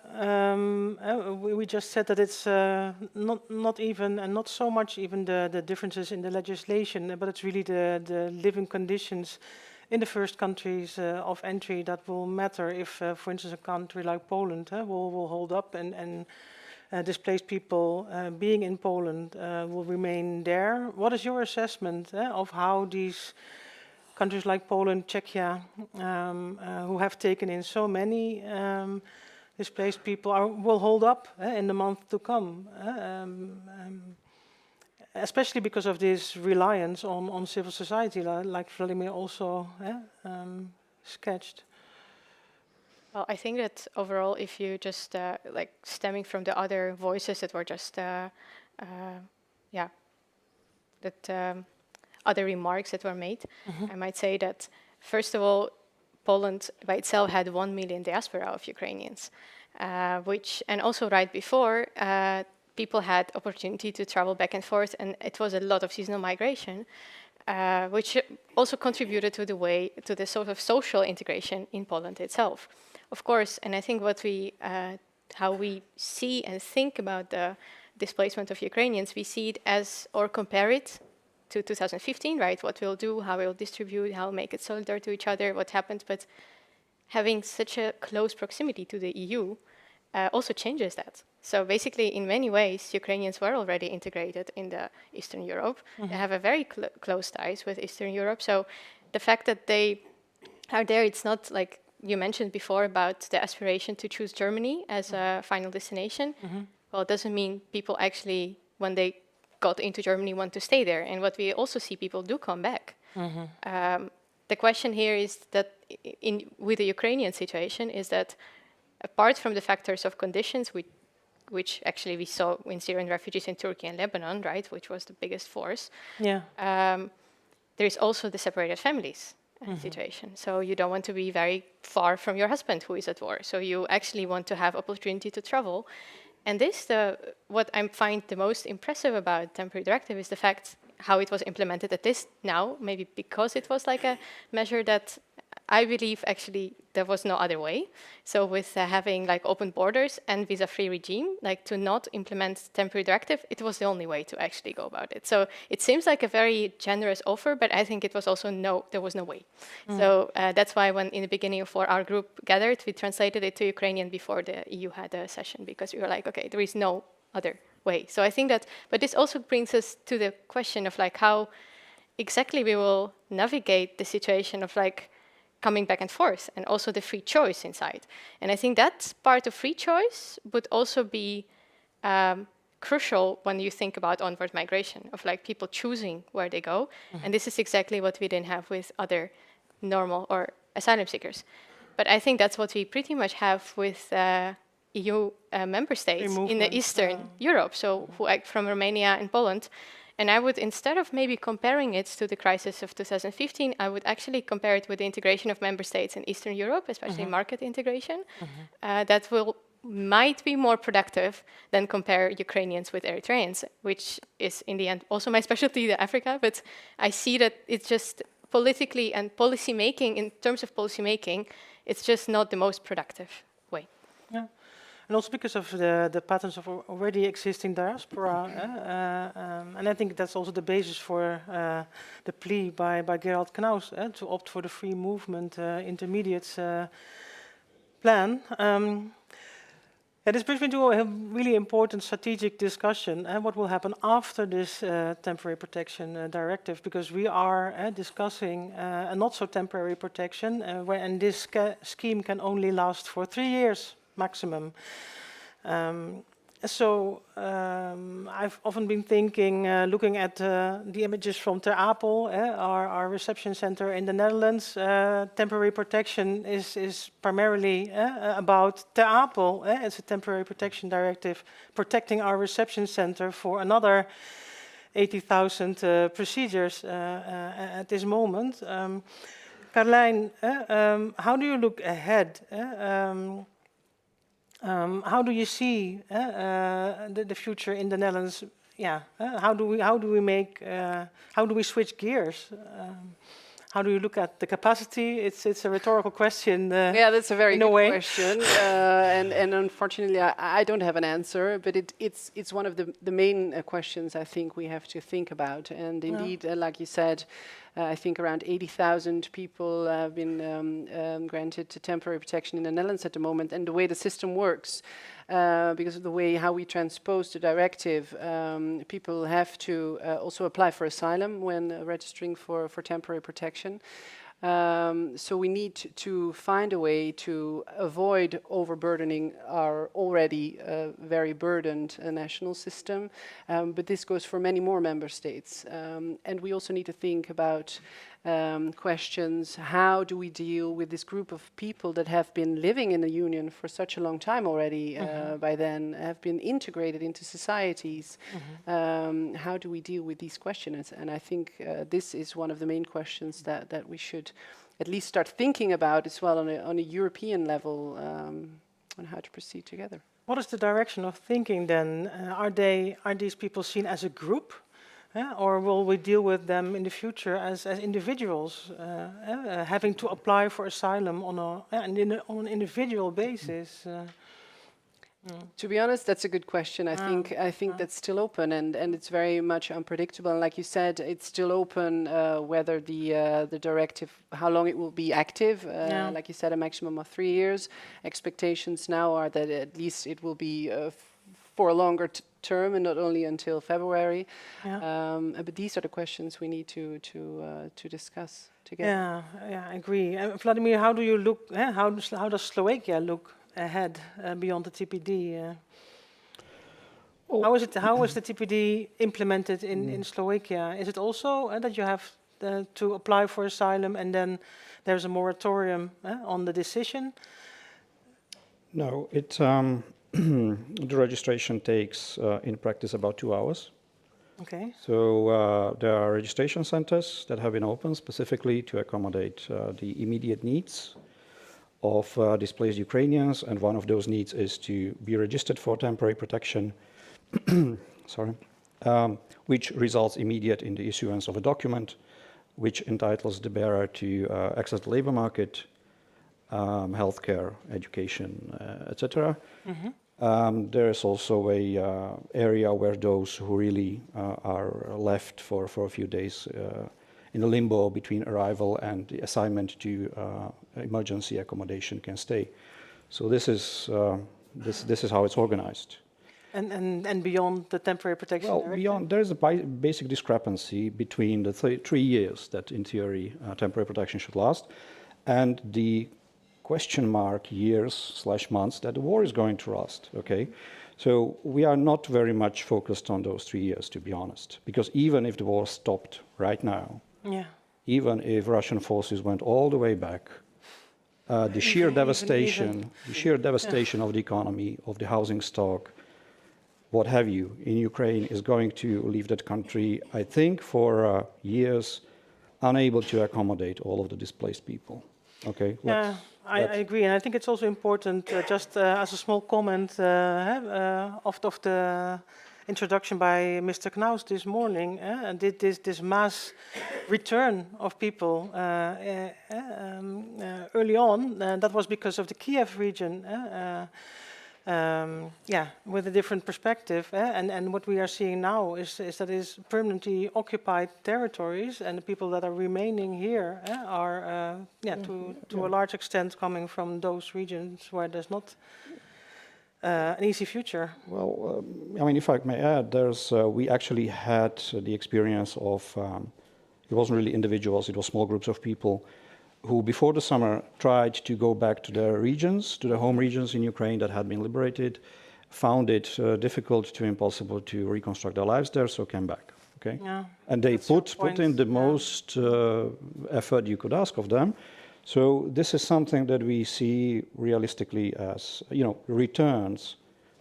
Anything but voluntary individual returns are probably going to be off the table for the foreseeable future for very, very practical reasons, directive or not. Yeah. I think that's a realistic perspective. Maria, if you look at this question beyond TPD, temporary protection, beyond the 2.5 years to come, from the perspective of these displaced people, what are the pressing needs? Yeah, I think that if you just compare it to the discussion before about granting a visa-free regime to Ukraine, right? So this was a huge fear. Okay, if we make visa-free regime, there will be like thousands, millions of Ukrainians waiting in the line to get the residency in the EU. Didn't happen. So, and of course, if you compare it to the voluntary returns for any other individuals, they cannot get visa to return again, right? So here, we either have to, suspend the visa-free travel, but that will always allow Ukrainians to go back and forth. And again, what I said, support of Eastern European states will actually continue that movement. So what do we do with it? So either, and I think the most logical would be just to grant those people residence permits like they did in Germany. Some people returned actually by closing their social assistance, but they had a document that allowed them to travel back and forth because in Germany have residence permit, which worked very well. Sometimes people did return with their husbands back. So I think that is also going to change a bit, like the way, especially the increased fatigue and the fear also of fighting, which is one thing is patriotic part, and other thing is it's also there. Let's be honest, that can change, but I think it will still be this back and forth. When we talk about women, that will be back and forth situation. When we talk about men, that's a different story. I think because there is just no turning point. So that also will influence what happens. So what we can do is giving people residence permits. Again, that can be a group situation. If we go to the individual protection, well, I'm not sure Ukrainians, of course, they're not classifying for the basically refugee status. We can only talk about subsidiary protection, but then what we will do with our asylum system, we will overload it at least in the Netherlands. And what we will do also, we will overload our budgets because now 85,000 people, if they go back to asylum system, they're not allowed to work. So what will we do? Now we know that at least 30%, even more, I know that are actually working. Yeah, so almost 40%. Yeah, we don't know what kind of contracts they have when they end and how willing people will take them in the last 4 months, actually, because their active is ending. That's also what we see a bit among employers. So and also a university saying, well, you cannot enter university with a temporary directive because we don't know what to do with you, so please apply for visa. So this is something goes, it's not public because you think, okay, but it also makes sense for the universities not to risk. So that is, I think, what can be solved only by 2 places, either group protection after TBD, at least a plan, at least a strategy, or we put everybody back to a subsidiary protection situation. And I think that, then there will be another crisis coming. And are we ready for that? You know, so, and especially since we already see in Poland, they granted opportunity for people to work even before actually war. Yeah, the 1 million did migrate, but they all were working. And we do have a huge shortage here, and we need workers. So if we create conditions here, we actually can benefit. Now, I'm not saying as Ukrainian, but I would say more as Dutch, like we can actually benefit from it at least now. Yeah, so yeah, that my spend will be like providing a residence permit or at least possibility for people to just navigate, and more independent we make them, and we know it from all the asylum procedures that we know, actually more profitable they will be for economy long term, and especially in the countries that are so close culturally to the EU. I mean, well, it is geographically Europe, so in the end, whatever we think of, it's just a matter of politics that Ukraine is not a part of the EU. Yeah, and you're pointing, I think, rightly at the inspiring laboratory in a way. No, what could happen if indeed people could immediately access the labor market? That almost 40% is already has already a job, whereas many of the 100% are children. It is a quite impressive number, to be honest. Maybe let's move to what this means in terms of aftershocks for the EU migration policies at large, because yeah, of course we have to deal with an enormous number of people coming from Ukraine. Gerald Knaus even said, "Don't bother about the rest." I would disagree. I would tend to disagree. Austria would also tend to disagree, I think. I think Slovakia would also tend to disagree, because irregular migration for these countries is almost at the same level as 2015. And some countries have a combination of the reception of Ukrainians and large irregular flows. That is quite a burden. How do you see this context that has really changed to a belligerent context with a war in Europe? Putin, I've heard already opening visa programs for African students to come to Russia in the run-up to the Finnish accession to NATO. This is about instrumentalization, potential instrumentalization of migration. So in total we see a kind of securitarization of migration. And then this irregular migration flows that will also increase because of post-COVID aftershocks in the surroundings of Europe, and because of post-war aftershocks. We can just hope that how do you say it in English? A deal will continue. Putin might think of ending it if he has less and less pressure instruments. How do you look at it as a negotiator, Carlijn? How does this feel in Brussels? We have this migration pact from the European Commission at the table. But since then, how long does it go? 2 years. 2 years ago, the world has really changed. We've had this instrumentalization crisis with Lukashenko. We have, of course, the war that started now. COVID is over now. Indeed, like you said, we have the proposals under the pact that we're negotiating in Brussels already for 2 years now. And maybe to just mention the crisis and force majeure regulation that's part of the package that we haven't discussed in the Council yet. What is it for? It's a regulation to grant member states the possibilities to derogate from the acquis in cases of crises or force majeure situations, like, for instance, the pandemic, but also to offer solidarity to countries that are under pressure. And it also contains a new immediate protection status and it actually replaces the TPD that was not invoked at that time. So I guess the way we've dealt with the TPD will definitely feed into the discussions on this specific regulation. I think we need to draw lessons and use them in our negotiations on how this immediate status, what it will look like and what it will entail. Of course, we have the instrumentalization regulation that will become more and more important. We hear signals that maybe these two regulations will be combined. Who knows? We'll have to see how that works out. But indeed, the world has changed, and I think we feel it in Brussels in the negotiation tables as well. Maria, how do you look at this mix of changes in the context for the EU asylum and migration policies? Well, I think on one side it gives a chance, maybe to actually think about it different ways. But already pact is there till 2 years, so we have to deal with that too. So maybe the chance will be a long-term perspective.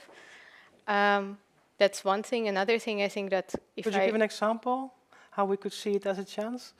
Well, I think that in the end, if you think about, for example, although I'm aware that the idea of a temporary directive was not always the positive one, and it was also about actually avoiding responsibility towards migrants back then, before. So it's historically, I think after the 2001, it actually gave the possibility or like some kind of unified way that actually migrants can work, so they can be beneficial. But of course, it doesn't give them any integration, which doesn't allow them to actually participate in the market that is more high-skilled, although they are. So I think that part could be still worked on, but the idea of the fact that they were granted work and we needed workers, but just it happened to be mothers and children, which kind of created a lot of other problems like kindergartens and so on. That can be an opportunity. So instead of maybe having the procedure of like years, while you don't have workers and people can speak English and you don't have workers just in your cafe next to the terapel, let's say, then yeah. So I mean, that's a bit where it can come. I'm not sure how well it will, because the Migration Pact is more about protecting member states rather than about assisting right away. I mean, it has assistant parts, so I don't argue with that, but it is pretty much on not to allow the Greece situation to come into life again. So as for the geographical part, I think that Ukrainian war did change a bit geographical situation of transit. So now people who flee from Ukraine as irregular migrants, they also flee from war. So I think that part is a bit not discussed of like, okay, and the same with Belarusians. So it's now basically the racism towards, other than Slavic populations. I mean, if this already to Ukrainians, but I can imagine to others is very high as well, especially if you're a black migrant, you're an American spy. So, and so on. So it's very dangerous for these people to go and to be in this transit. So they will try to use the situation with Ukraine to actually get out, first because they want to get asylum here or they want the status here, but also because it's just dangerous for them. So I think that's the way it kind of changed. And then at the same time, the borders are open. So I think geopolitically, it's a very difficult question.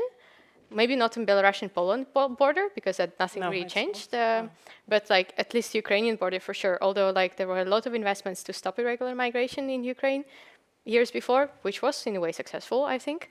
Now, since the borders are kind of blurred, this is again the situation of like, okay, maybe somebody will risk and go to Ukraine during the war, and then to be able to get. So I think these are the questions we have to deal with geopolitically, and the way we deal with it will pretty much depend on, how we manage the borders or what kind of stake we take on managing them. These are important points. Vladimir, do you expect also a hardening of the policies, having witnessed that migration has been used as a pressure instrument by Lukashenko, also member states, trying to avoid the burden of large-scale irregular migration, trying to say this is a crisis situation or this is a instrumentalized migration case. And it's also a sliding scale in which the line up for irregular migration is also quite impressive. It is. I think instrumentalization of migration has been a fact for many years. We have seen that repeatedly. What happened a year ago at the Belarusian border was, from my perspective, a kind of rehearsal for what we are seeing now, because the pushing out of large number of people from Ukraine to Europe in the hope of destabilizing our societies is certainly something that has been planned and, envisaged in the Kremlin. So this is something that's a reality is difficult to avoid these days. And yes, I do believe that there is a certain danger of losing sight of some of the core values in migration policy. Because if we start thinking about instrumentalized migration, which we need to start, which is pushing itself on the agenda, there is a bit of a competition between this concept of analyzing migration and rights-based view of migration. Of course, yeah. So there needs to be some sort of balance so that these two concepts do not crowd each other out, because it's clearly unsustainable to pretend that migration cannot be weaponized against our core interests. That's just a plain fact, okay? And also, we need to prevent the debate from sliding into a position where migrants are seen as, I don't know, soldiers on behalf of a foreign power. Okay? Yeah. So there needs to be, and this is something that has not been present in the debate 2 years ago, for instance.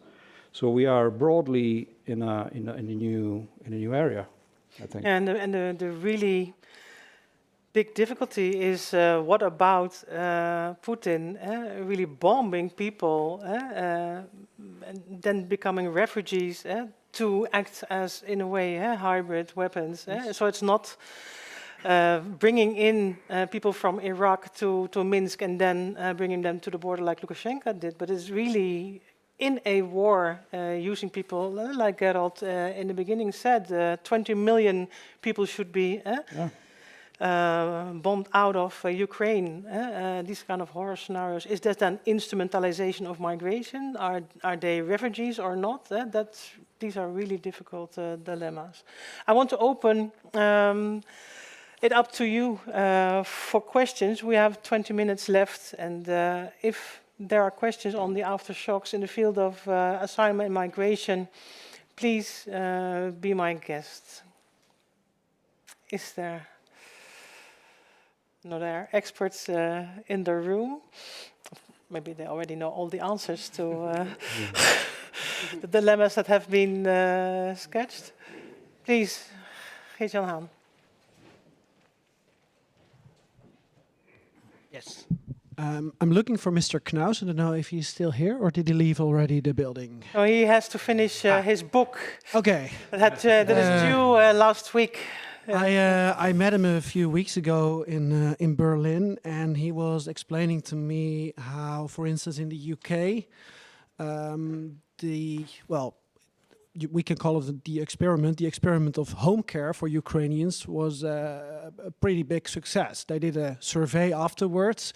Well, I did the reading on the BBC, so if you have a better view on that, please let me know. The survey mentioned that 3/4 of the families, the households who had Ukrainians for half a year, because that was the rule, were kind of satisfied with the way it was going. So that's a pretty positive outcome.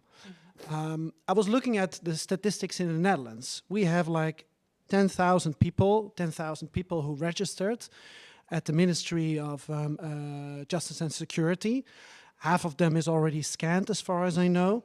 And they are ready to accept Ukrainian people. Well, if we have 10,000 people, they're not accepting one person, but normally, I guess, 2, 3, 4 people, if we're talking about the family. So that would give us opportunities in the Netherlands. So I have two questions. One, Is this something you notice as well? Like, are we not using this opportunity? Are we not communicating about it? And two, is this also the case in other countries in Europe? So actually, if we could host 30 to 40,000 Ukrainians in households, look at the potential for Europe. Yeah, Maria. Yeah, I think. She knows. Yeah, I would really like to reply to that because it has been something we also debated a lot in our team. Personally, I think that works with maybe short-term solution. It doesn't work long-term at all. That's the point, and the duration. So maybe for 6 months it will work, and what we expected here in the Netherlands to have, and before I think I notified even the Ministry of Justice about that. Okay, before the summer holidays, people will want others out. So just how, and that's exactly what happened, right? People were starting going to from a crisis, because this was first emotional solution, and second, Dutch families are not being subsidized for hosting, and now the gas prices, there were not there were no contracts. A lot of that happened before Tech Airbnb was scanning anyone, so actually most of the families already found people illegally, and then they were tired of it, and they actually kicked them out with a 1 week notice. Yeah, and that's partly why I know it, because like we have a help before we run a help desk with the 600 possibilities of calls that we got from Ukrainians, and in April we had a lot of calls about like, I'm here, I'm stuck. And then after 6 months, the families also start not liking each other. And these are people who went from war, so they're traumatized, they're depressed. So that means that you have to be trained on how you have to have in your household the person who actually saw the brother or child or everything died. So in the first 2 months, maybe you have some kind of empathy. Then you see that people get depressed, so how people behave when they get depressed. And now we see that after 4 months, the symptoms of PTSD, they start. So usually after 4 or 5 months, yeah, they don't clean because they're depressed. They don't work because they're depressed. And then you have to share a household. So I think that is a wonderful and beautiful crisis measure. But if you look long term, like we're discussing now, this is not a possibility. For asylum seekers, and I think that's exactly how Take Airbnb started, it's a bit different. They were waiting for a status that will give them social housing in the end. Here, what happened is more or less that, or at least they have a possibility. Ukrainians don't have that possibility. So they are basically living with the families, and then the only way alternative to that will be to go to crisis center most of the time with 5 people in the room, or there is no possibility to find the place, or they don't know how to find. I think that's another part. It's like, okay, if you have a shortage and a crisis situation with the housing, but a lot of Ukrainians are okay with living in a village and commute for 2 hours, because this is how normal commute in Kiev looks like every morning. So it's not a Dutch way of thinking, okay, half an hour is like a long time. So this is also about the kind of how municipality will manage this problem, giving people actually freedom to choose and to work, but not overburdening private citizens, because then in the end, this can be a backlash of like people actually hating Ukrainians for the fact that they came, not purposefully. I think that the reason behind is beautiful, and I think that in the UK, it also worked like in the Netherlands for the first 6 months. I'm very curious what will happen in another 6 months. And also in the UK, they did subsidize the families, at least a bit. Here, that was on the returned people themselves. But you can imagine if you are a mother of like 3 children, yeah, you get some money, it's not a lot. And then it's very difficult to share if you get 400 euros yourself, and you have to give 200 euros for the costs in a house. So it's a policy solutions, but yeah, apart from, I think that's what we kind of stand for in Awara, is that look beyond the emotions. And these are the people who actually came from war. So yeah, these are my points to answer. Yeah. That's good, okay. If it will be a very hard winter, if we're facing 90 days of possible misery in any way, don't we need it? Don't we need the households? There are now 80,000 Ukrainians in the Netherlands, according to the official figures. It's still increasing.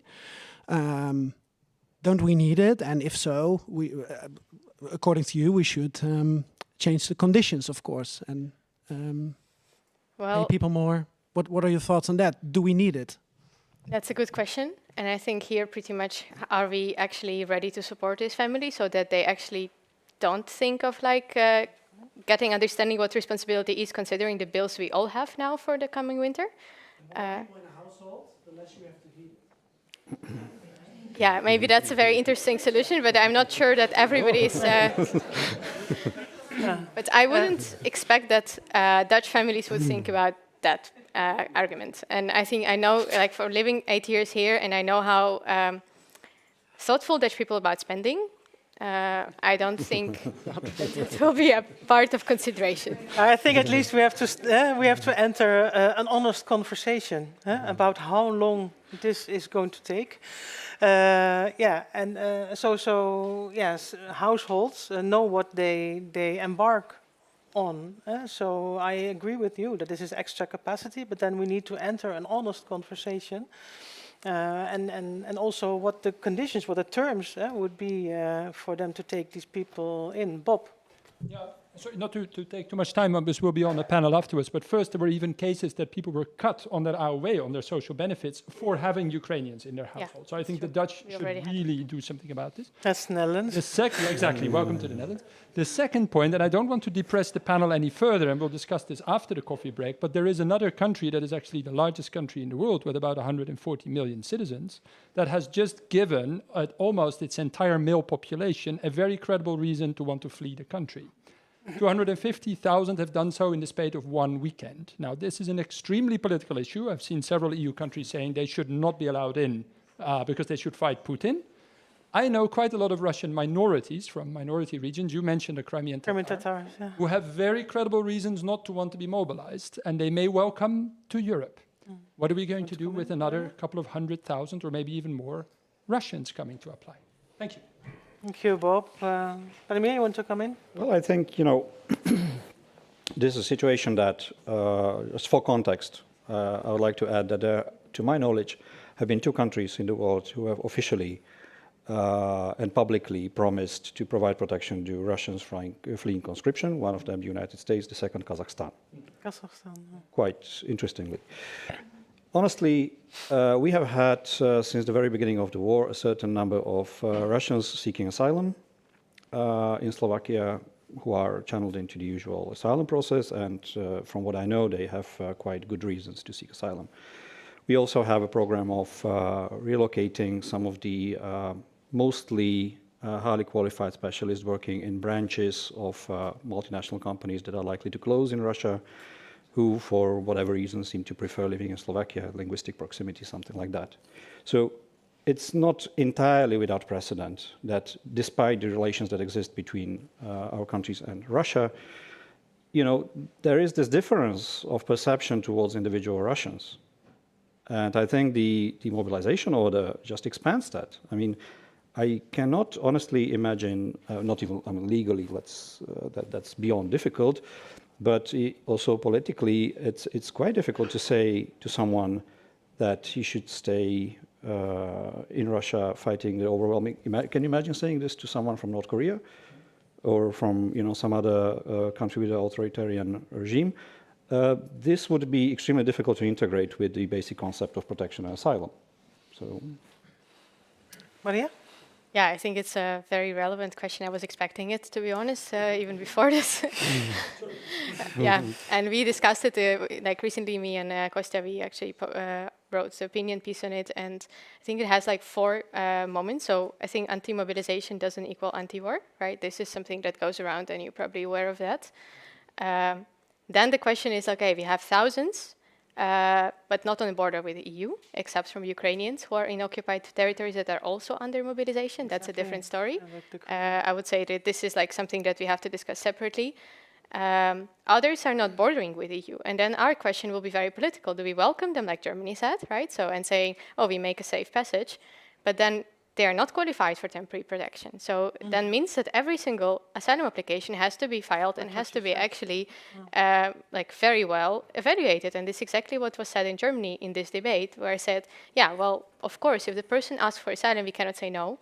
And I think we can't. I honestly think so.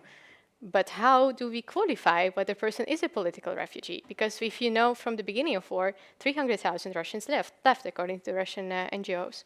So they already had the idea behind, and they mostly left actually not to EU, but actually they left to bordering countries, Armenia, Georgia, Kazakhstan. Turkey. So in Turkey a bit, but mostly at least like I think the first move was towards Georgia and Armenia, but these are also like quite difficult economically countries. So I don't think that, I do think we have to give asylum those who deserve it and also do it, but do it not bluntly, but on individual basis, because here it's also a security issue in the end. We are welcoming, if we make the passage for thousands of people who fled the mobilization, but not necessarily say that the war in Ukraine is a bad thing. It's just that they don't want to participate in it. And this is morally very, very difficult question. And we can actually tend, and probably we will, go to this idea of the EU general idea we are fair for everyone. And that's exactly how debate will unfold, of like, you are not fair, you are fair. And then the debate between East and West will increase. Germany saying, yes, we have to make a passage. Estonia said, no way. But it's also for Estonia and for Poland and for others, it's also a security issue. So for them, it's like they see it as an existential security threat, Russia. It's not about necessarily supporting Ukraine, but it's also like, okay, we are just so afraid that we'll be the next, and now you actually tell us to welcome people who actually, I don't know who they were. So this is a bit where it comes from, all these emotions, where they come from. But I think in all these emotions, we have to not to forget like the very basic individual way of assessing asylum application for political asylum, which are, I agree, the most difficult part of asylum applications, but this is the only way for us to go. Thank you. I think we have to wrap up the panel, and I wanted to ask each of you if it is the near future that we have to focus on these two parallel tracks. On the one hand, starting to integrate Ukrainian displaced people into our economic society, socially, maybe even culturally, because of course there's cultural, we are quite near, but it's not the same.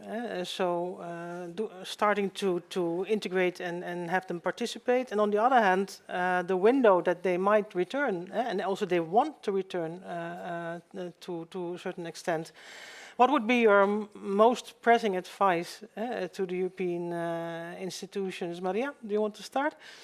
Yeah, I think that when I was studying migration studies in Amsterdam 7 years ago, I was always surprised, okay, we do so much research on how borders operate, and then whenever it comes to the communication with policymakers, it's inexistent. So of course we speak different languages, true. I think that migration scholars, especially from the universities like UvA, are quite protective over their position about open borders. But I think here I would advise to look at the real research of actually what's going on with Ukrainians having visa-free regime, Ukrainians being actually integrated in Poland, having 1 million people who actually found job in a country that actually is not economically stable. We all know that. Just look at the evidence instead of thinking only in this idea of like we protect the borders and we need to fairly distribute and we need to be solidar. Instead, maybe looking at the integration of actually the other Eastern European states. Yeah, Ukraine is candidate, not yet EU, but it is our issue now. So we are the region. So it's not about being out and in and the border. And now it's all blurred, and maybe you have to learn from it. And that's exactly what I would advise. Look at the patterns that are in a way evidence might repeat themselves. Yeah. Thank you. Caroline? Well, I agree. Also on the need of forecasting and more evidence-based discussions. And like I said, more discussions on a European level on all these questions that are so important for all member states, I'd say.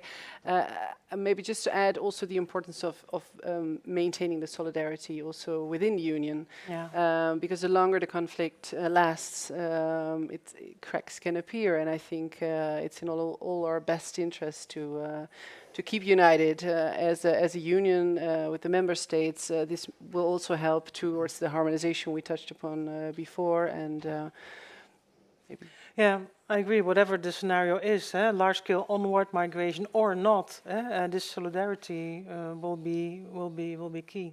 Thank you, Vladimir.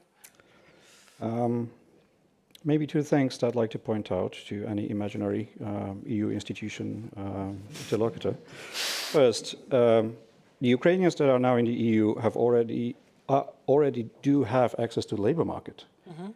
Not even the citizens of new member states after the enlargements that have been Had in the past had that direct access. Periods. There were transition periods, exactly. So at some point in the future, obviously there's going to be this question of, who should return and how to organize that.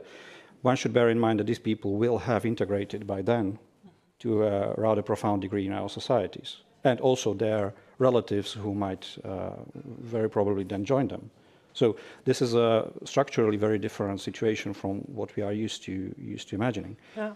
And the second point, solidarity redistribution is not a debate that my government traditionally enjoys having, as you know. Please let's not forget that the numbers of irregular migrants from from Africa, from the Middle East, are at levels that have not been seen since 2015. Mm-hmm. Any debate or redistribution is going to be even more explosive if it's placed in this environment. Mm-hmm. This morning, actually, Austria announced border checks with Slovakia. Yesterday, Czech Republic announced border checks with Slovakia. Both countries stating that it has nothing to do with Ukrainians. It's the people coming mostly from Afghanistan, Syria. Balkan route. Yeah, because the Western Balkan route is, the spotlight is on the Ukrainians, quite pertinently, I would say. But the, let's say, traditional migration picture in Europe has not gone anywhere. And this should be borne in mind, dear EU interlocutors. I think that's an important point to conclude with. Thank you so much for sharing your ideas. And thank you. Thank you.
after the second coffee break. Just looking at Joris, do you have more ominous music and video clips?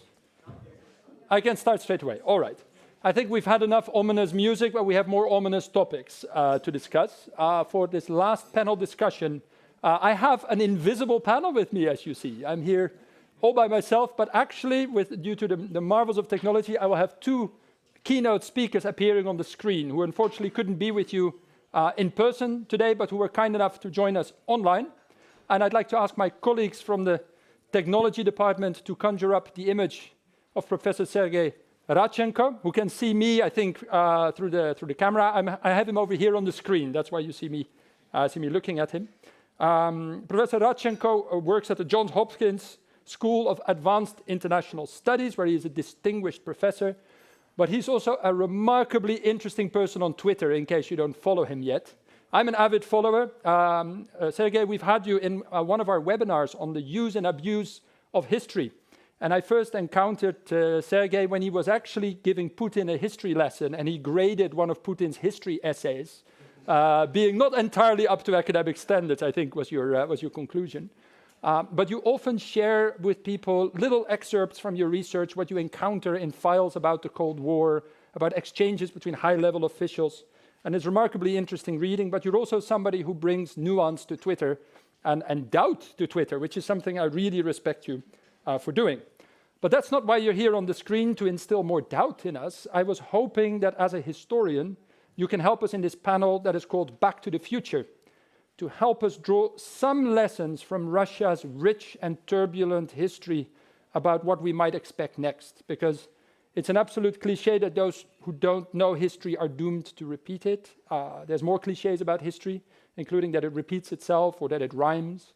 But it is true that you can see certain parallels and you can draw conclusions, and it's very hard to anticipate where we might have to, where we're moving next if we don't know where we came from.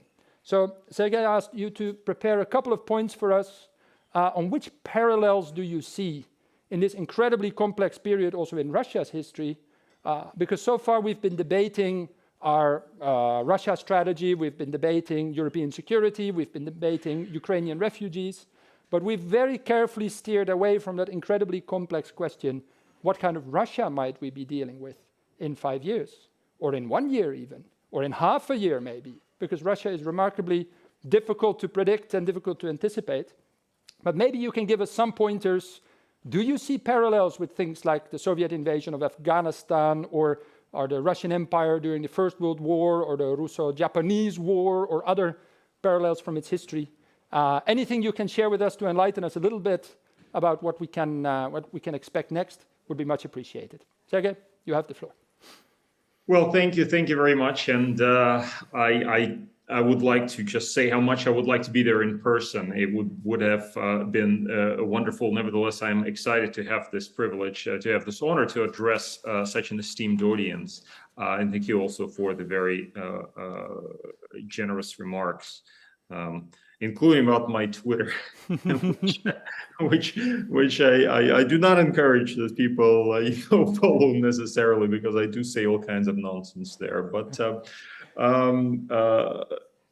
what I wanted to talk about very briefly, of course, are historical precedents. The historians like to roll out precedents and say how what is happening today is related to something that happened in the past. And the three precedents that I could perhaps talk about are the Russo-Japanese War, the First World War, and perhaps the Soviet invasion of Afghanistan. And just to pre-announce my conclusions, I think the current war, Russia's invasion of Ukraine, is very different from all three, but there's some interesting parallels. So let's first start with the Russo-Japanese War, 1904-1905. The obvious thing that comes to mind with this particular war is that it was Japan that began the hostilities against Russia. So it's not exactly does not exactly parallel what happened with Ukraine. But there are nevertheless interesting parallels. It was fought largely outside of the Russian Empire. It was mainly fought in China. It was fought, the final battle took place in the naval battle of Tsushima took place in the Tsushima Strait.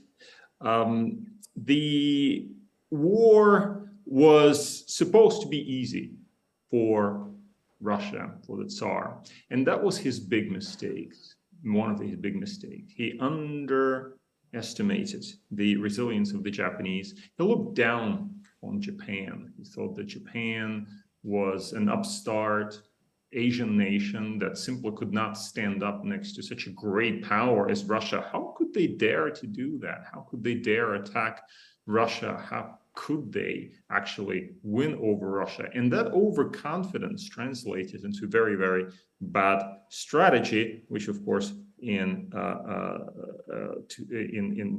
due course led to Russia's complete defeat at the hand of the Japanese. The Japanese, in the meantime, were able to deploy effective military strategy, effective new military technologies, such as, for example, the use of camouflage, that the Russians simply did not expect. Japan was a part of a global alliance. That is also an important factor to consider. This is something also the Russians misunderstood. And of course, then we had that great last effort as the last-ditch effort by the Tsar to turn around the fortunes of the war, which was the Battle of Tsushima. It was sending the Russian fleet from the western part of Russia across the world, 33,000 kilometers, looking for the Japanese, finally finding the Japanese not far off the Korean coast, and of course being completely destroyed and defeated by that. So you can see already that there are some certain parallels to the Ukrainian case. That is underestimating your opponent, looking down on your opponent, thinking that they're completely incapable, underestimated the strength of international alliances. And of course, there were very important domestic results of the Russo-Japanese War that also you could perhaps draw on for inspiration, including the revolutionary uprising, which led towards the end of 1905 to the Tsar announcing serious political reforms in Russia, which were later rolled back. But the Tsar felt that revolution was in the making, revolution was coming. Therefore, the Tsar had to make concessions with the October Manifesto of 1905. Establishment of the Duma, etc. So all of those things are well known. You can see certain parallels, and that's why the Russo-Japanese War has been frequently cited. World War I will not detain you too much here. Obviously, Russia was in the middle of an economic crisis by 1917. There was obviously widespread dissatisfaction with the state of the situation and at the front lines, but above all in St. Petersburg, where there was considerable public unrest, which then led to the Tsar having to resign effectively and being replaced by a provisional government in March 1917. There was also a perception of corruption, and that is also those of us who study Russian history, of course, will know that the story of Rasputin, his death, all of that precipitated this crisis, this political crisis that led to Nicholas II's resignation, to the end of, or rather abdication, and to the end of Russian monarchy. So here are my big question about the Russo-Japanese War and the First World War. Both of those are cited frequently in relation to the current situation with Russia's invasion of Ukraine. As we can see, there are certain parallels that can be drawn from that experience. However, there's one very, very important difference. And the difference between the situation today with Russia and Ukraine and the situation during the First World War or the Russo-Japanese War is the fact that Russia today is a nuclear power. It was not a nuclear power in 1905. It was not a nuclear power in 1917, and that's obvious. And we simply do not know how that possession of the means of absolute destruction of the world impacts policymaking at the highest level. We just cannot predict how this will play out. If Nicholas II had the atomic bomb in 1905, would he have used it against the Japanese to avert his losses? We don't know. If the Russians had access to nuclear weapons during the First World War, how would that have changed the course of history? We do not know. So that is my main criticism against this thesis. And by the way, many historians compare the present state of world affairs to something resembling the First World War. Is simply that this does not account for the fact that great powers today have nuclear weapons. It's as simple as that. Finally, Afghanistan. This is close to my heart because as a Cold War historian, I have studied Afghanistan in depth, in particular the Soviet decision-making in the run-up to the Soviet invasion of Afghanistan in December 1979. We know how that decision-making unfolded. Basically, Afghan communists claimed power in April 1978.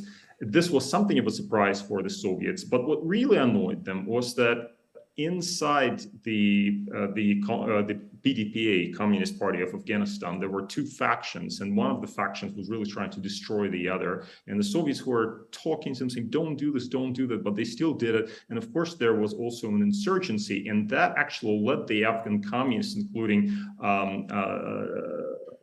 Taraki and Amin, to appeal for Soviet intervention in the spring of 1979. And the Soviets said, no, we don't want to intervene. But eventually they came around in the fall of 1979, after Amin had Taraki killed. The Soviets thought that simply they could not trust Amin any longer, and they thought that he was potentially some kind of an American spy almost, and they decided to remove the guy. But it's very interesting. For our purpose, what's interesting is how this decision was reached. Leonid Brezhnev, the Soviet General Secretary, was extremely sick at that time. He did not really possess the mental faculties required for understanding the complexity of the Afghan situation. And the decision to invade Afghanistan was actually made by the circle, not by the leader himself, but by the circle around him, namely the former KGB chairman Yuri Andropov, the Minister of Defense Dmitry Ustinov, and of course Andrei Gromyko is the foreign minister. And that troika, that so-called troika, imposed their decision on Brezhnev, and he basically signed off on this without really understanding the depth of the quagmire that he was taking the Soviets. But those three others also did not understand what they were getting themselves into. And when they thought it was special operation, they sent in a KGB team to get rid of Amin, which they did successfully. Amin was killed. They introduced an army to try to keep some semblance of control, and then things really started to fall apart. Things started to fall apart, and the Soviets understood it almost immediately, and they looked for ways to get out, but simply they could not find a way because they thought that this would entail loss of prestige for the Soviet Union as a superpower. And of course, they got stuck for 10 years. It was Mikhail Gorbachev who, upon coming to power in March 1985, realized that this was a bleeding wound. But actually, even before him, they understood that it was a bleeding wound. They understood it was not going anywhere, but simply they did not have the political will to get out of there. And Mikhail Gorbachev decided to do it. However, here's an interesting point.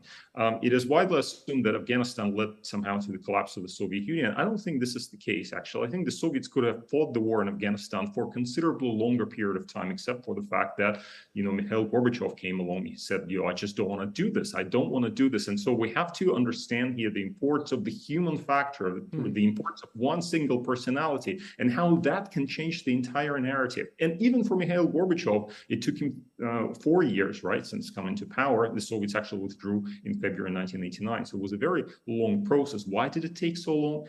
The answer is credibility. They did not want to lose their credibility. So that is all the three examples that I wanted to mention. And just in conclusion, no strict parallels with the war in Ukraine.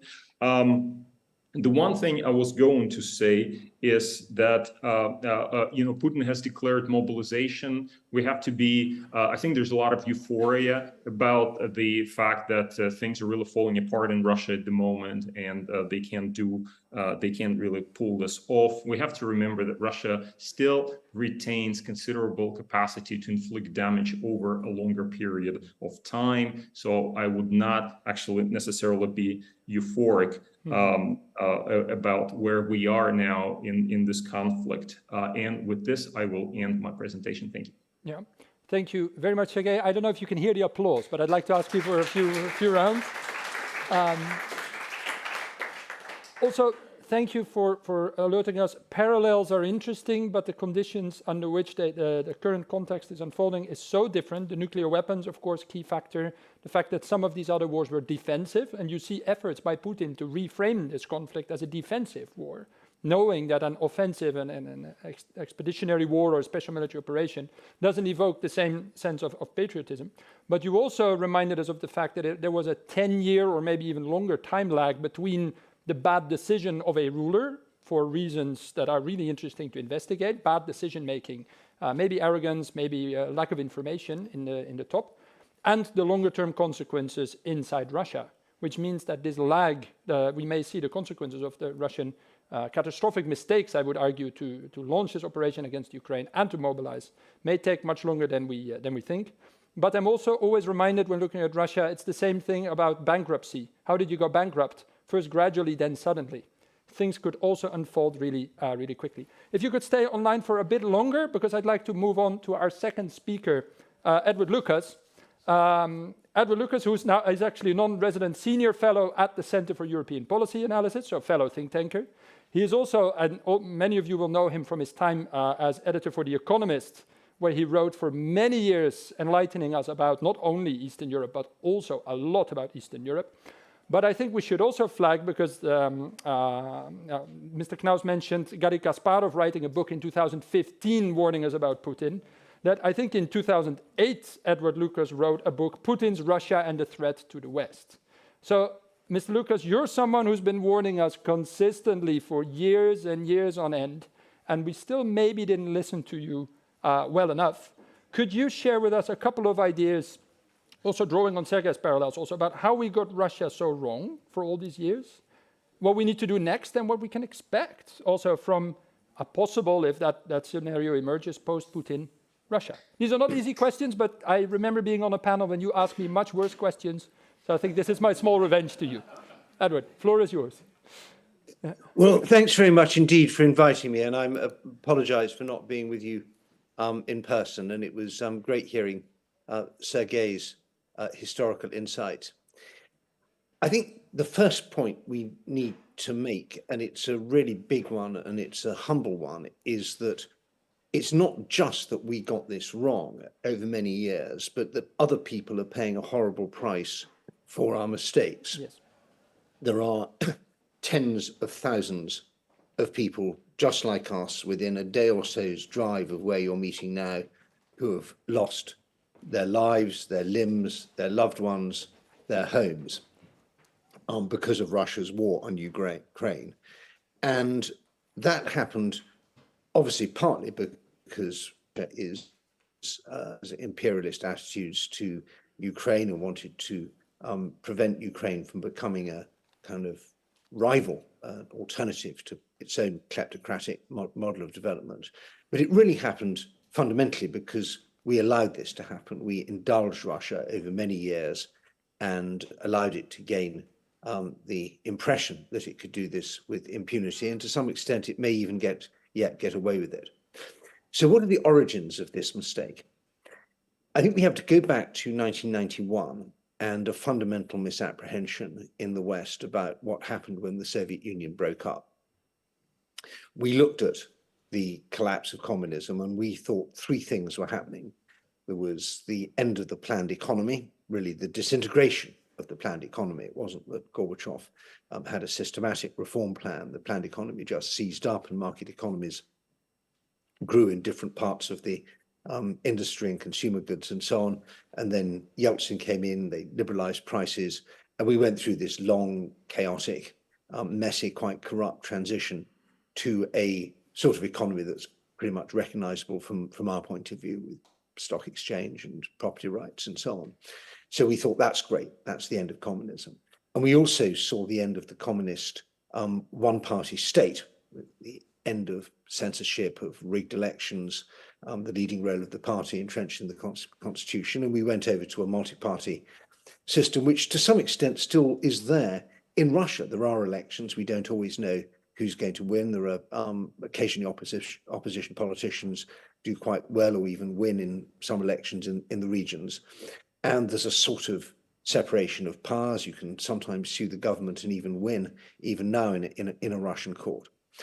And so we're kind of right that that was the end of communism, and nobody's trying to turn the clock back on either of those. No one is saying, let's go back to a North Korean one-party state, and no one's saying go back to a planned economy.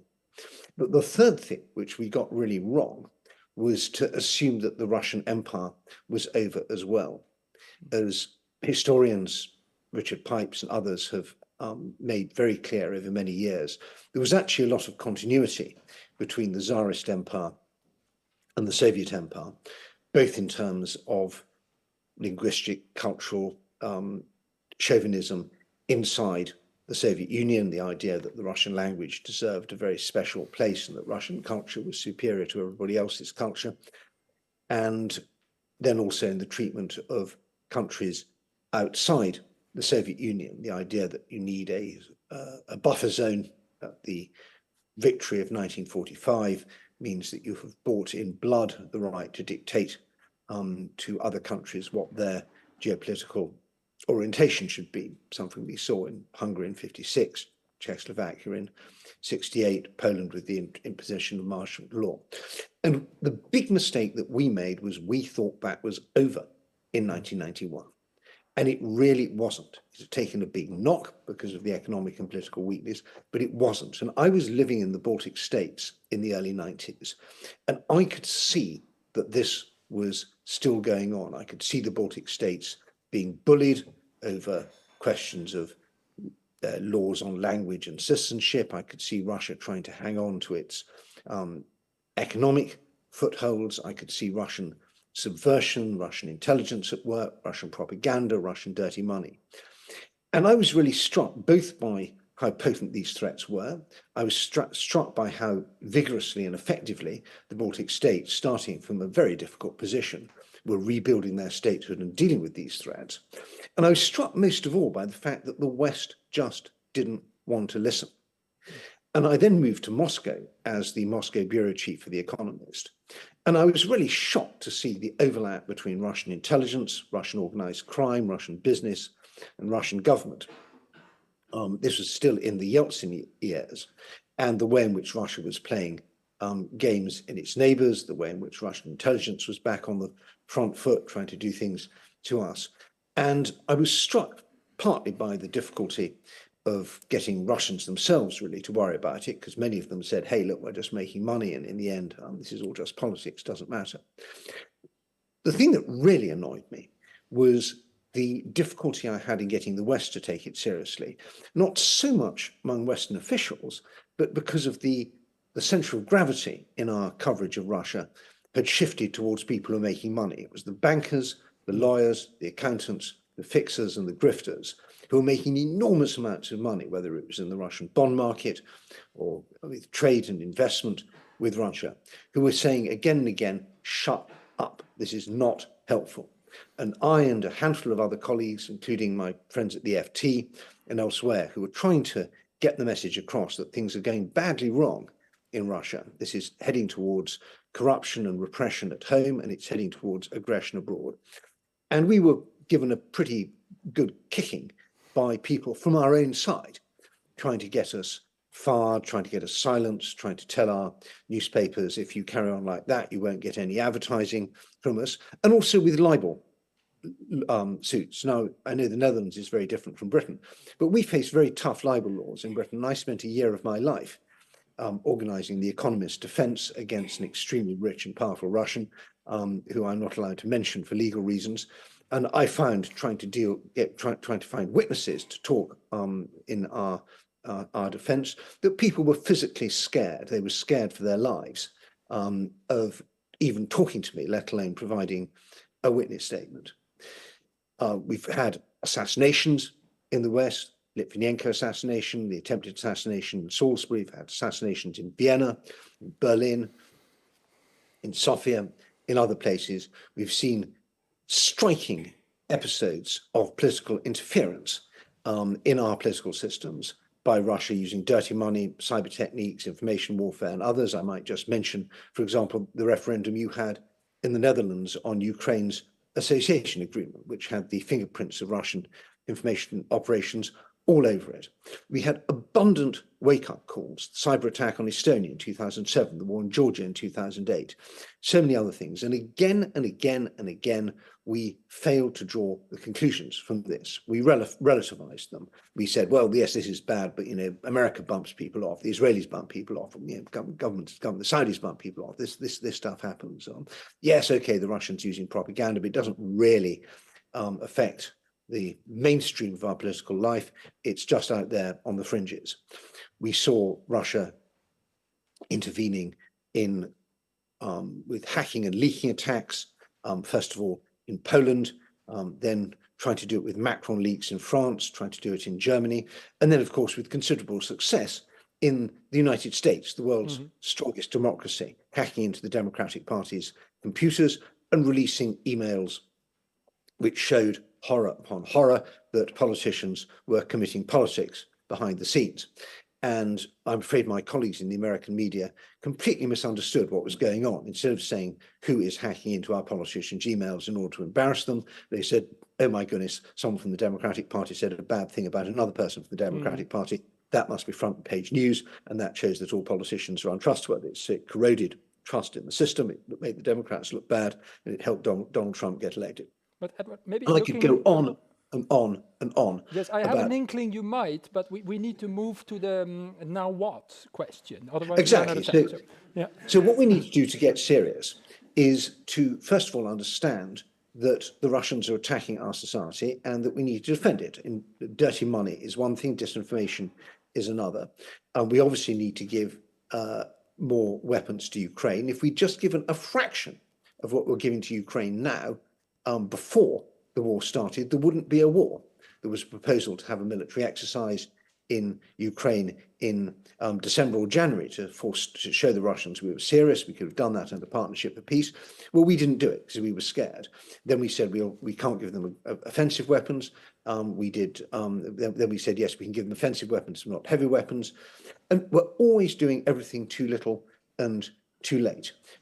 We need to understand that we are facing a long-term threat. This is not going to finish just with the war in Ukraine. It will, and just as our problems with Russia predate Putin, they will outlast him. I think it's entirely possible, Sergey may have views on this as well, that Putin could be gone in days or weeks or months. Things are looking extremely, to me, unstable inside Russia, and he's had the worst few weeks of his time in office.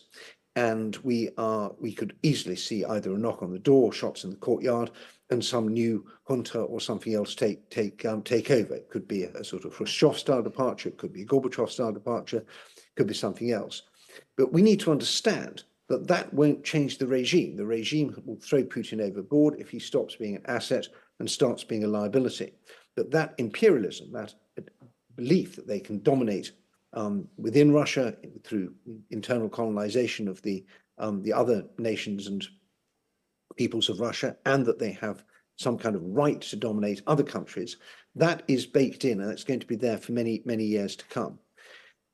I particularly worry that we in Europe have assumed that America is going to do the heavy lifting on this. And my final point, before we get into the discussion, is that I think the real lesson of the Ukraine war is not Russia's many military mistakes. That's, militaries always make mistakes, and I don't think that they haven't lost yet. They're just in difficulty. It's not Ukraine's bravery, which took many people by surprise. It didn't take me by surprise. I think the really striking lesson for us is that we would be completely screwed without the United States. We would not be able to defend our Ukrainian neighbor Europe with just the European countries in NATO. We don't have stocks, we don't have the weapons, we don't have the ISR, we don't have any of the things that are needed. And we are only 2 years away from an election where Trump or Trumpian might come back. We are only 2 years away from an election that Trump could have won.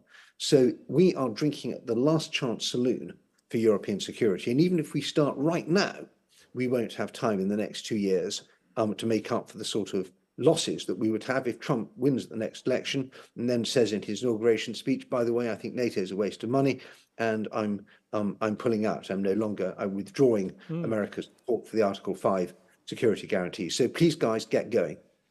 Thank you very much, Edward, for freaking everybody out. There's an applause.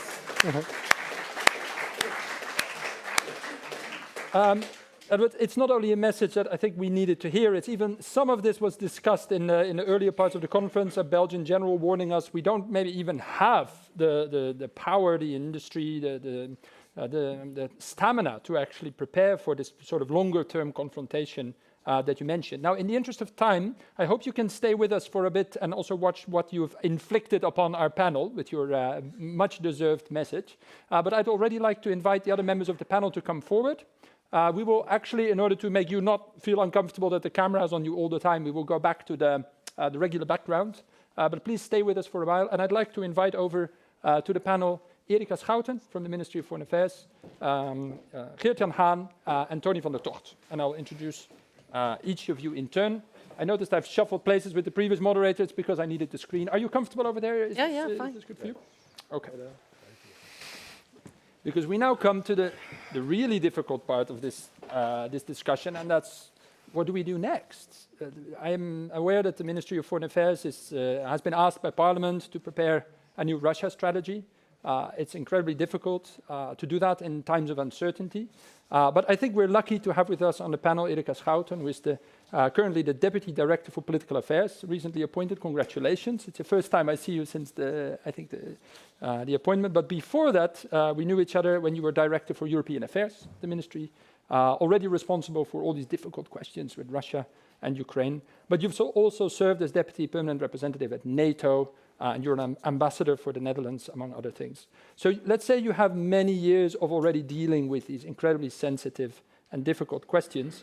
And the onus is now on you and your colleagues at the MFA to go forward and try to answer, or at least prepare an answer for that difficult question. How do we deal with Russia, knowing what we know now, knowing all these dire warnings that we've had, which I don't think anybody in the Netherlands is ignoring anymore. But still, we have to make a strategy. And we have to go forward. And words like containment are going around again. Words like what do we do in case of Russian instability, but also Edward's warning that this threat of Russian desire to retain strategic depth, to have buffer states, it's almost a built-in logic of defensive expansionism, if you can call it that, might not go away if Putin goes away. So could you share with us a couple of points of your thinking and also what you've picked up in other European capitals? What could be the contours of a policy response to something like this? I know it's a difficult question, but I'm looking forward to your thoughts. No, thank you very much, and very happy to be here. Mr. Lucas just said, we got it all wrong. Someone else said it was a wake-up call, but a wake-up call in slow motion. That means, we've come late to the game. I don't think you can say we were really blind as to what was taking place in 2014 with the annexation with the Donbass. And I think especially here in the Netherlands with the downing of MH17 that really literally brought it to our doorstep. But there was also this consensus that Russia just is a power you cannot avoid, a major actor on the European continent, a veto-wielding power in the Security Council, and a nuclear power at that. And I think on the basis, of that consensus came the 5 guiding principles. And a lot of focus was on the engagement part in that. But to be honest, the engagement part never really came off the ground. And it's clear that Russia squandered the chance for a constructive role or serious engagement. Now, the so what question, and it's a very difficult question because there are new developments every day.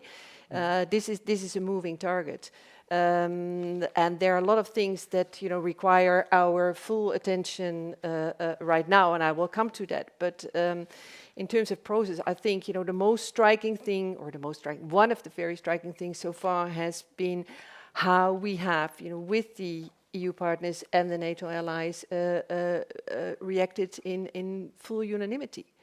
And that is also the main thing,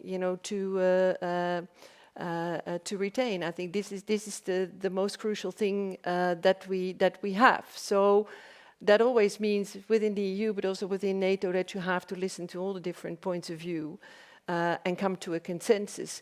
And as we are doing that, I think we agree on that the 5 guiding principles are no longer, and that there are a few things that we can say already, some basic points that will resurface in a new strategy. But I think also, we had the situation requires us to focus on a couple of other things right now. We are doing consultations broadly. We did so in 2019 before the review of the Russia policy came out. And at the time we said that it was very useful to hear from all different segments, sectors, how they are dealing with the current situation, and we should do that more regularly. So, but the fact that we're doing it now doesn't mean that we will have a new strategy tomorrow. And then, well, when we say, the 5 principles are no longer, well, some of them are, but, with a new urgency, and that is to work on our own resilience. The energy dependency, of course, becoming more acute by the day, but also our own defense. And there, of course, you've seen we've taken huge steps in very short time. Whether that's enough or not, time will tell, but it is a huge change. The other thing is, and that was also one of the 5 principles, to support and to build the resilience of neighboring countries of Russia and see the steps that we've taken there. I mean, would have been very hard to imagine a couple of months ago that by now Ukraine and Moldova would have candidate membership status in the EU, and Georgia to follow that as well. The Dutch policy of trying to balance pressure and dialogue, well, as said, the dialogue part also never really came off the ground.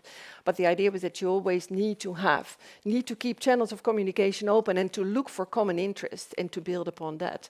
That was not successful, and we're no longer in that game. It's now much more about protection. You mentioned containment. Building the resilience, investing in the resilience of partners, countries neighboring Russia. People-to-people contacts were always an important, aim of the strategy. It's getting almost impossible to do a lot in that area in Russia itself. We're shifting our focus to, what can we do outside of Russia, for instance, with journalists who have left Russia, but still, try to reach people back home. So that is where we have shifted our attention. But it's fair to say that a lot, will also depend on how this war will develop. And I very much agree with what Edward Lucas said. This is a long-term threat. And as long as the Russian regime will have this revisionist agenda, we will have a long winter in our relationship. Yeah. I think I leave it at that for the moment. I think that pretty much sums it up. A long winter that may well last more than 90 days. I'm afraid, as we heard this morning. Now, thank you very much. And we might come back to this question also of European unity, which you stressed, which is of course really important if you want to be effective. You can't let Russia play divide and rule on Europe. But time and time again, these different viewpoints are coming to the fore about how to deal with refugees from Russia, which type of weapon systems to give. So I can imagine that you also face difficult debates with your peers in Brussels to keep all the European capitals on board. But the overall impression, and please correct us if we're wrong, is that all the capitals, including even Budapest, understand that unity is more important still at the moment. Or do you see cracks where you're worried? Are there things that we should be very alert to when it comes to the extension of the sanctions, or are there crucial moments up ahead that are not yet certain if this unity will hold? Well, we now have 7 sanction packages, so that means it's not becoming any easier. And bigger interests are involved. And with the issue of the tourist visa and all of that, we also still see where you sit is where you stand. But if you look at the conclusion on that issue that we arrived at, I think the different positions were very well combined in the consensus that we reached. I mean, there's a lot of acknowledgement for the special position. The frontline states are in a different situation than others. But the motivation to get to an agreement is I think stronger than the interest that may divide us. I'm glad to hear that. Thank you very much. We might come back to other questions, but I'd like to move to Dhian, who is a correspondent or a journalist for BNR Nieuwsradio. He's a regular commentator on Russian Eastern European affairs. Even started a dedicated podcast long before this war that all of you should really listen to, called the Perestroikast. I like the name a lot. But you also worked in Ukraine. You studied Slavic languages and cultures. You're in frequent contact with people both inside Russia, or people who've left Russia, and people in Ukraine. Could you share with us, you've been listening attentively the whole conference, and I can imagine you maybe had the feeling that we're missing out on certain things that are actually unfolding as we speak. You mentioned to me in the break the Nord Stream pipeline. What kind of signals are you picking up from all the conversations that you have that you feel this audience needs to know? It's very intense. I was born in 1986, so I don't have any memories of the Cold War. I don't have any feelings. I have friends who are in their 30s as well and now are experiencing for the first time in their life threats of a war in Europe. And of course, like this morning was said, we had wars in Yugoslavia, of course, and on the borders of Europe. But the way it's now in our face because of reporters are over there in Ukraine monitoring, reporting this war, their social media. So I have friends who are now feeling this kind of nuclear threat, which is really absolutely something new and is really hard to grasp. Therefore, you were mentioning Nord Stream 1 and 2, what was happening yesterday in the Baltic Sea. We don't know how to analyze that.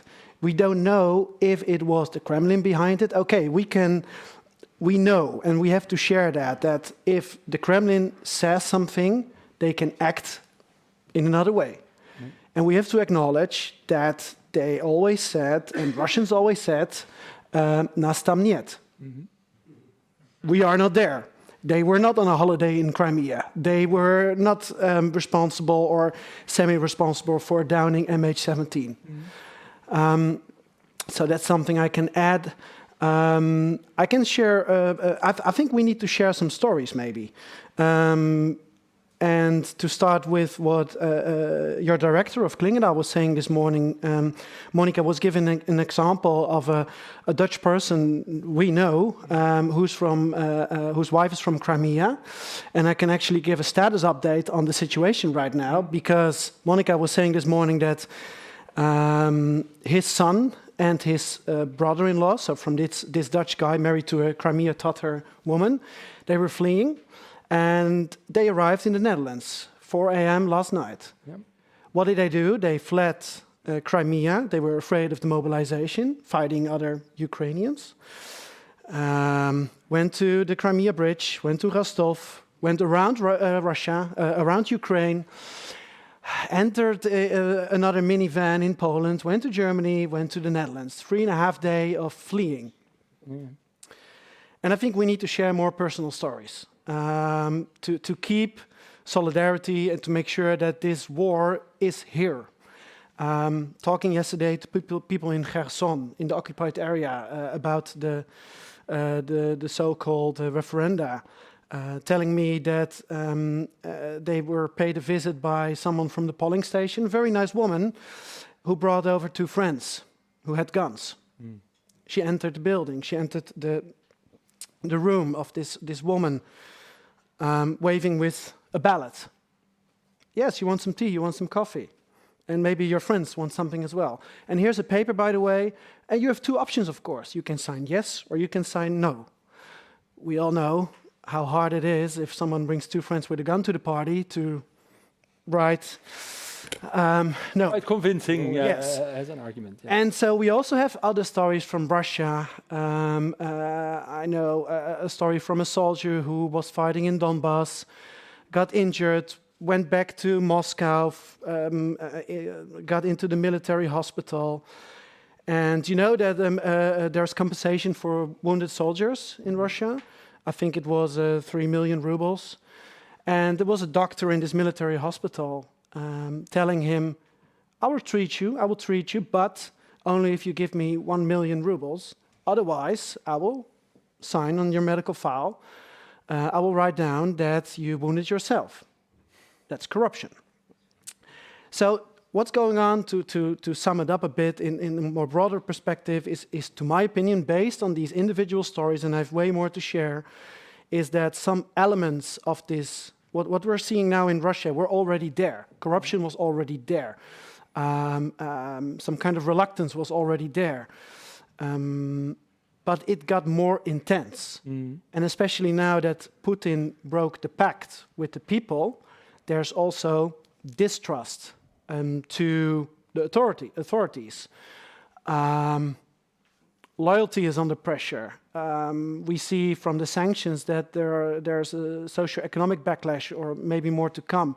So who's taking care of the people now? While on the other end in Ukraine, Zelensky, even more than we expected 3 years ago, has a huge pact with the people. But I think everything got way more intense, and like you said, we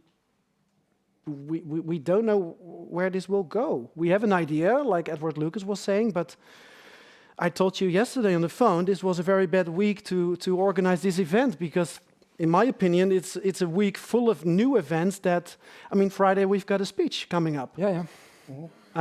But I think it's, to sum it up, Putin has a cocktail full of ingredients. Some ingredients in Russia were already there, but got way more intense, and some are new, like demographic backlash, of course, all the military-age men now going to the front.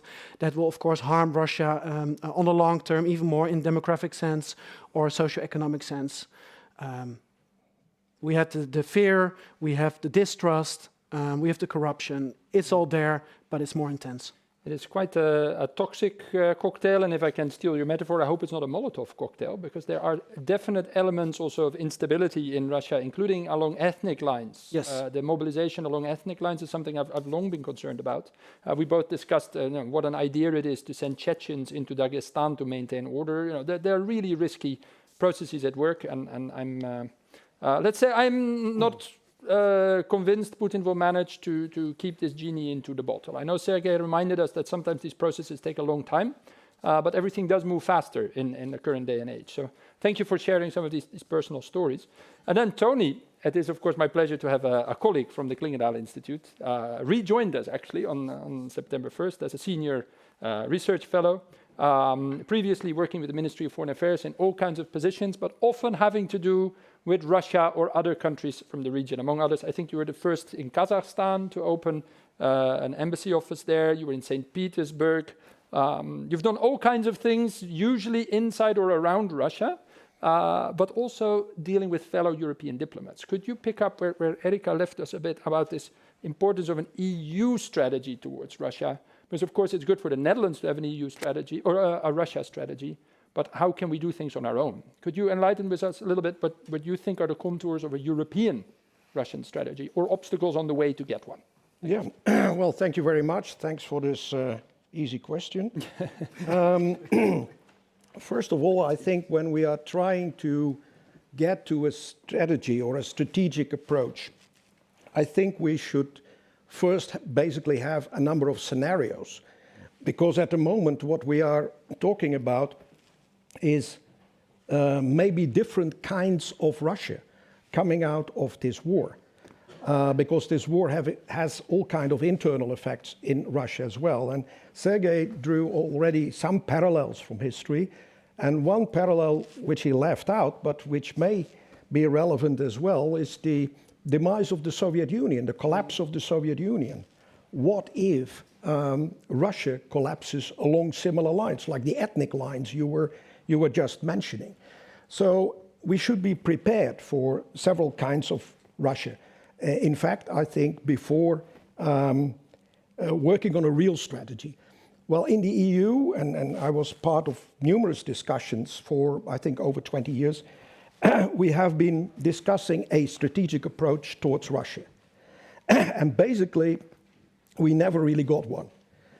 It was always somehow the lowest common denominator which we could agree on, because the interests of member states very often differed enormously. The historical context, their business links, some of the elements Edward Lucas has been mentioning, the importance of business links. So every time there was a more critical approach, you would have countries, member states coming up with, yes, but we have fundamental business with Russia. And the more business we have, the best it is, because all of these links would lead, well, in this German approach, Wandel durch Handel, to a kind of perpetual peace. And I think this was really a big misunderstanding, because from the Russian side, people like Putin think quite differently about these things. They see the asymmetry of the relations. They see how they can use these commercial links for geopolitical purposes. And we have been trying very often to ignore what was really going on. Very often you also get this question, should we have seen this coming? Yes, maybe. But it also happened, everything happened in a very gradual way with ups and downs. And maybe we have been talking to the wrong people, because when we were talking to all nice Russian diplomats or not so nice Russian diplomats, we often seemed to be on the same page. I was part of discussions on these common spaces, a Europe from Lisbon to Vladivostok. It was this kind of Gorbachev idea of a common European home, and we were very long, we were still in this illusion, even after Putin came to power, and we had this brief interlude of Medvedev, who also said that he wanted modernization and he needed Europe as a partner. So I think sometimes I have some doubts whether this is the real moment to develop a real strategy.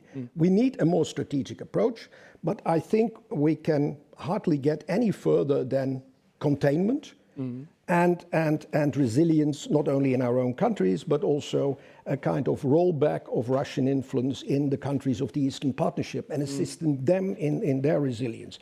So I don't think there will be any business as usual or business as before, as long as the current regime stays in place. Yeah. I don't think there is any room for that, and I fully agree with Edward Lucas here that, basically, when Putin was constructing this regime, we should have seen this coming, this more imperialist kind of approach, which never left Russia, at least never left the circle, the small circle of real decision makers, the center of power in Moscow. So, but what should we do then with all the others? As one of the 5 principles is also people-to-people contacts. And we want to reach out to Russian people and say, well, we have a problem with the regime and not with Russians or Russia as such.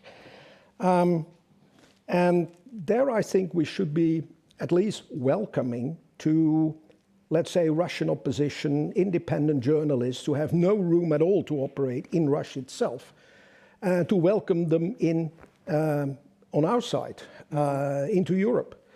So I'm not in favor of a blanket visa ban, banning everyone who's now trying to flee Russia. I think we should be thinking more along the lines of what we are doing with the opposition from Belarus, welcoming them here, maybe not as a kind of government in exile, but if more positive developments happen in Russia, to have people here who are thinking more along democratic lines, who are not thinking as imperialist as Putin, who can go back and build a somewhat more democratic and certainly less imperialist Russia. So that's something I think we should really work on. Yeah. And in the meantime, and that's my last point, I think what we need maybe more than working on a Russia strategy is that the EU needs a credible Ukraine strategy. Yes. What kind of Ukraine do we want to have? How can we work on it?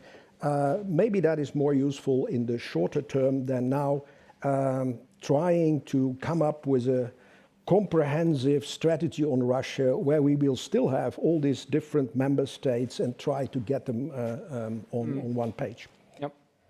Thank you very much for making that last point, Tony. And I think that's something where it's much easier to find consensus. And also, it's another cliche that we often bring out. But a safe, democratic, prosperous Ukraine is also an enormous threat to the regime in the Kremlin, because it shows to Russians what an alternative future could look like. And that might be exactly one of the reasons why Putin doesn't want Ukraine to succeed. Now, that's one of those conventional wisdoms we often bring out, which doesn't mean it's not true. But I wanted to pick up on one other word you said, which is interesting, which is rollback. So in the Cold War times, and Professor Radchenko can tell us more, of course, we didn't only contain the Soviet Union, we tried to push it out of areas where it had gained influence, sometimes even leading to military conflicts. I did see Nancy Pelosi appear suddenly in Yerevan.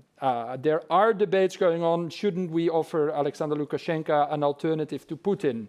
Making deals with the devil type of debates. You could argue that what is happening in Ukraine is a form of rollback, actually, but how Machiavellian should we be? Should we reach out to Kazakhstan, the country you know very well, and now start to drive wedges between Russia and Kazakhstan? Should we try to drive wedges between Russia and China, Russia and India, that type of should we be that tough, basically, and Machiavellian, or should we be bound by those values that we hold so very dear and actually play nice? I mean, it's a dilemma. How do you see this, Tony? I think the time for playing nice is over. I think we should be more forward-leaning towards Russia. Not seeing everything through the lens of, oh, this is Russian sensitivities, which we would trample upon. I mean, if Kazakhstan is a very interesting case nowadays. It clearly takes its distance from Russia. It will not recognize any annexation, as it has not recognized also the annexation of Crimea before, or the independence of DNR and LNR. So Kazakhstan is clearly balancing, has got also some support from China in this respect. So yes, we should talk to Kazakhstan, we should talk to China, and we should also try, when you see now that a lot of Russians who are now fleeing from being mobilized are going to countries like Kazakhstan and Georgia and Armenia. And they may stay there for some time, but also in countries like Georgia, it is already giving some problems and tensions. So I think we should be looking at how can we assist these countries in welcoming these Russian opposition or people who are fleeing from being drafted into the army. To welcome them on this side, and if they don't have all to come to the EU, but if they can be in Georgia or in Turkey or so we should be able to work with these countries concerned to offer them a safe place. And I think this is also something which is heavy, because we can be discussing with Kazakhstan that okay, they should not help Russia to evade sanctions, should all be done, but what are we offering Kazakhstan instead? So are we offering them some assistance in these kind of, in this situation, also when already a lot are now coming to Kazakhstan. Yesterday I heard from also some friends that, well, there's also a story like you were telling, 3 young guys who were driving for 3 days managed to get into Kazakhstan from a very small border crossing, and are now looking for a place to stay somewhere. So we called Kazakhstani friends and said to ask whether they had a place there for these guys to at least temporarily to have a place to stay, and then look around what to do next. All right. Thank you. Tony, please have that because it's time for some questions from the audience. We could continue for this for a long time. I think we've both been to Petropavlovsk in North Kazakhstan. It's not a place you want to be in winter without accommodation, I can assure you. The audience, there is still time. Our colleagues of the technology in the back, if Edward Lucas and Professor Radchenko are still there, could you conjure them on stage? Because then we can return to them. If they've logged off, by all means, because they had other commitments, please don't. Let me see, let me scan quickly around. I'd like to start with Maria and then the gentleman next to her, whose name I don't know. Hello. Oh, sorry, was there one in the back? Oh, sorry, I didn't see you all the way in the back. Yeah, You go first, and then the two over here. Hello, Anastasia Moleniuk. I'm with the Power Foundation View Amsterdam. Yeah, so thank you, panelists, for some critical notes. And I was, maybe as Ukrainian, I was always surprised by the lack of awareness, primarily from Western experts, about the colonial nature of relationship of Moscow establishments towards the neighboring countries and towards its own territories, towards non-Russian regions like Siberia, Dagestan, Ural, and so on. So maybe my question would be, does the rising national and separatist sentiment in the regions like Dagestan or Siberia, is it part of a new Russia strategy? Is it part of the agenda about new Russia strategy? Does sort of a deconstruction of imperial Russia is a part of new Russian strategy? Yeah, and also how there's I'm not saying Putin, but like Moscow establishment and Moscow political intellectual elites. What is their awareness about the colonial and imperial nature of their relationship towards the non-Russian regions of Russian Federation? Thank you. Yes, thank you very much for that question. I have views of my own. I think the official Dutch policy line, I can pretty much guess what it might be, but still, I think, Erika, I might give you the floor on this question first. I am aware there are certain countries, including in the South Caucasus and within the European Union, who wouldn't mind Russia falling apart along ethnic lines. I am reluctant to declare this a state policy, but I'm not sure what Dutch position on this would be. Whoops! I think I'll go to you for this one, Erika. So much for easy questions. Yes. No, but I think very difficult to look into the heads of the elites and what they are thinking. But I think the issues that you raise very much speak to what Tony just said. Before we can build a strategy, we have to look at different scenarios, and this, I think this is part of one of the scenarios that we have to look into. Yeah, I am. Having worked on national minority issues in Russia, I think that we have to distinguish between, on the one hand, extremism, which might well occur, and separatism, which might be ruthlessly suppressed, which could be, for example, the case of Dagestan that you mentioned, might see more extremism than outright separatist attempts. But if things destabilize further, we've seen the Free Buryatia Foundation, we've seen noises coming from Yakutia and other places, it might well come to the fore. But also don't forget the Russian Federation has just boosted its budget for internal security by another 40% or something. So that's a risk the Kremlin is very well aware of. Thank you. Yes, Maria, and then the gentleman next to her. Yeah. So my question is pretty much in the same lines. So basically, are we actually ready then to build relationship with deconstructed Russia? And I think here pretty much I kind of understand your point, Bob, on saying, yeah, well, there are some more formed and less formed groups, minority groups.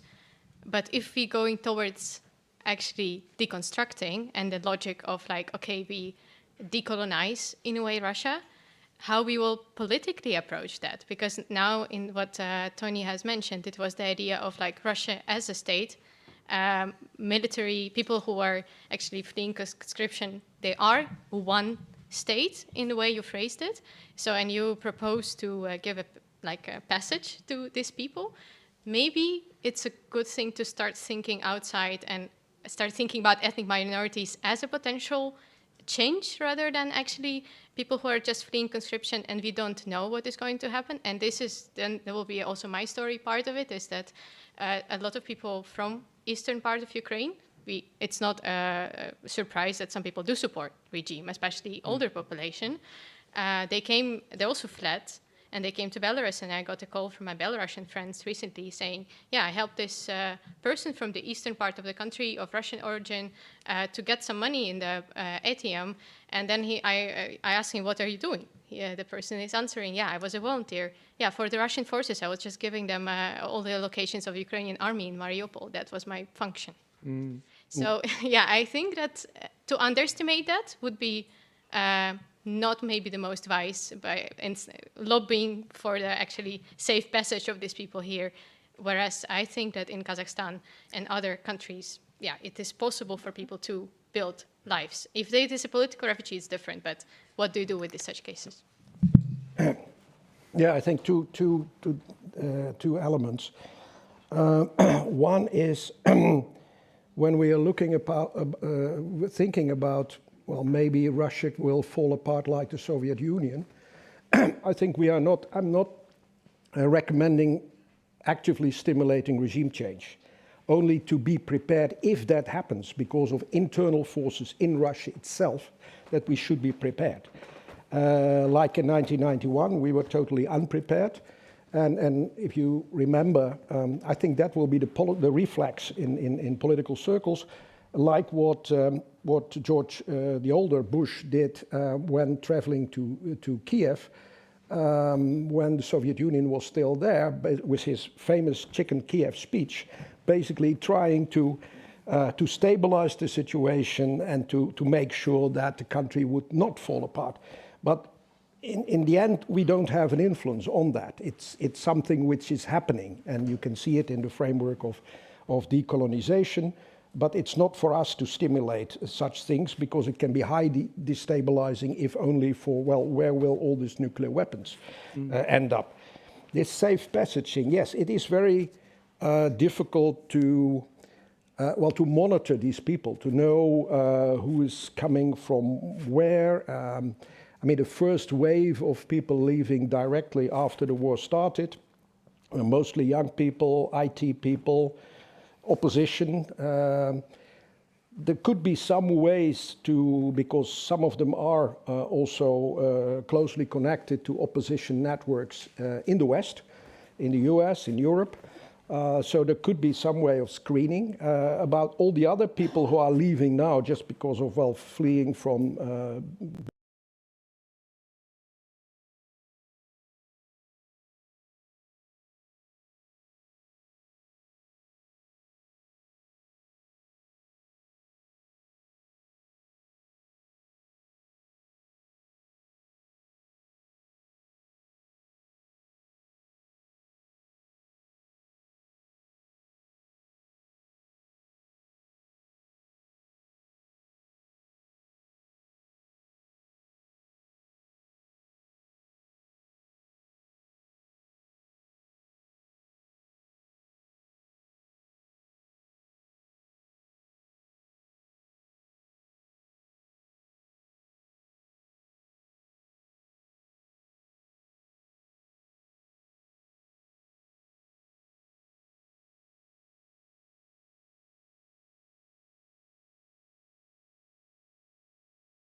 not only in your region but also in Central Asia, which are used by other countries where Russia was a kind of stabilizing force, but may not have the power and the influence like it had before to stabilize that situation.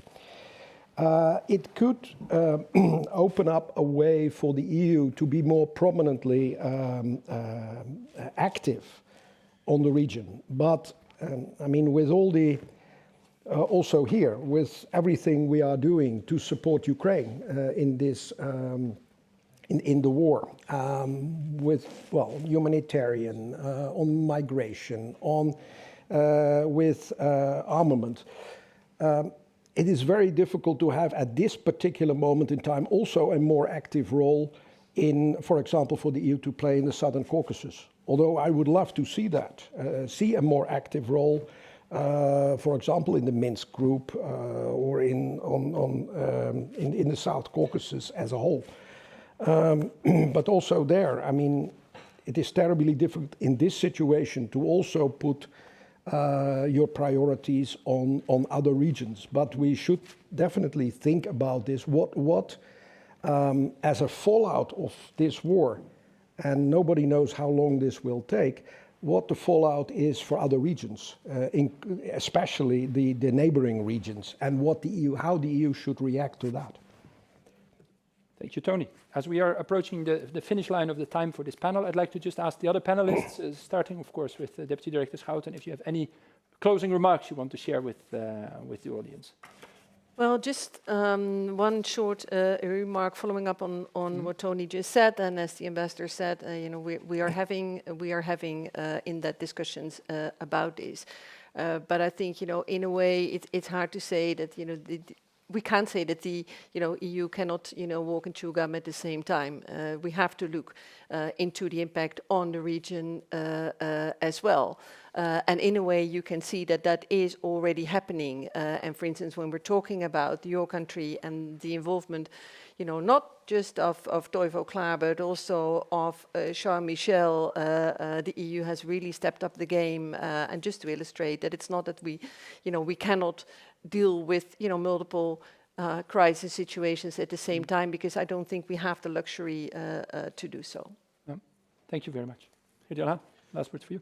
Regarding the strategy, I think also talking to many people from Georgia, the Baltics, we learned a lesson, that is to talk firm to Russia with the current regime, to act decisive.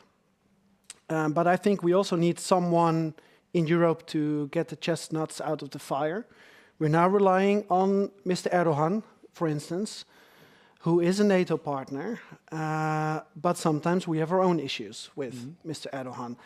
And I think I saw the other day the interview with the Finnish president on CNN, maybe you saw it as well, Mr. Niinistö, who was always one of the European presidents who had kind of a constant line with the Kremlin.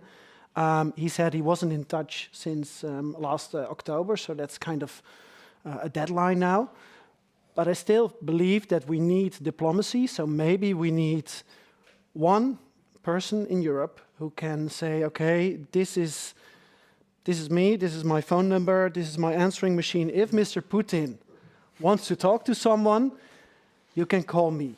Yeah. And yeah, Macron is a different story. And not Gerhard Schröder, preferably. I think it would be good if we kind of find a neutral.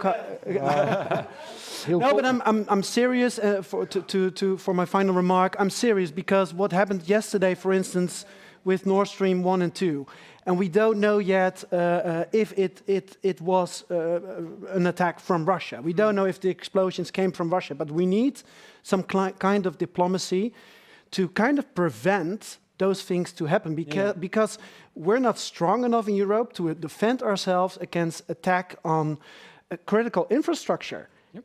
If this will go on also in the pipeline from Norway, or they will cut some cables, so we're lost with internet for the winter, that will be a hard winter, no internet.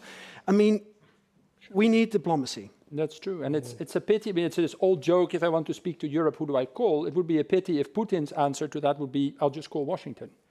which is also not what we want when we discuss Europe's, being at the table and not on the menu, preferably. Maybe we need Switzerland. So who can speak to Putin? We will park that question. I don't have the solution for that yet. I'd like to ask a firm round of applause for this panel that made a real effort. Yeah.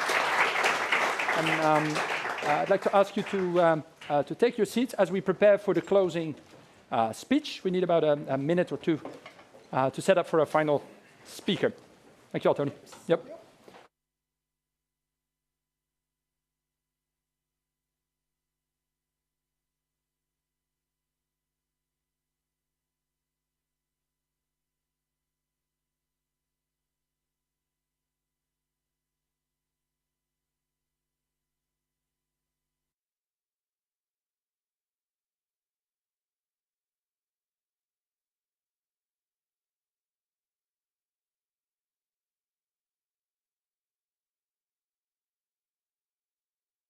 Morning, 9 a.m., all the way to an end of a working day. You're nearly there. What we saved for you, I don't know, it's not a cliche to save the best for last, but we have something and someone who I feel is really in the right position to close this conference. Why? Because we debated lots of different scenarios. We debated difficult futures of Russia, difficult questions about what happens with all the refugees who come, and many of whom might stay and might want to build a future in Europe. They might want to build a future in the Netherlands. And that's why I'm glad we have with us, when I still worked on national minority issues, it turned out there was one government minister in the entire OSCE area, which I had to research, who ever spoke about the question of if minorities or migrant communities had a duty to integrate. And it was the then Minister of Social Affairs of the Netherlands, Lodewijk Asscher, who is with us here today, not as minister or former minister, but he is here as special envoy, I think, for a special advisor on Ukraine, I think is the title that you got now.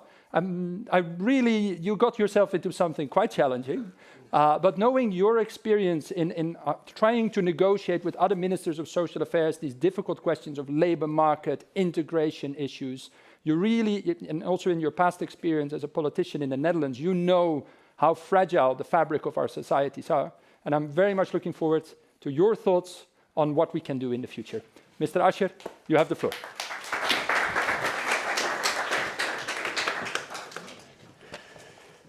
Thank you so much, Bob.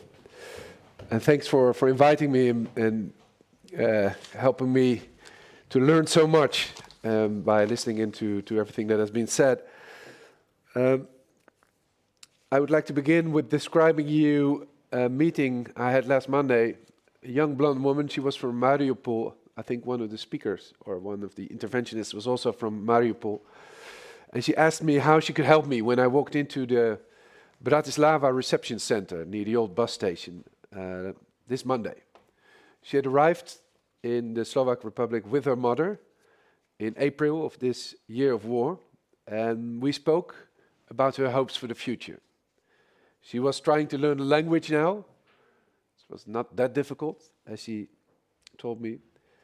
Her parents were living there now, and she was hoping that sometime next year she might be able to move back to Ukraine, but not to Mariupol. Her home no longer exists. And if you listen to her story and all those stories, and Gertjan was also telling them, those are the stories of war. In Bratislava, in Vilnius, in Warsaw, and all those places, people have fled to. So I spoke to them, and I also spoke to the rescue workers, the pro bono lawyers, the people who are used to setting up refugee camps in other parts of the world, and all of a sudden found themselves in the middle of Europe. As it was stated during this conference, now we are the region. And I was brought up in a family in which the stories of a different war were still lingering when I was young. I can remember my grandmother complaining about the cold of the snow when she stood 4 hours in the early mornings in Bergen-Belsen. And as the front line is moving and war reporting sometimes starts to sound a bit like sports commentary, we must not forget that lives are shaken overnight, brutal crimes are committed, and children will be hurt for a long time after the actual war is over. This war is as much about our freedom, our values, as it is about theirs. And I was struck by the way in Lithuania they do take it personally. collecting 5 million euros to buy a Turkish fighter drone for Ukraine in just over 3 days. They put it simply, if Ukraine loses, we're next, and one day it will be you. As Lithuanians, we know the price of independence, they said, smiling but distraught. Their biggest fear now is that Europe will fall to division. It is the only way Putin can win this war. And he's trying hard. This is not just a regional conflict, a dispute over borders.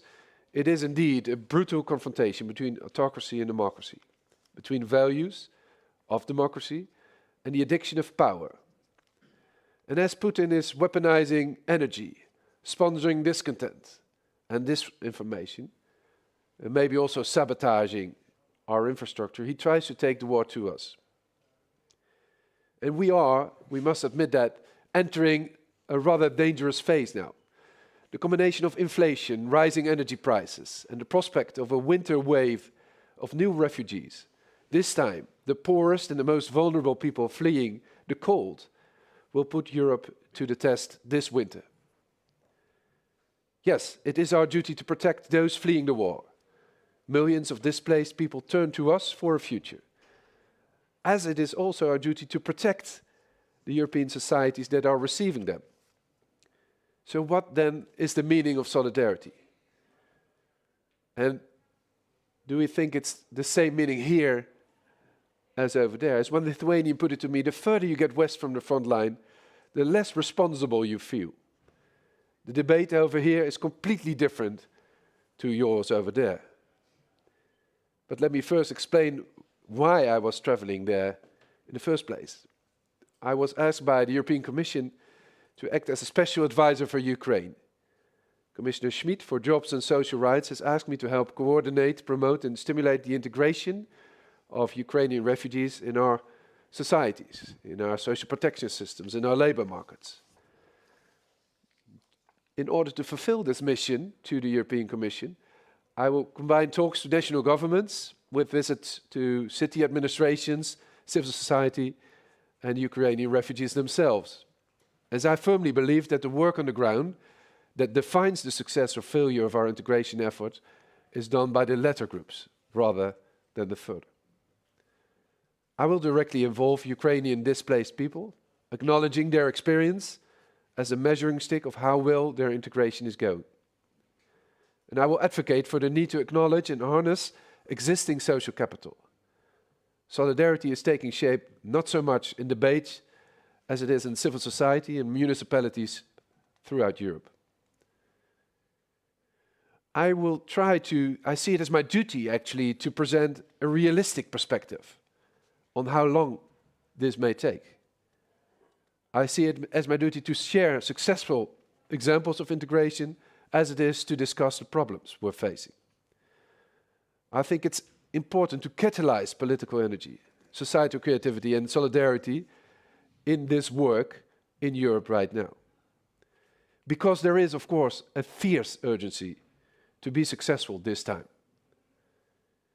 In the first place, so that Ukrainians can preserve, apply, develop their skills, so that they can support the reconstruction of their country at the moment they will be able to return home, but also to support and strengthen receiving societies and communities, and to prevent societal tensions in EU member states. We need to do this right this time, for them and for all of us.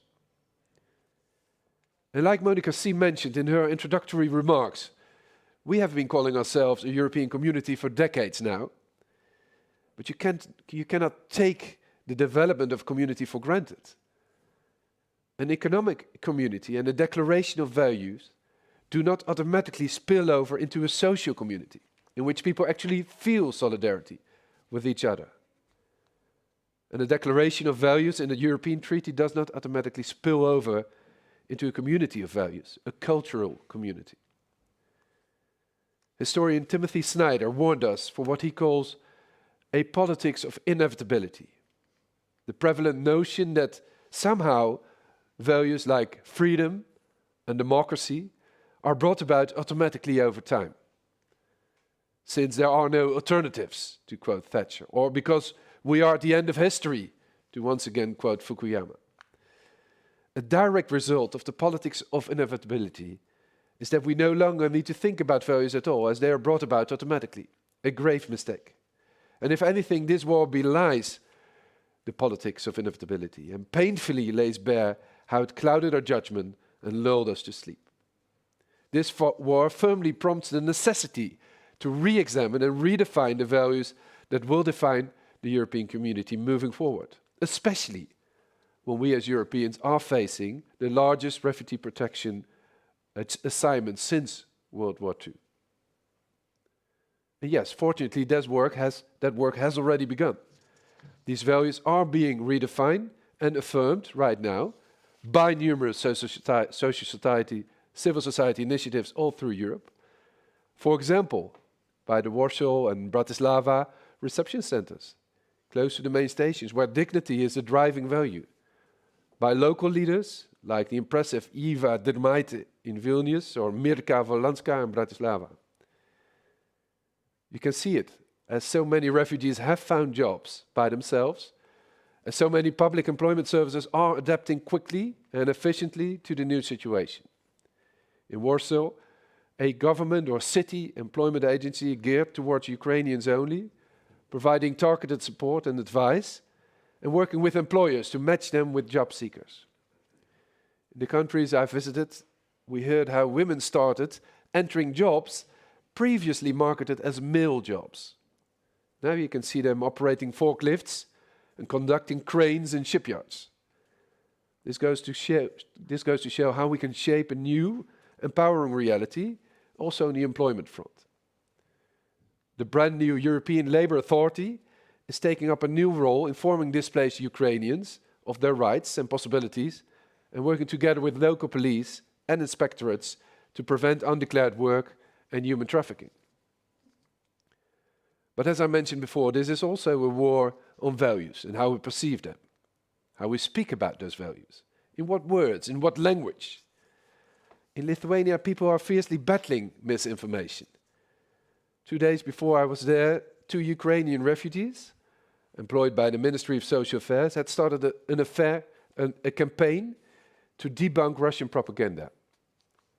While teaching citizens from their youngest age to spot lies and fake news, they will complement this with a positive and realistic narrative about what's happening, about what Ukrainians are actually doing there, reminding all of us of the brotherhood uniting both countries, and in fact, the whole of the EU and Ukraine. And speaking of brotherhood, in Slovakia, among others, NGOs are organizing social gatherings with local communities and are publishing stories weekly of what's happening on the integration front. We need to listen to them. They are on the front line and understand how we can actually protect and integrate people. In Warsaw, the Ukrainian House fights the battle on the cultural front, inviting artists, organizing concerts, screening Ukrainian films to raise awareness and tackle stereotypes among the local population. So, where next, Europe?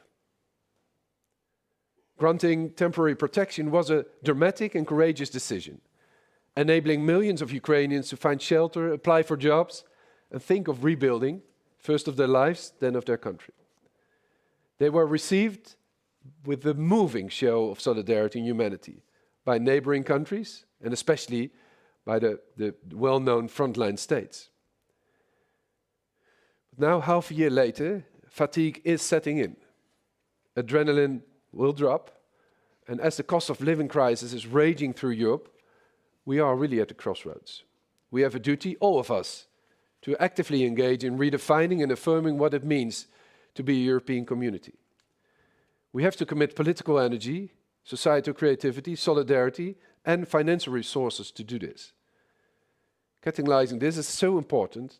I would indeed like to invite you to share your examples with me and use me as a platform to connect relevant networks and actors to make this work, because we really do need you all. Contact me if you think I need to be made aware of specific examples or situations. Because yes, this will take long and it will change Europe. Political leaders need to acknowledge this and discuss it in open debate, discuss its consequences. Like Vladimir Simanak said in the panel on the migration aftershocks, even if this war would end today, we are confronted with an integration issue that will last longer than the duration of the temporary protection directive, because people do not have anywhere to return to in the foreseeable future. Yes, and we have to call out Russian propaganda efforts and its proxies in our national politics. We need to listen closely to the stories of our fellow Europeans with fresh memories of Russian occupation. At dinner in Vilnius, literally all the women present had personal accounts of what it was like living in an occupied country. A grandfather sent to Siberia. Another example. People didn't know who to trust, fearing one of their neighbors might be actually a KGB agent. So let's take that lesson from our Baltic friends without having to live under occupation. And what does it actually mean to be the region? Yes, we are the region now. We need to actively engage, redefine, and reaffirm what solidarity means. Solidarity with Ukrainians, with frontline states within Europe, because that solidarity is actually the glue that holds us together now, and it gives meaning to freedom and democracy. And it does not come for free. So member states need to collectively pick up the bill that is now being paid by frontline states. And solidarity also means to protect Europe's poor, as the cost of living crisis is hurting them, and they might be vulnerable to propaganda telling them that this is because of the Ukrainian refugees. In order to help people on the ground and prepare for the winter wave, it is necessary to increase direct funding to cities and civil society directly. We should organize and share knowledge on how to devise funds and regulations to make sure money reaches those who need it. My father survived World War II because he, as a Jewish boy, a baby still, was smuggled from a deportation center to escape transportation to the concentration camp his parents were sent to. He was rescued by a family who risked their own lives pretending he was their son. He grew up to become a lawyer, and he has always taught me that the rule of law is fragile, that it should not be taken for granted, that values actually never should be taken for granted, that it takes a personal responsibility for each and every one of us to protect them, not only on the battlefield, but also in the frontline states, also in other member states, also in how we prosecute war crimes, in how we shape the narrative on this war, on how we use dignity as a leading concept for how we treat refugees as well as those receiving them. Because that is a valuable European alternative to the politics of fear. So may we pass this winter's test and renew our European community to reach a new spring of solidarity. Thank you very much.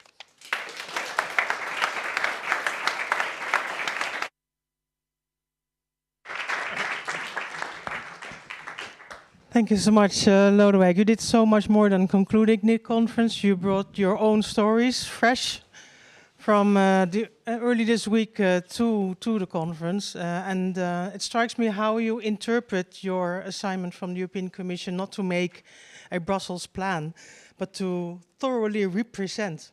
That's what you're doing, listening to and representing the voices of the displaced people, and listening to, representing the voices of the communities that host them. And the way you operationalized solidarity along those key dimensions, the way you spoke about personal responsibility, not so much about vague values, but personal virtues, that really inspired me for the winter to come. So thank you very much. And thank you all the speakers for being with us, sharing your wise lessons. I also want to thank explicitly Nienke van Heukelingen, Anne-Sophie, who's here, and the Think Affe at the back for the fantastic technical support, Joris, Inge, Saskia, Frederic, who made all this possible. Thank you very much, and please join us for drinks.